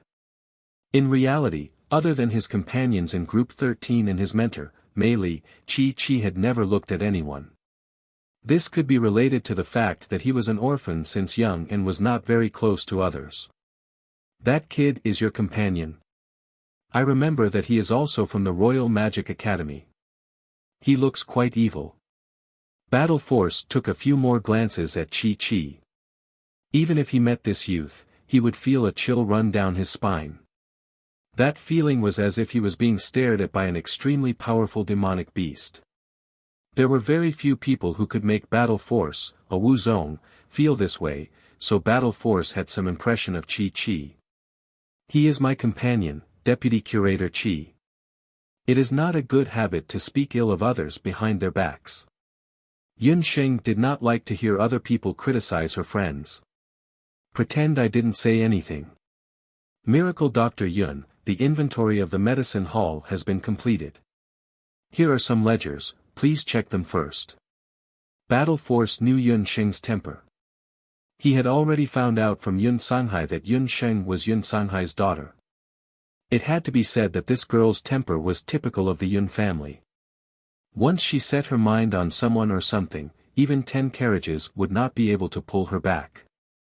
Also, here are 2 sect tokens. One is to thank you for becoming an elder of the medicine hall, and the other is to thank you for curing Canglang's illness. Battle Force was a man who kept his promises. He had promised Yun Sheng that he would give her a sect token, but the second one was an extra gift. I will accept the first sect token, but I cannot accept the second one. Second uncle is my family, it is my duty to treat him. Yun Sheng rejected Battle Force's good intentions. Second uncle Yun was Battle Force's good friend, but also her own family. If her father knew that she had to accept a reward for treating her second uncle, he would be so angry that he would crawl out of bed. Zhanli couldn't help but smile. The longer he knew Yun Sheng, the more he liked her. Sometimes she was calculative and wouldn't even let go of a small advantage, but sometimes she was very generous. However, this was also Yun Sheng's greatest charm. Such a person could easily attract a group of close friends. Yun Sheng ponders for a while. But if Deputy Director Zhan wants to repay me, why don't you do me a favor? I may not be able to stay in the pharmacy for a while. You must have heard about what happened to the Yun family army. I'm also a hunter myself, so I'm thinking of helping second uncle reorganize the Yun family army after I'm done with the medicinal hall. Part of the reason why combat strength came today was because of the Yun family army. Combat strength knew about the Yun family army. It was just that he had estimated Yun Sanglang's illness, so he had not revealed his combat strength. That's fine too. Sanglang and I have already given up on the imperial court after the last battle. It's impossible for us to stay in the army. Combat strength pondered for a moment. Unexpectedly, he didn't oppose changing the Yun family army into a hunter corps. Combat strength was originally from the grassroots. After he became the deputy director of Wuxian Wuji Library, he had some contact with hunters. If it wasn't for Yun Ba's persuasion, his most likely path would have been to become a hunter. When Yun Sheng heard combat strength's tone, she also knew that something was wrong. She had also heard people say that combat strength was a fierce general of Zhou state in his early years. He and Yun Sanglang were once known as the twin heroes of Zhou state. Both of them were martial artists. When they were less than 30 years old, they had already broken through to martial marquis. However, in a battle, one of them retired and the other was crippled. However, in front of others, combat strength had never mentioned the defeat that year. What exactly happened? Deputy Director, I've always wanted to ask why my second uncle was defeated that year. I've always been thinking, how did his hand get injured? Yun Sheng saw that combat strength had sunk into deep thought, so she took the opportunity to ask. Your second uncle, he was deceived by a woman. I don't know the specifics of the matter. I only know that at that time, we were attacked by the allied forces of later Qin and Tang Yuan. Breaking out of the encirclement is imperative. Combat strength's expression was agitated. He had been the deputy director of Wuxian Wuji Library for many years and had cultivated himself well. However, at this moment, he couldn't help but be filled with righteous indignation. His words were filled with resentment. That year, Zhou state and the allied forces of Tang and Qin were at war at the southern border of Zhou state. Yun Sanglang and combat strength led the army into battle. When the two of them worked together, they were like a hot knife through butter, killing countless enemies along the way. However, later Qin was sinister. One night, the army's medical personnel actually poisoned the water supply. Zhou state's army wasn't poisoned. When Yun Sanglang saw this, he ordered a group of soldiers to break out of the encirclement. At that time, according to the army's map, Yun Sanglang and combat strength believed that if they broke out from the north, there would be fewer defenders and it would be safer. However, when the Yun family army was about to break out of the encirclement, they suddenly heard that the allied forces of Tang and Qin had gone up north to Zhou state's border cities and massacred them. When Yun Sanglong heard this, he knew that the other side might have a large number of troops lying in ambush. However, he still decided to lead 1,000 people to the border cities to break out of the encirclement. No matter how combat strength tried to dissuade him, Yun Sanglong still insisted on going. Yun Sanglong was a calm person and his army had always been well organized. However, that time, he seemed to have lost his composure. What was even more hateful was that when we received news that the Yun family army was deep in the south and sent a letter to the court asking for help, the Marquis of Jiayuan didn't move, allowing your second uncle and the Yun family army to fight a bloody battle in the south for 3 days and 3 nights. When your grandfather received the news and sent reinforcements, the Yun family army was almost completely wiped out. When Combat Strength said this, his tiger eyes were already filled with tears. After Yun Ba rushed over, he was alone. At the age of 60, he killed his way into the southern cities with a giant axe. He broke through the heavy encirclement and killed more than 1,000 soldiers of the allied forces of Tang and Qin. At that time, the southern cities were filled with mountains of corpses and seas of bones. When the martial saint appeared, even the allied forces of Tang and Qin had to retreat. When Yun Ba rushed out with Yun Sanglong, whose right arm had been chopped off and his left arm crippled, Combat Strength and a group of old subordinates, thousands of 7-foot-tall men, wept bitterly. My second uncle is a true man. Even though it had been many years, Yun Xing still felt her blood boil when she heard Combat Strength talk about the past. Yun Sanglong might have been rash, but he had inherited the Yun family army's motto. If he didn't serve the people, how could he be a soldier? Since then, many of the Zhou state soldiers led by Combat Strength were extremely disappointed with the Zhou state's imperial army. They chose to retire early and leave the army camp. When Yun Ba found out that Combat Strength wanted to leave the army camp, he went to persuade him. He knew that Combat Strength no longer had the heart to bathe in blood on the battlefield for the country. In the end, he could only persuade Combat Strength, your army's morale is already dead, but your martial spirit is still there. Zhou State's army camp is weak, but Zhou State's thousands of martial artists are still standing strong. The future of Zhou State does not rely on the army camp, but on the thousands of martial artists. After Combat Strength received some guidance, he was recommended to enter Wuxuan Wuji Martial Arts Institute and became the deputy head of Wuxuan Wuji Martial Arts Institute. As for Yun Sanglong, after that battle, his body was crippled and his will was dispirited. He was trapped by his battle trauma and had been hiding in the Yun residence. It was only when Yun Xing appeared that the situation took a turn for the better. Chapter 231. Deputy Curator, Sheng still doesn't understand one thing. Back then, second uncle didn't listen to our advice and led the army to defend the city. However, the Yun family army only had a little more than 1,000 people, while the Tang and Qin allied forces numbered in the tens of thousands.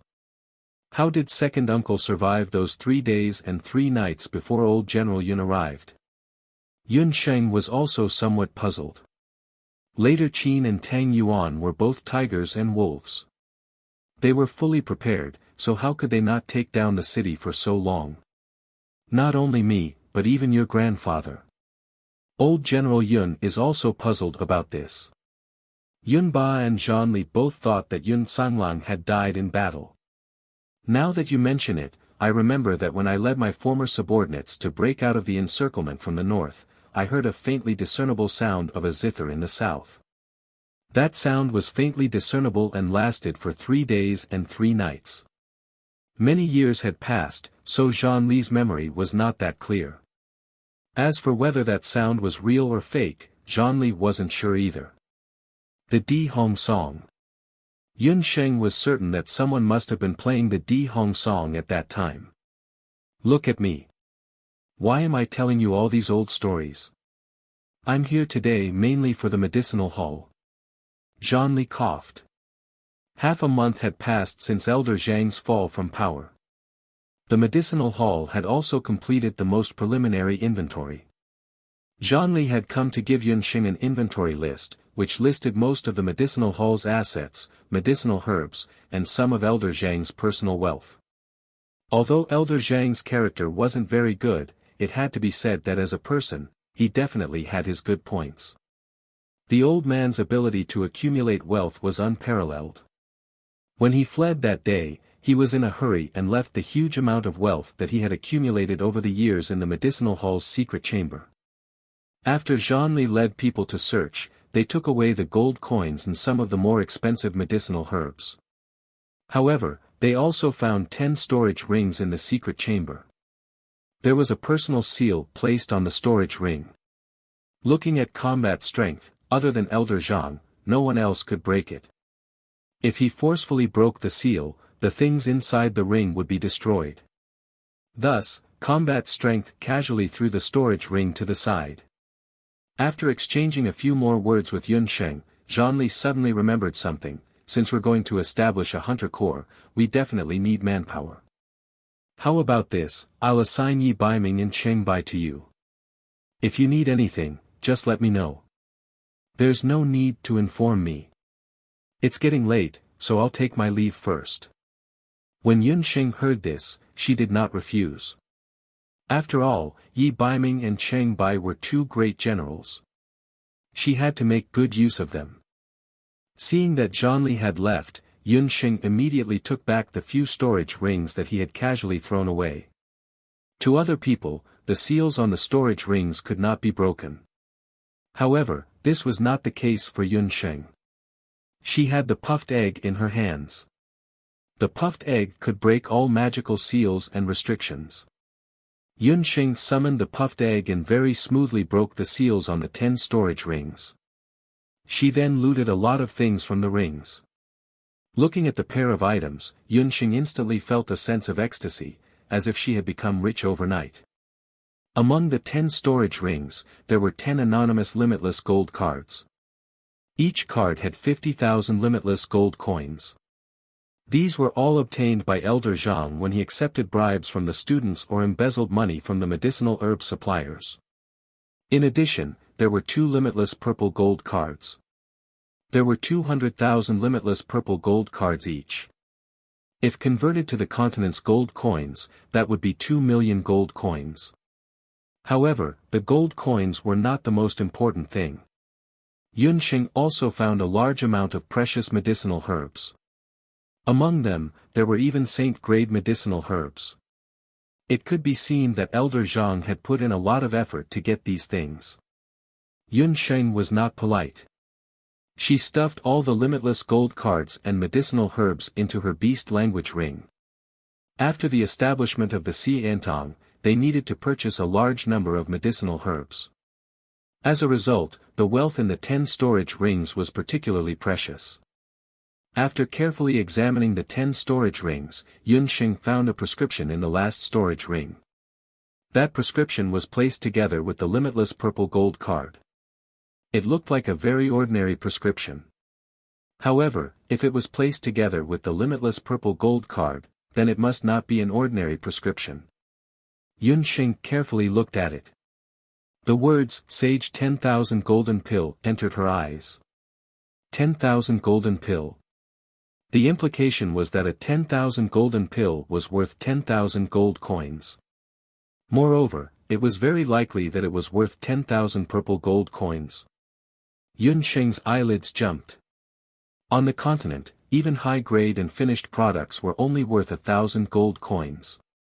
This prescription, was it possible that it was a top-grade or even a saint-grade medicinal pill? Yunxing continued to look at the ingredients of the prescription. Sage 10,000 leaves and yellow lotus jade. Prescription effect, repair magic soul, regrow severed limbs. When she saw the words, Yunxing's eyes lit up. Regrow severed limbs. Yunxing immediately thought of her second uncle Yun Sanglong. She didn't expect that she would find such a magical prescription in Elder Zhang's storage ring. But why didn't Elder Zhang refine this kind of medicine? Yun Sheng looked at the ingredients one by one. After looking at them, she couldn't help but bitterly smile. It was no wonder that a single sage herb myriad gold pill was worth 10,000 purple gold coins. Just the 6-leaf sage herb alone was already a huge problem. The medicinal herbs on the continent were divided into mortal grade, treasure grade, top grade, saint grade, and divine grade. The corresponding medicinal pills refined from them were primary grade, middle grade, high grade, saint grade, and divine grade.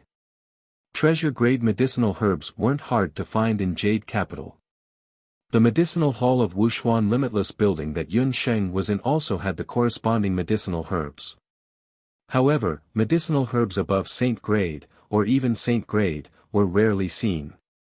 Sage 10,000 leaves was a saint grade medicinal herb.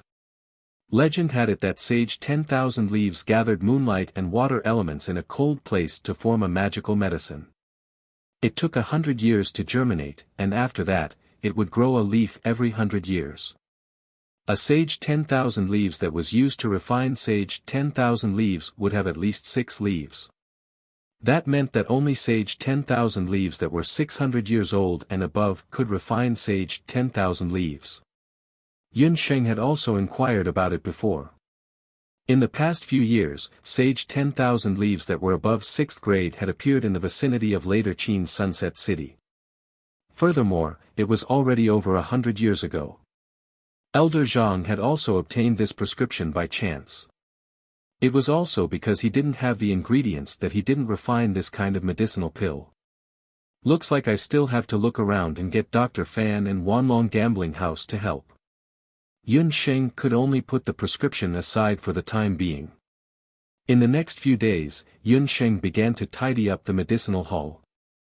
She stored the beast blood solvent once again, and the female martial artists from outside the hall started to fuse the beast blood together with acupuncture. Including the Oriole, the new batch of female martial artists who had entered the hall all obtained pretty good results after fusing the beast blood for the first time. Most of them had their bones and marrow cleansed, greatly increasing their physique. However, there was still a small group of people, especially the Oriole, who surprised Yun Sheng the most. The Oriole was originally just an ordinary person who had roughly cultivated battle chi, but after fusing with the beast blood, the Oriole actually broke through the most basic martial student and advanced to the peak of martial warrior. Seeing that the effects of the beast blood solvent were so good, Yun Sheng also decided to use this method on the Yun family army. After considering it for a few days, Yun Sanlang finally felt that Yun Sheng's suggestion was good. Reorganizing the Yun family army into hunting troops was the most reliable method. After Yun Sheng heard this, she decided to cooperate with Yun Sanlang to tidy up the Yun family army. Chapter 232. After knowing that Yun Sheng was going to start reorganizing the Yun army, Oriole also volunteered to head to the Yun army. Hearing that young General Yun had returned, the soldiers of the Yun army were all excited. They all swarmed to the entrance of the encampment. Everyone, long time no see. I'm back. Yun Sanlang looked at the faces of his old subordinates, his heart filled with emotion. General Yun, it's good that you're back. As long as you're still here, we will follow you to death. Everyone spoke one after another, looking very excited. Yun Sheng carefully sized them up and quickly saw the basic structure of the Yun family army. Most of these people had followed Yun Sanlang in the past, so most of them were in their 30s or 40s. There were also some who had just joined the army and were in their 20s. In the entire camp, there were about 200 to 300 soldiers in their 20s, 400 to 500 soldiers in their 30s or 40s, and the rest were veterans in their 40s who were about the same age as Oriole's father. Because they had not been paid for many years, other than people like Zhou Quan who knew how to be flexible, the rest were all thin and looked very frail. Everyone, quiet down. I'm here today to announce a piece of news. I'm sure you all know that I've left the Yun residence.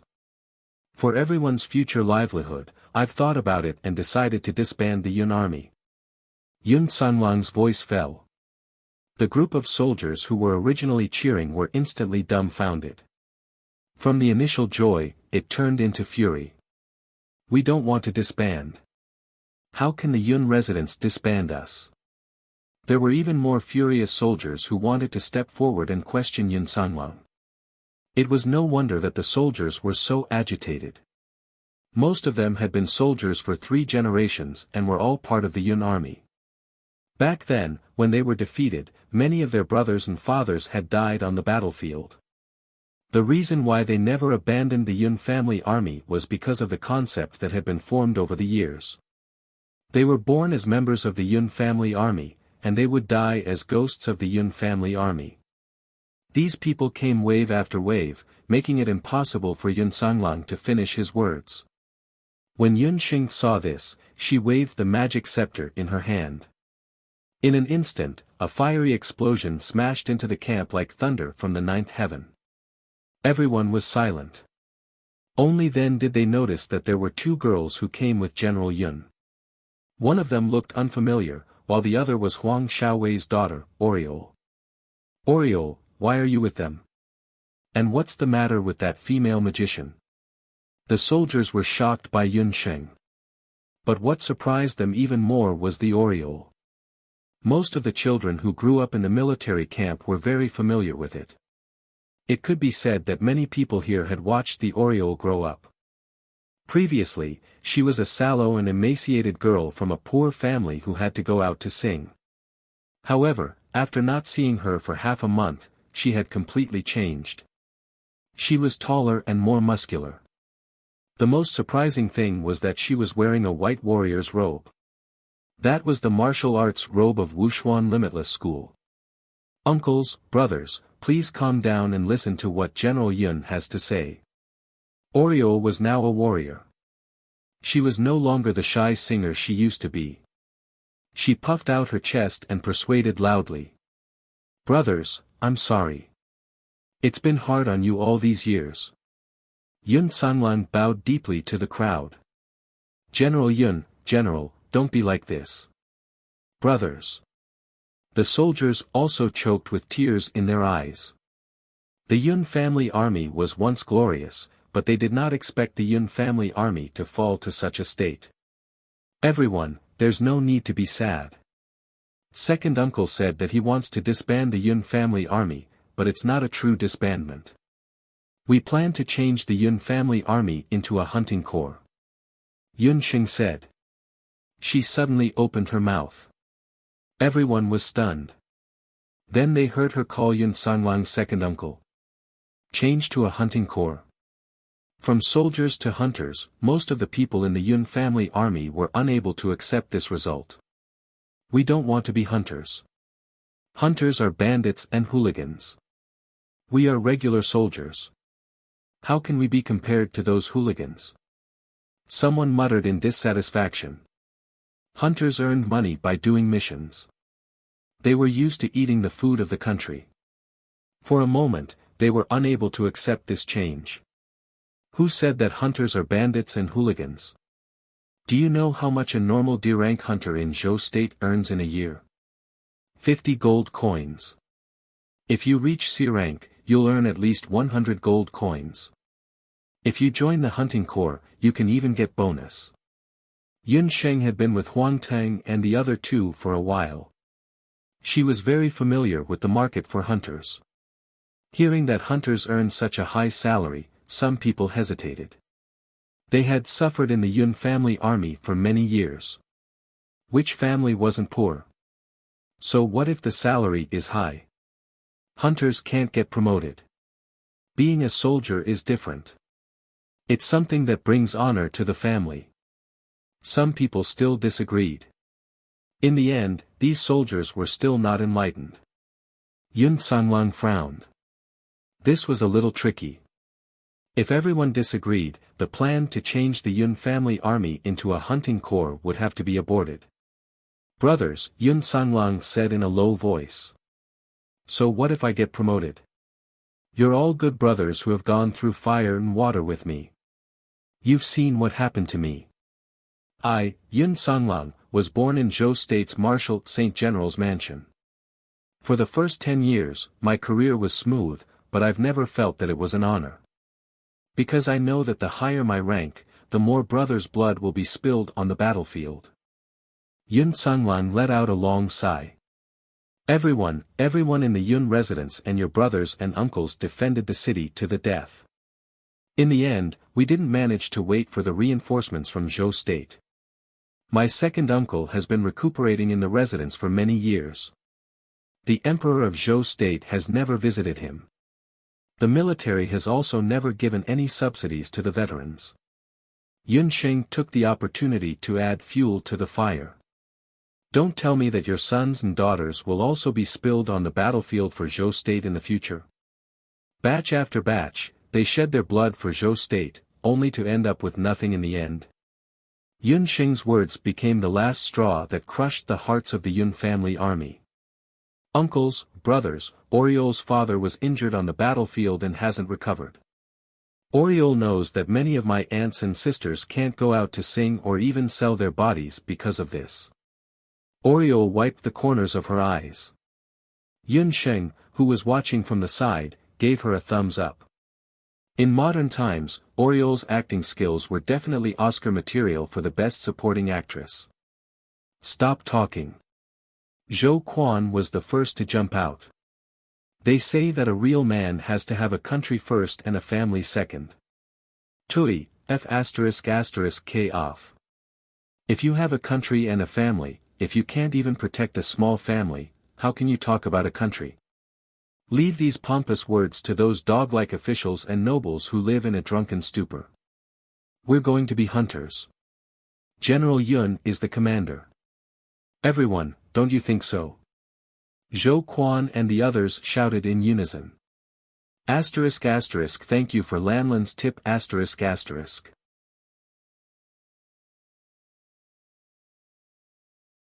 Chapter 233. As Yunxing watched, no matter how she looked at it, it felt like she was forcing a good girl into prostitution and becoming an outlaw. But at least she had achieved her goal. Wait a moment, the Yun family army has changed into the hunting corps. My second uncle is the regiment commander, that's right. But not everyone can become a hunter. We need to eliminate the weak. Among all of you, only those who can meet the basic requirements can join the newly established hunting corps. When Yun Xing said this, the hunters who had already calmed down immediately became agitated again. Where did this little girl come from? She's making a racket in our Yun family army. When we were risking our lives on the battlefield, you were still playing in the mud. The soldiers cursed. Zhou Quan, who was at the side, anxiously scratched his head. If not for the fact that Yun Sheng called Yun Sanglang's second uncle, who knew what dirty jokes would have come out of this group of boorish men's mouths. When Zhou Quan heard this, his hair stood on end. Oh no, this group of people who didn't fear death, they still didn't know the power of this little fiend from the Yun family. I know you guys are not convinced. I forgot to tell you guys, second uncle is your regiment commander, and I will be your vice regiment commander from now on. Whoever is not convinced, come out and compete. The opponent is the Oriole. I forgot to mention, she is the first female hunter that our regiment has just recruited. Yun Xing placed the Oriole in front of everyone. Oriole? Wasn't that the daughter of Huang Xiaowei's family? How could such a lass who couldn't even carry a weapon be a hunter? The soldiers instantly regained their strength. If even the Oriole could become a hunter, what were they worried about? They were the Yun family army after all, and had killed people in their early years and gone onto the battlefield. Let's compete. As long as we win, we'll be considered victorious, right? A few tall and burly middle-aged soldiers with dark faces walked out. I'll give you two choices. The first is called the weighted horse riding stance. Anyone who can defeat the Oriole can stay and become a hunter. The second one is called bone marrow cleansing. I have a special beast blood solvent here that can improve one's physique. If you can successfully pass the bone marrow cleansing, you can still stay. Yun Xing explained the recruitment rules of the hunting corps in a few words. The hunting corps did not raise useless people. The Yun family army had more than 1,000 people, so it was inevitable that only the fittest would survive. The hunters were stimulated by Yun Sheng. Thinking that they still had 2 more chances, they all became excited. Among all the choices, the easiest one was undoubtedly the first one, which was to compete with the Oriole in the horse riding stance. How difficult could it be to stand in the horse stance? Back when they were new recruits, which one of them didn't stand out? Little girl Oriole, let's have a match. A group of Yun family soldiers surrounded Oriole. The Oriole smiled and calmly took out the 50-kilogram iron sand bag that he had brought from the Wuxia Limitless School. In less than an hour, there were already over 100 people lying on the floor of the Yun family's military base. The Oriole neatly stopped and exhaled. His face was full of energy. The Yun family soldiers all sucked in a breath of cold air. Strange, too strange. It seemed that the first choice was not feasible. That little girl Oriole actually had a cultivation level higher than that of a martial scholar. They had really misjudged him this time. Deputy Commander, let's choose bone marrow cleansing. Another group of people quickly surrounded Yun Sheng. Yun Sheng smiled and took out a bottle of red beast blood solution.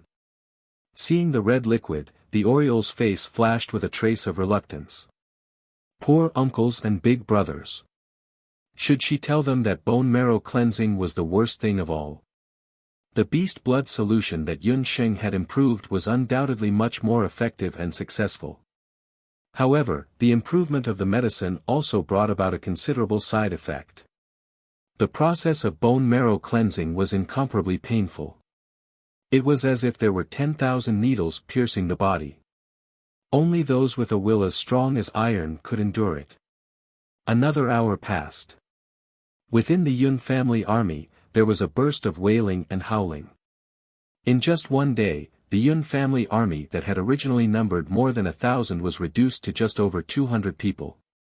These people had either persevered through the horse riding stance or had gone through the painful bone marrow cleansing, opening up all the meridians and do qi in their bodies and breaking through to martial scholars. Seeing that they had passed the test, everyone's brows were raised in joy. You all thought that what you did just now was already very good, right? Wrong, very wrong. Everything that you went through just now, Oriole and I have already gone through several months ago. Those who could not persevere through it are the real sickly men who are even worse than women.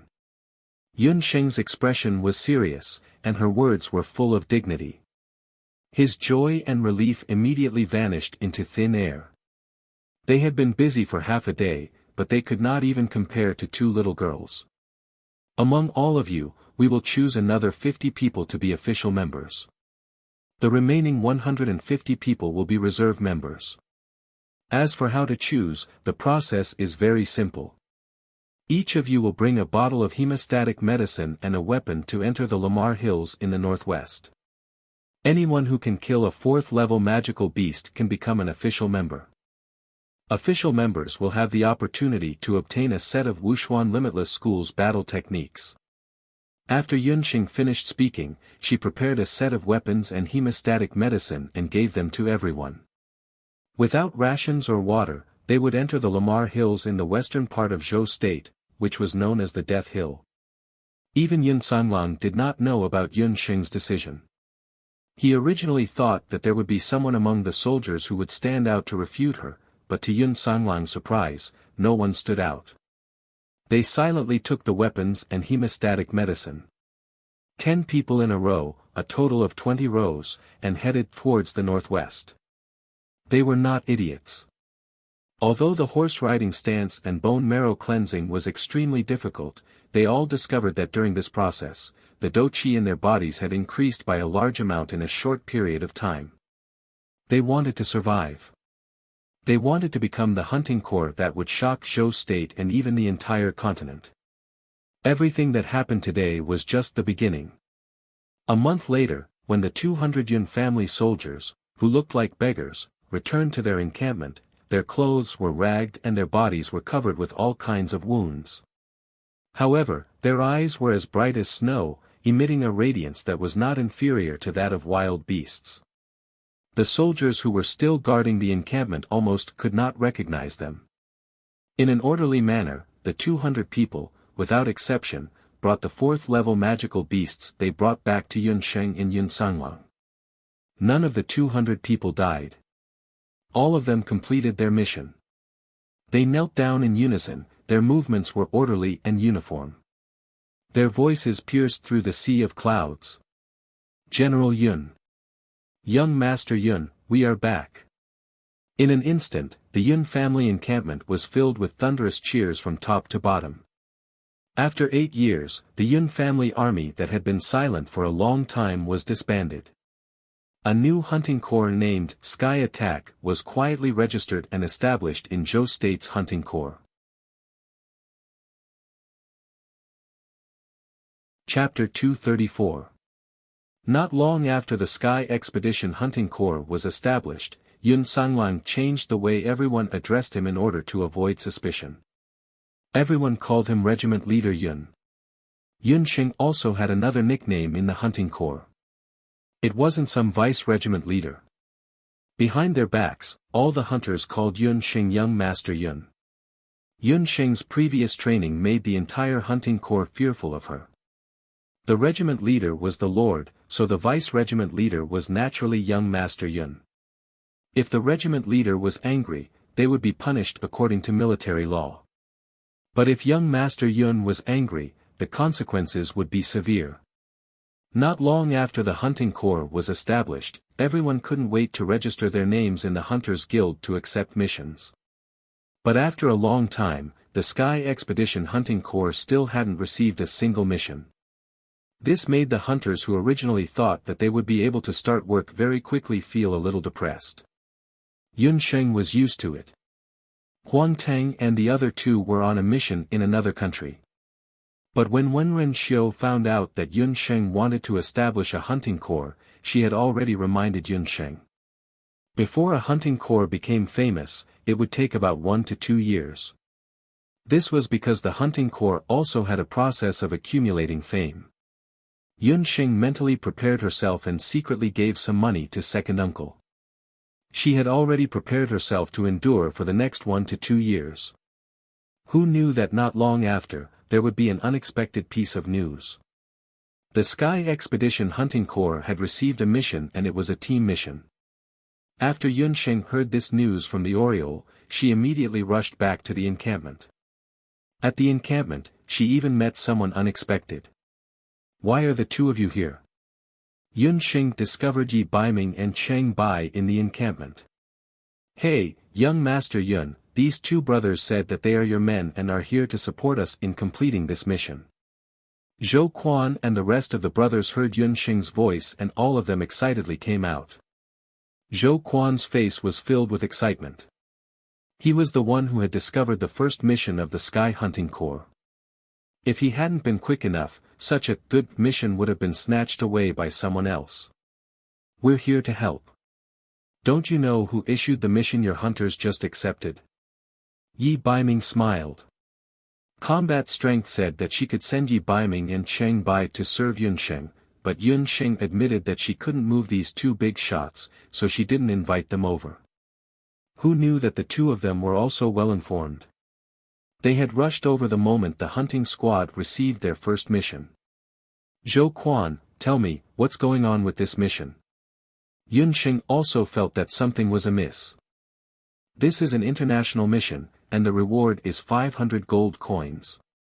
The client is a girl, a delicate girl. Zhou Quan chuckled. As usual, he went to the Hunters Guild to see if there were any suitable missions for the hunting squad. Coincidentally, he met a delicate girl who was accompanied by a maid. From her dressing, he could tell that she was a young miss from a wealthy family.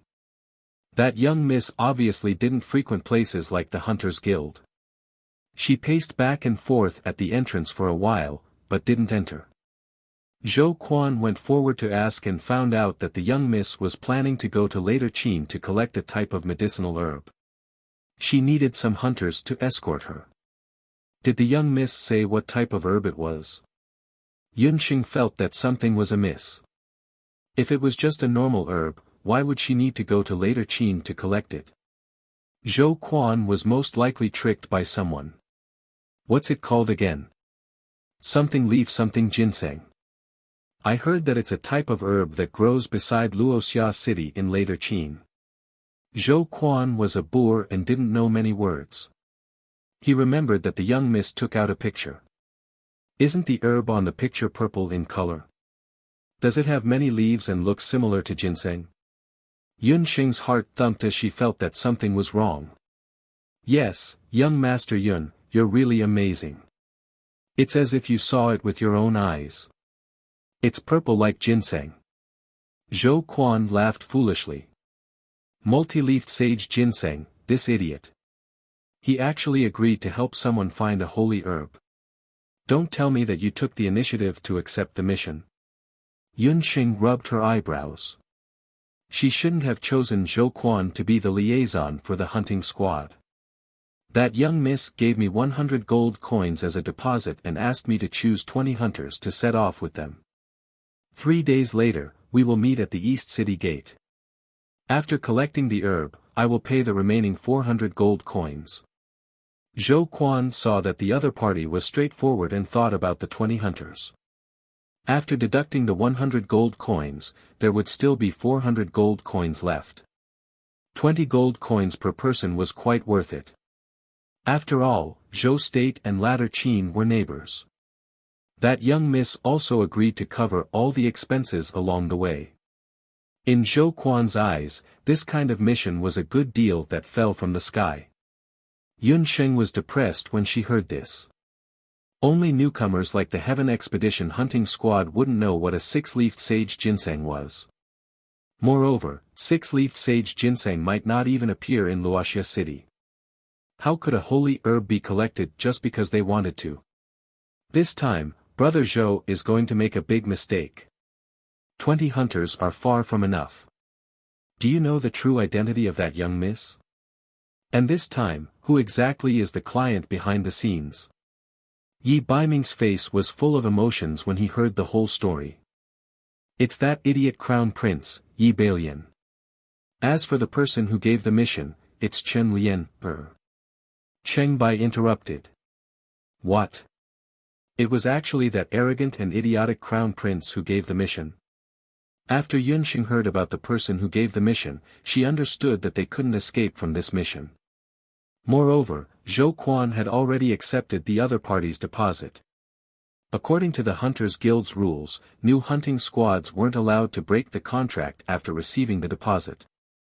If they broke the contract, all the members of the hunting squad would be added to the Hunters Guild's blacklist. In the next 12 months, they wouldn't be allowed to accept any missions. However, while Yun Sheng was vexed, she immediately came up with an idea. If the news about the 6-leafed sage ginseng was really released by Yi Bailian and Chen Lian, then the news about the purple ginseng in Latter Qin's Luoxia city might be true. Previously, she didn't have any news about the 6-leafed sage ginseng. If they could really find the 6-leafed sage ginseng, then there might be hope for the sage ginseng 10,000 kilogram pill that could cure second uncle's arm. Night Fox, what exactly is going on? If the Crown Prince wanted to find the herb, why didn't he directly send the army to search for it? Instead, why did he hide it and hire a civilian hunting squad?